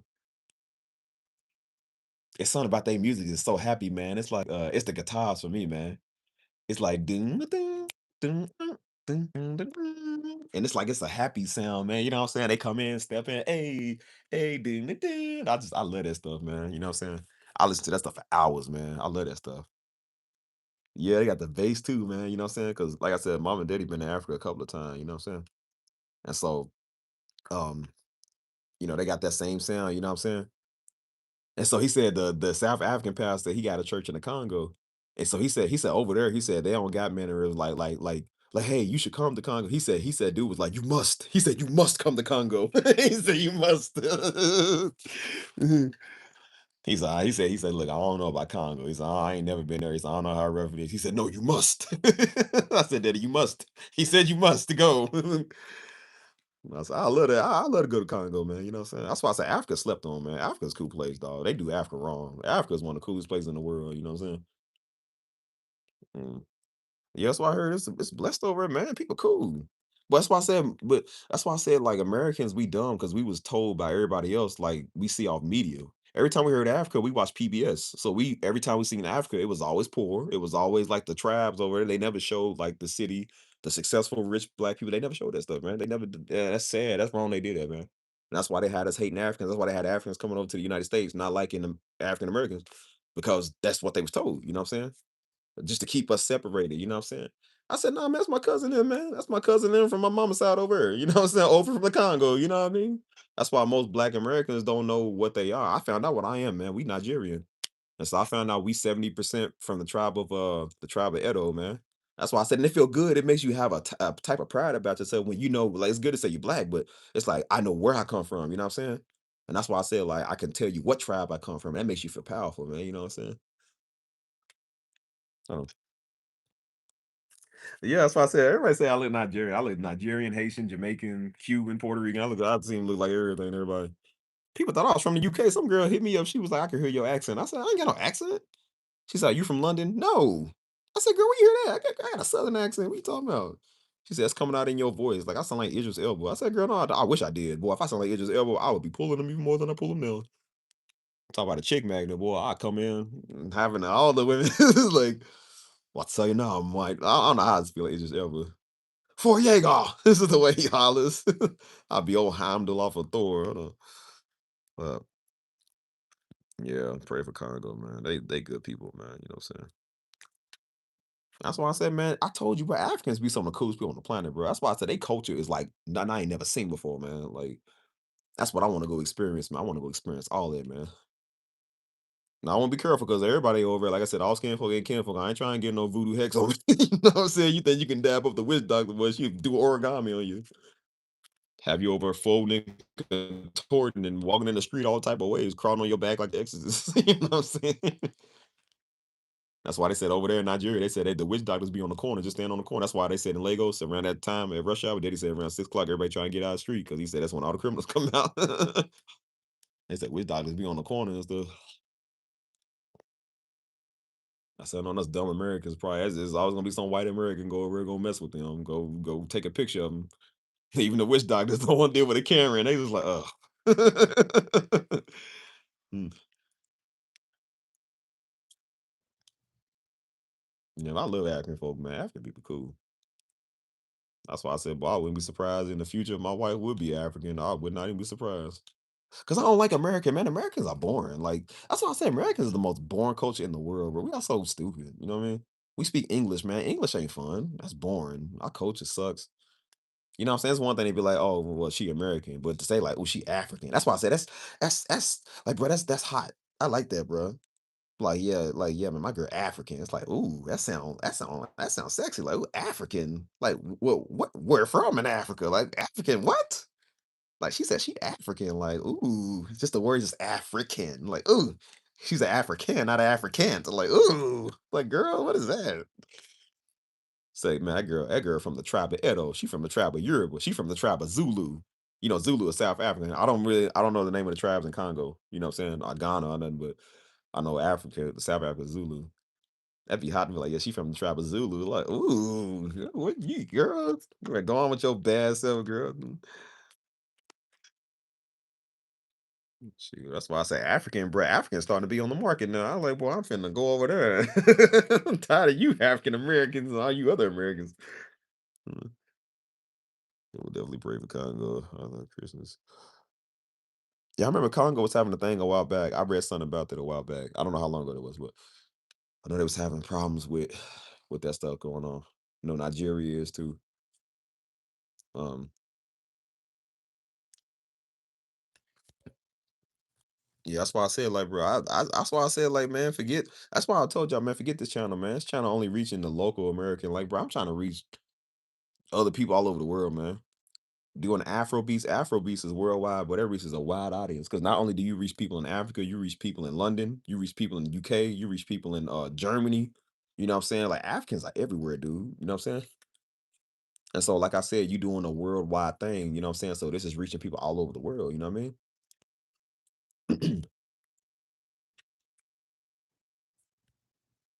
That's why I said, like, well, the world is bigger than Louisville and bigger than this old rusty dusty channel, man. Like, you know what I'm saying? And we gonna take the best ones of y'all over here and put us over there, put y'all over there. What we doing? You know what I'm saying?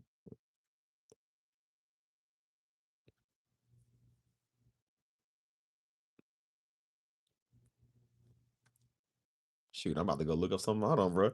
I know I'm gonna get copyright strike for these videos, man. But I love Sabine music, man. Bro, I love that stuff, man. It's just so happy. Ding, ding, ding, ding, ding, ding. Dun, dun, dun, dun, dun, dun, dun, dun, dun, dun, dun, dun. It just makes me so happy, man. You know what I'm saying? Like, that's why I say I ain't gonna lie to you, boy. Don't an African do it better than the Congolese, bro? Congolese do it the best. Like I know Nigerian weddings are nice, but Congolese, man, Congolese people do it the best, bro. Every wedding that I've seen, because I was learning, I was like, what's the name of that music that the subgenre that they do of like African music? And I found out it was Sabine, you know what I'm saying? And every video that popped up was Congolese, bro. It was everybody from the Congo. Congo is the ones that do it the best. They have the best steps, the best dance moves. And they was dancing for like 48 minutes to an hour, bro. They did not get tired. Bro, they was dancing for 40 minutes. Bro, they was just dancing and just all over the place. I was like, bro, I'd have been tired after the first 15 minutes, bro. They was still going. One thing you gotta understand about Africans, boy, Africans will go like even when Daddy went to one of the African churches over, he said, dude, they go for about 6, 7 hours. He said, bro, he said, I can pray for a good minute. He said, but even I was getting tired. He said, bro, they was praying for 8 hours.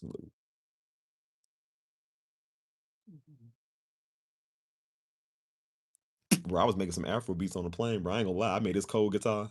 It was like dun, dun, dun, dun, dun, dun, dun, dun, dun, dun, dun, dun, dun. I was in the back of the plane and I had the words, say yeah, yeah. More guys wake up, dun, dun, dun, dun, dun, dun, dun, dun, dun. I said, yeah, yeah, yeah, yeah, yeah. I'll be singing with my songs. I'm finna be an Afro artist, bro. I ain't gonna lie to you.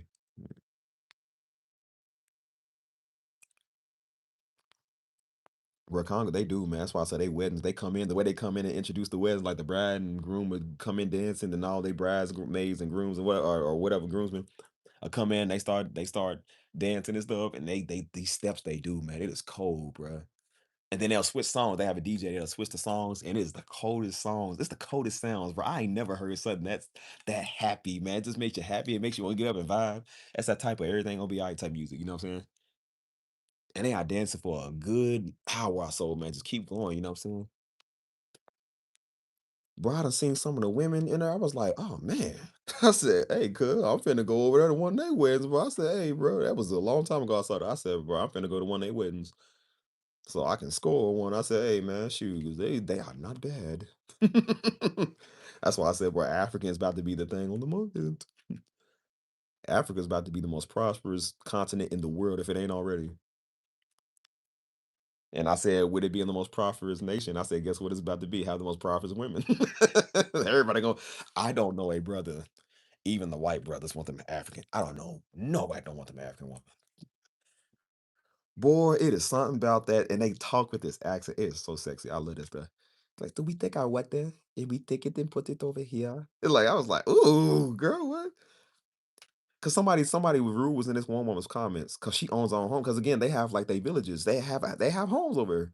Somebody was like, well, how do y'all feel being homeless and stuff? Like she was like, she said, do you know what you Americans pay for a home? She said, we own our own stuff. She said, you paying all that money and don't own it. She said, I own my own home. So I don't even want to imagine what you're paying for something that I get to have. See, I said, girl, you tell them. I said, hey girl, I'm gonna come out there to your home, girl. I'm gonna come out there and shower you with gifts. My old Queen of Sheba, keep on playing with me. I said, you better tell these white folk. You better tell these white people. Y'all think I won't, boy? I get on the plane today, boy. I get on the plane today. I'm gonna need y'all to pay me first, but I get on the plane today and go see son. And nigga, I've been looking for his Queen of Sheba. I'm like, where you at, girl? Keep on playing me. I love the way an African woman talk. Boy, that is so attractive. That's why I say accents are attractive. Americans don't have accents; they just obnoxious. But it's something about, like I said, when they talk, man, it's just like my prince, my rebel warrior, my sexy baboon. I'm like, ooh, ooh, girl, you gonna make a nigga hurt somebody out here. You better stop. I just like the way they talk, man. It's very attractive. You know what I'm saying? I love how confident they are, and it's something about that like African skin. Like I said, it's just I love that glow. Like they skin glows, they teeth glow. You know what I'm saying? Like I love that stuff, man. You know what I'm saying? And I love I love a proud people. That's why I said I rock with a lot of Mexican, Puerto Rican, you know what I'm saying, like Haitian, Dominican, because again, they proud people, they proud of their nation, you know what I'm saying? So when I see a lot of Africans, they proud of who they are too, man. So they rep the Nigerians, man. They rep the Ghanaians or whatever you call them. The Congo, you know what I'm saying? I love how they come in with their flag. Beautiful colors, but they got the best colors, bro. This is beautiful. You know what I'm saying? So I'm just like, bro, I'm finna go get me some Congo attire, man. I'm just like, cause I like their colors. I like stuff like that. You know what I'm saying? So I love people that's a proud people. You know what I'm saying?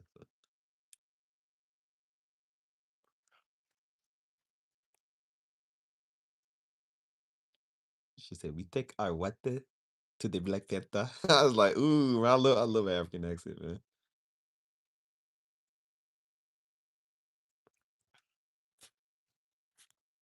Mm. So yeah, again, shout out to my Congolese people, man. If I got anybody watching, man, there's some people, man, that know us, man. They be watching us from South Africa. I had a lot of Kenyans, man. A lot of Kenyans, South Africans, Nigerians, um, Zimbabweans. You know what I'm saying? Like, there's a lot of people, man. I haven't really seen a lot of Rwandans or like Sudanese. I don't really see a lot of them. Um, But that's a lot of people. It's like people hear African think about like Egypt. I'm like, that's more than just Egypt, dude. Like, I consider Egypt Africa, but I said when we talk about Africa, we talking about like deep Africa. You know what I'm saying? Like places you ain't never heard of. You know what I'm saying? Uh, like Chad. I don't even know what's in Chad. You know what I'm saying? Well, everybody know Libya, but I couldn't even tell you half these places. That's sad, man. We don't even know these continents like that. I tell you one thing Mama did. When we was homeschooled, like I said, we was doing world history. I said, boy, Mama made us learn about Africa. We had to read every country and write an essay. We learned. Mama was serious. I said, one day might be the Congo, the next day might be Sudan, the next day might be Rwanda, the next day might be Nigeria, the next day might be Nigeria. You had to write an essay. You had to read these long chapters, write an essay on what you learned about it. Mama was serious about black stuff. And that's how all the conversations led back to black. Everything came from black. And she was like, no, she said, those Africans, they black like us.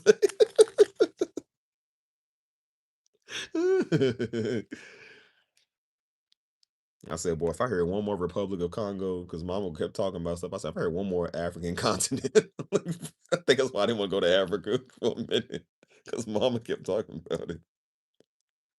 And Daddy was always going to Africa. Him and Mama always go to Africa. I was like, you know what? I don't think I want to go to Africa now. Y'all keep talking about it too much.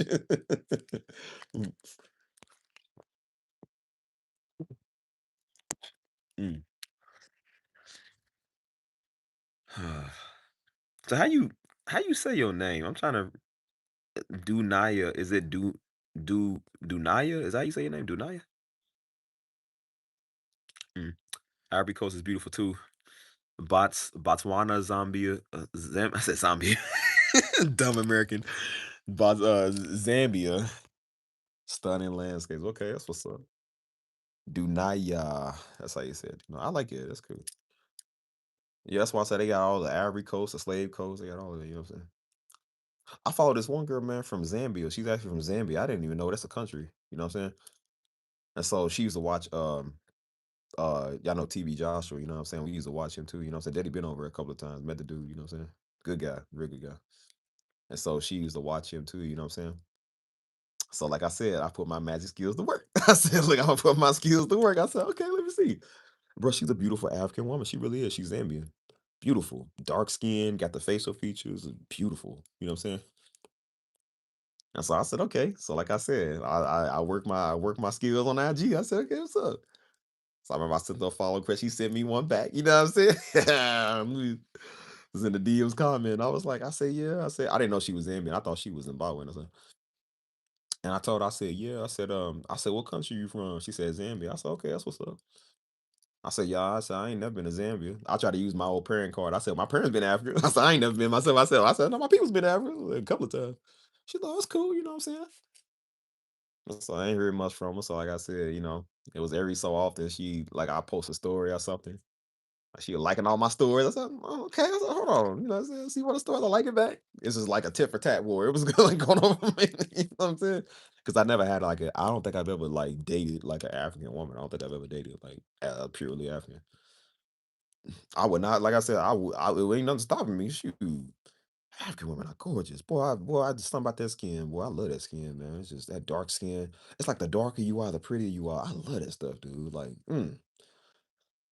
that's why I say, y'all let me stop before I catch a flight to Zambia now. Like, well, nigga gonna pay all y'all money and pay all my taxpayer money to go and do that.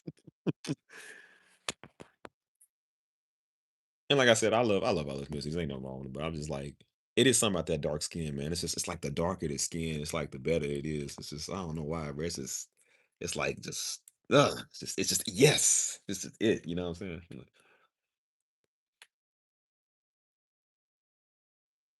shoot. That's why I said, "Boy, I need one as dark as it's dark at night." I'm like, "Girl, I need to know you ain't even by my side when we outside at nighttime." Like, girl, I need to know. Like, girl, if I don't know that you with me, if I don't know that you ain't next to me, if I ain't scared enough not to be next to you while we outside because it's dark like that, I said, I don't want you. I gotta forget you with me, daggone it, because you blend in with the darkness. That's how dark I need you to be. I love that, bro. That is attractive.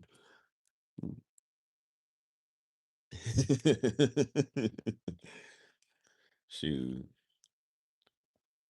That's why I said, man, shout out to my all my African folk, man. You know what I'm saying? That's why I said I be doing these Afro beats too, because I know that reaches them. You know what I'm saying? I love African culture, man. They got some of the best culture in the world, bro. It's just I love just everything they do. You know what I'm saying? I don't know too much about their food stuff, but I know about like their way of life. I love their way of life. It's just they always happy. They seem like they take the best of every situation. You know what I'm saying? Like they ain't got the most of everything all the time, but they make the best of it. You know what I'm saying? That's what I do like about them. You know what I'm saying? And that's why I say Africans would be out there with no instruments, no nothing, and they out there singing and harmonizing. It's just like they make this beautiful sound with no instruments. I'm like, how do you do that? That's cool. You know what I'm saying? They be out there singing they little tribal chants and stuff. And they might be invoking voodoo demons, but I said, well, it's beautiful. I said, I've never seen a demonic incantation so beautiful. I said, they probably singing to the water spirits, but I said, it's so touching. It's like we know we get possessed, but it's so touching right now. I said, it's just beautiful. Cause it's like the harmony they have. It's like, bruh, it's like nothing you ain't never heard all over the world, bro. It's beautiful, man. You know what I'm saying? Mm, mm, mm, mm. It's something about them drums too. When you hear like Sabine music, it's the way them drums go, like ta ta ta ta ta ta ta ta ta ta ta ta ta ta ta ta ta ta ta. It's just like the way they do that. And it's so cold, bro. That was my favorite thing getting on YouTube watching the drummer. And they'll do like the breakdown. It's like ten to the ten to the ten to the ten. The drums just sitting there. Ta ta ta ta ta ta ta. It's just the way they keep that beat, man. That is cool, man. It's just man, it's bro. I used to listen to Sabine music, man, while I worked at UPS because we worked in the warehouse, so we could listen to music. Bro, they music was so motivating, man. And I kept putting these songs on back to back, dude. It was so nice. They had worship songs too, because again, that's also Christian music too. And so they had Christian Sabine songs, you know what I'm saying? And it's the way they were harmonize. Oh, it's beautiful, dude. You get the brothers in the background. Ah, yeah, yeah, yeah, yeah, yeah. I see that. Dun, dun, dun, dun, dun, ah, yeah, yeah. And it's the coldest harmony in the world. I said, bro, this is cold, man. I said, bro, I love this, man. I was putting them songs on repeat, bro. I was singing while I was working. I said, bro, it is beautiful, man. And I was like, dang, man, they have like such a happy sounding song, man. And then they'll stop a song and they'll transition to another song and that same song, man. It is oh, it's beautiful. Kind of leading beautiful. I'm sorry if I sound like a fan, but it's just I love that stuff, man. That's the one stuff that's hard for me to do. I'm not that good at it, you know what I'm saying? There's a dude that popped up on my timeline. He does a lot of Sabine music. And so he was like, he put on his community post, he said, "Where are y'all watching from?" And so I told him myself, watching from Louisville, Kentucky, you know what I'm saying? And he's all the way over in like I think he's in like Nigeria or somewhere, you know what I'm saying? And so he was like, he wants to know where people are watching from. I said, bro, I'm watching from the United States. One dude, I watched his Sabine tutorial. And that's the same day I did the Afrobeat stream. Cause I was like, cause he motivated me. I said, bro, that dude motivated. He was a young dude, you know what I'm saying? And the video was like 4 years old, you know what I'm saying? But he made a beat, dude. And the way he was doing the guitar, oh, he was cold, man. He was oh, he was cold. He did it for like 2 minutes. I had to hit him up. I said, bro, I said, bro, your video motivated me to do like Sabine and Afro music, you know what I'm saying? And dude hit me back. He said, bro, I appreciate that, man. Thanks. I said, because I want to let people know, like, I give credit where it's due. It's like, bro, I appreciate that because that really does motivate me to do a lot of stuff. That's why when I think about that, I get in this music mode because I'm a musician. So I'm like, I'm doing that today. So I said, I'm doing a Sabine Afro stream today. You know what I'm saying? I love that stuff, man. It's so happy, man. It makes me so happy. And it's just so happy because it's only like 3 notes they're using. So it's like dun dun dun dun. They go right back to that next note. It's really 3 notes they're using, but it's the way they transition and do like the different chords and stuff. The guitars is doing this thing, the people are saying and harmonizing, doing their thing. And it sounds like something you would hear out of like a Lion King movie. You know what I'm saying? Like it's just like it just makes it so happy.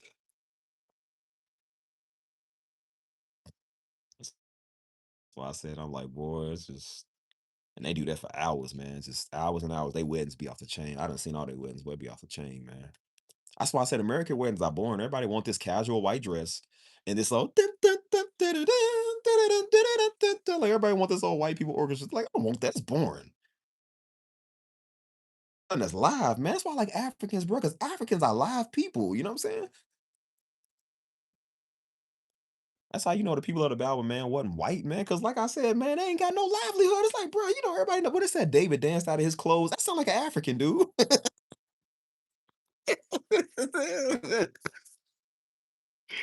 The last white man you seen do the Dougie out his shorts. He's like, bro, you don't know no white dude that danced out his clothes. I said, bro, that sound like an African dog. That's what we do, bro. Jamaicans don't stop dancing. Haitians don't stop dancing. Like, bro, people, that's what they do. I said, bro, for all we know, Dave was getting down. Dave was getting down, bro. He was, he was, Dave was getting sturdy on him out there. I said, bro, that's why I said, like, God's people is a very lively people. You know what I'm saying? And that's why I said they make a sound like no other. You know what I'm saying? That's why I said Judah make a sound like no other. You know what I mean? That's why I say you see they weddings how they do it. Everybody does this grand royal type wedding. Everybody want that type of just the white cake and the white dress. It's like, nah, man. You see Africans do it, and they know how to. It's a celebration. That's why I said they celebrate as party. They celebrate the life and the death of a person. You know what I'm saying? Because again, it's all about a celebration, man. That's what I like about it. And that's why I said they like when they do stuff, they don't just do a ceremony, they do a festival. You know what I'm saying? Like Nigerian weddings, man, they have like 3 different ceremonies, dude. Like they go for a long time doing this stuff. Because again, it's all about a celebration, dude. We just do one thing and that's it. And that's why I said American weddings are boring. Right. I said, boy, you couldn't convince me David wasn't like an African, man. Like Africans, if there's one thing they know how to do, well, they love dancing. I said, boy, that sound like something David did, dance like an African. Like, bro, I be wanting to dance like them, dude. I be trying to learn a lot of their steps, man. Because even Daddy was over at their church, man. He was like, bro, he said they got a different vibe than we got. He said they have like an extra beat in their rhythm. He said we can't. He said it was hard for me to catch it. He said I'm good at rhythm. He said it's hard for me to catch it, and it is true. It's hard for you to kind of catch it because again, it's different from what we used to. You know what I'm saying? I was trying to, bro. This is how different they patterns are. I was trying to mimic they drum patterns when I was doing my Sabine stream. I couldn't do it. Bro, I couldn't do it. You know? And I'm a drummer. Yo, I'm a drummer. I was trying to mimic something off the drums that I heard them do. I couldn't even do it. I was like, I don't know how they doing this, bro. It's an extra beat they have. I don't know how they get it. And I'm super good at rhythm. Y'all know I've been playing drums for 20 years. I still cannot do what they doing, bro. It's hard, man. That's why I was sitting there on one song for the longest because I was trying to get the drum pattern right. Because it's the drum pattern you have to get down right. I couldn't get it right. It just was not sounding right. I said, how are they doing this? I said, Tony Stark was able to build this in the cave with a box of straps. I said, how are they able to do this and I can't? I said, bro, it's pissing me off. And the Evans do it like it ain't nothing, man. I saw a girl get on the drum. She did it like it wasn't nothing. I was like, how is it hard for me? It's like, bro, this ain't shouldn't be that hard. Bro, I was low key envious of Africans. I was like, oh, so y'all think y'all better than us? Y'all think y'all better than us because y'all got an extra beat. Okay, okay. I said, y'all think y'all better than us and whatnot. I said, okay, I see how it is. I say everybody think they better than us. They got a rhythm, man. Like you just can't catch, man. That's why I said I love that stuff. I was trying to catch the steps when I seen them dancing at the wedding of how they knew how to correlate with each other and how they knew what to do next. You know what I'm saying?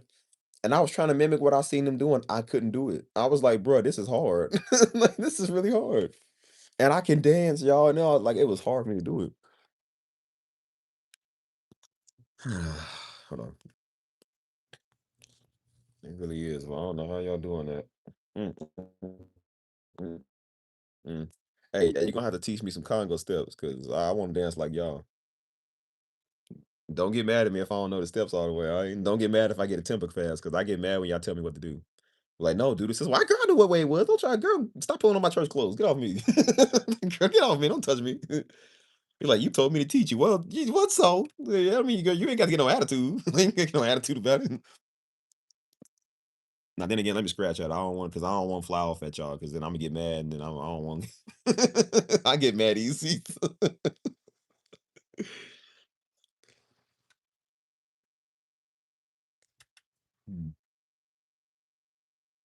listen, that's only two types of women I would lower my tone for. That's Haitian and Russian. Haitian and Russian women, I probably lower my tone for them because Haitian women to cut you up and Russian women to kill you.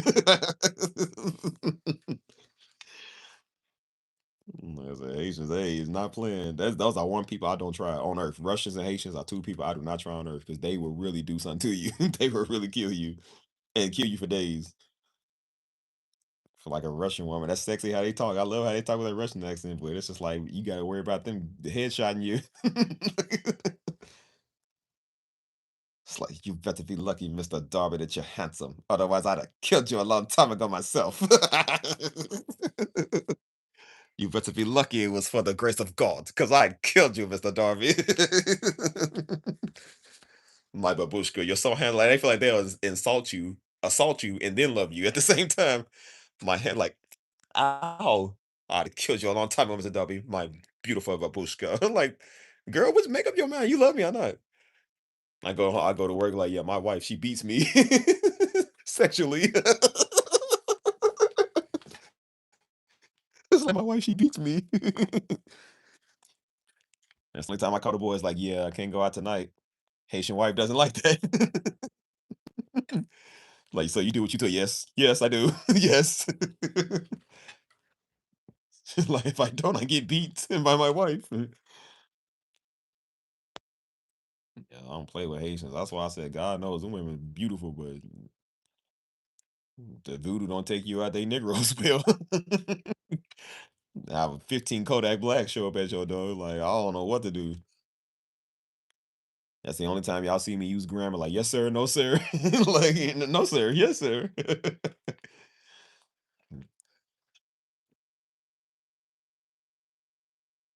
But I heard African women strong too, bro. They was bringing in a woman for deliverance. They was like, she beat up her husband. That's how strong they are. And women are strong over there, dude. African women, you got to be strong, bro. When you see them women that be carrying all them kids and them jugs on their head, they be strong, dude. African women are not weak, bro. I'm trying to tell y'all, bro. They some of the strongest women in the world.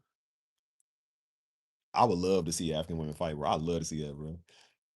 Cause it's like they not like everybody else, boy. They talk crazy and they square up. I was like, don't nobody want to smoke with Africans either. Like Africans will hurt you. They strong people. Mm. Oh my gosh.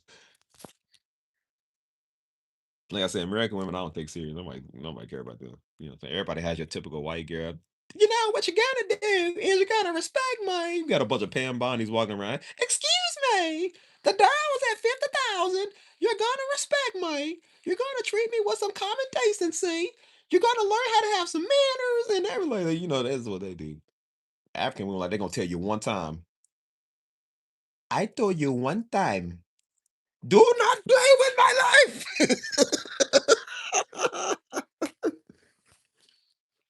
You want to be a dead person, huh? I said, baby, all he did was just said more cheese for your salad. Like, girl, you ain't like, baby, don't kill him.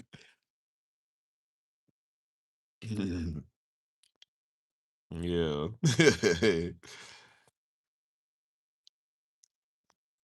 But I like it. I'm just like, I feel like an African meltdown would be so attractive. You know what I'm saying? She's like, no, get your hands off me. Get your do not unhand me, Freeton. I was like, oh. I was like, girl, I'd be mad if I was like, girl, I ain't never been more in love with you in my life. Girl, I ain't never felt so strongly about you, girl. I'm like, girl, get over here. And that's how my wife will have 12 children because, like I said, I would not be able to keep my hands off of her. Oh boy. They was like, dude, you got 15 kids. When you gonna stop? I'm like, bro, every time my wife get mad, I don't know, it's just something about it. It's just attractive. We fight all the time. Hmm. Oh my gosh, but sometimes it's a foreign, like I said, when you see some foreign attitudes, that is kind of attractive. Like I said, I don't want a woman that's completely all just like the girl from Beauty and the Beast, Bill. Like she's just totally 100% nice. Like sometimes you gotta have a little attitude. It's nice to have a little bit of ghetto in you. You know what I'm saying? It's kind of attractive. I know you got my back. I know an African woman gonna have my back. That's why I said, bro, black women and Africans, they'll have your back always, bro. They always do. Like you ain't gotta tell them they go in the bed, get the Glock. They see you in the fight, people try to jump you, she gonna go in and wouldn't that make you happy than seeing your wife out there swinging a machete? I was like, man, my baby love me. Like you ever cheat on me, I will kill you in your sleep. I love you. Good night. Oh my god. Hold up. There we go. Bro, it's cold out here.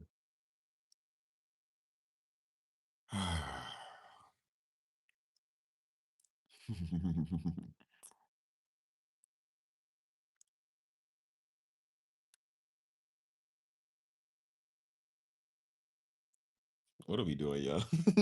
That's enough comedy for one night. Shout out to my Africans, man. I love y'all, man. Y'all are very underrated people, bro. For real. I ain't gonna lie to you, bro. I like y'all more than my African American fellow people. I ain't never had no Africans bother me. You know who I got bothered me? Negroes. American Negroes. Shoot. That's why I say how I get more love from the foreigner, man. You know what I'm saying? That's why they got mad at Moses because Moses chose a Ethiopian wife. And I was like, Negroes can't be mad because you get foreign nothing. It's like, bro, Ethiopian is African too. Why y'all mad as a poor man? Zipporah was fine. She look anything like she thought Prince of Egypt. She was fine. The reason why Moses chose her, not you. That's another one. Ethiopia's a place I want to go to, man. Ethiopia's a great place, man. Beautiful people, man. Some of the most beautiful women I've seen in the world, man. They really are. They have these beautiful features, dude. I seen them. They Christians over there. They Christians over there are so cool, man. Beautiful Christians, man. Like I said, man, a brother might have to go to Ethiopia and go on a soul finding journey, y'all. Might have to go over and find some stuff out. Cause this one girl, she came up on my timeline, man. She's Christian, and she was singing that Ethiopian Christian music. They music is beautiful, man. It's so beautiful. And I saw she was beautiful and she Christian. I was like, girl, I'm finna go over there and talk to you. Listen, girl, I'm about to go over there today. I was like, boy, they didn't. I don't think they put her at on the post she was tagged there. But I said they would have. I would have followed her. I'm serious. That's how I work. I said, look, girl. I said, did I tell you my father Pastor Darby? Like, girl, I know all about ministry. I've been doing ministry for 20. Girl, did I tell you who I am? You tell me, girl. That's the only time I use my title. Bro, she was gorgeous, man. I seen a lot of these Christians over. They women are gorgeous, man. Beautiful. They be doing the little head tilts. They have like their own little cultures and dances and stuff. You know what I'm saying? Mm, mm, mm, mm. Yeah. What time is it?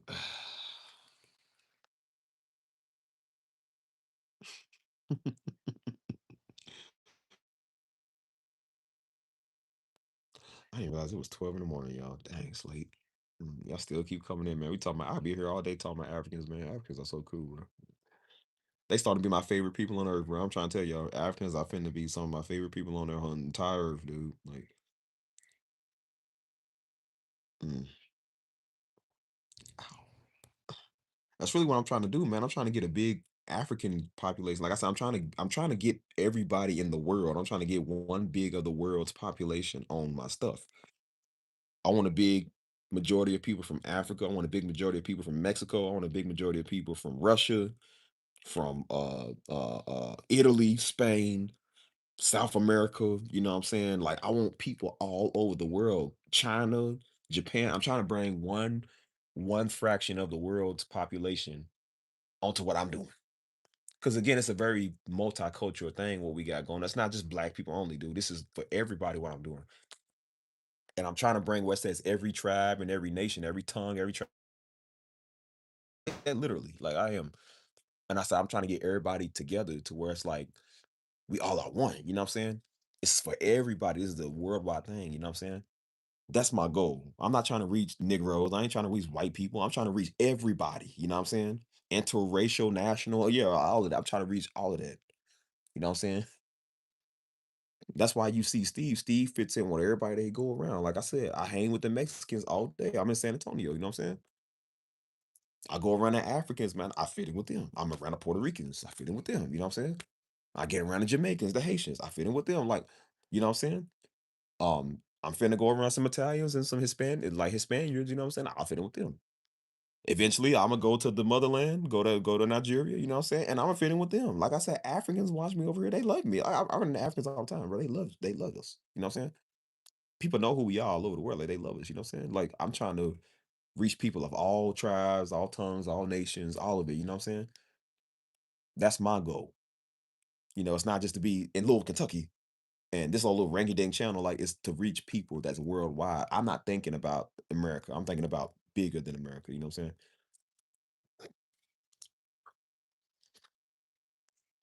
saying? Yeah, man. Trying to get all this unity, man. Like, yeah. That's why I said get some Japanese, get some Africans, get all the Judah. You know what I'm saying? Right. Get all the Judahs. Like I'm trying to get everybody over here, man, just to see this.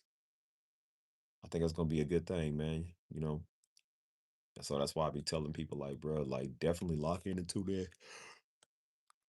My next channel, my next stuff I'm doing is definitely gonna be bigger. That's why I'm thinking about doing a travel vlog. You know what I'm saying? Because I'm finna start traveling a lot. I'm telling you, I'm about to start traveling a whole lot. And I'm about to go to every tribe, every nation, you know what I'm saying? And we gonna see some stuff, man. You know what I'm saying? We gonna document our experiences. I want to do like what Anthony Bourdain did. Y'all know Anthony Bourdain? Like what he did, travel the world, ate good food. That's what I want to do. I want to do stuff like that and document it. You know what I'm saying? And just reach the people. It's all about reaching the people, man. We can share the gospel over there. We can get around people that already know the gospel. You know what I'm saying? Like we can do so much, man. You know what I'm saying? Do the music over there too, like everything. You know what I mean? As I said, we're not just thinking about black and we ain't just thinking about white America. We thinking about bigger than that, man. It's bigger than that. You know? Right. Cause I'm like, we hearing these scriptures where it's saying like every tribe and nation, it's like there's tribes for a reason. You know what I'm saying? Like God had these tribes for a reason. You know what I'm saying? The world is big and split up for a reason. It's like, you know what I'm saying? These are still people. These are people that love God. A lot of people love God. You know what I'm saying? Like I want to go see the people who are our brothers and sisters all over the world. You know what I'm saying? Like I want to see that. And you never know. Eventually, if you decide to meet somebody over there, you can meet a spouse over there. You don't know. You can like, bro, listen. You would kind of want your spouse to be from somewhere else, anyways. You don't want no Americanized person. Like, bro, people don't even want people from America. No more. That's why everybody going overseas. Women not tired of the men here. Men not tired of women here. You know what I'm saying? Because people overseas, man, got better common sense, and they look better, and they are better. You know what I'm saying? That's just genuine. I think so. That's just how. Well, I might say this on, but I tell you, I said you don't know, man. A lot of people meet their spouse that way. A lot of people meet good people that way. You know what I'm saying? Like, and then eventually you might want to move over to that land because you don't want to be in the United States all the rest of your life. You ain't trying to be here. So. But yeah, y'all, I think it's gonna be it. I'm gonna go ahead and call it a night. It's late. Um, it's cold out here too, so I'm gonna go inside, y'all. I'm gonna catch y'all and I'm gonna seize y'all when I seize y'all. Y'all tune in some more, man. Turn y'all notifications on.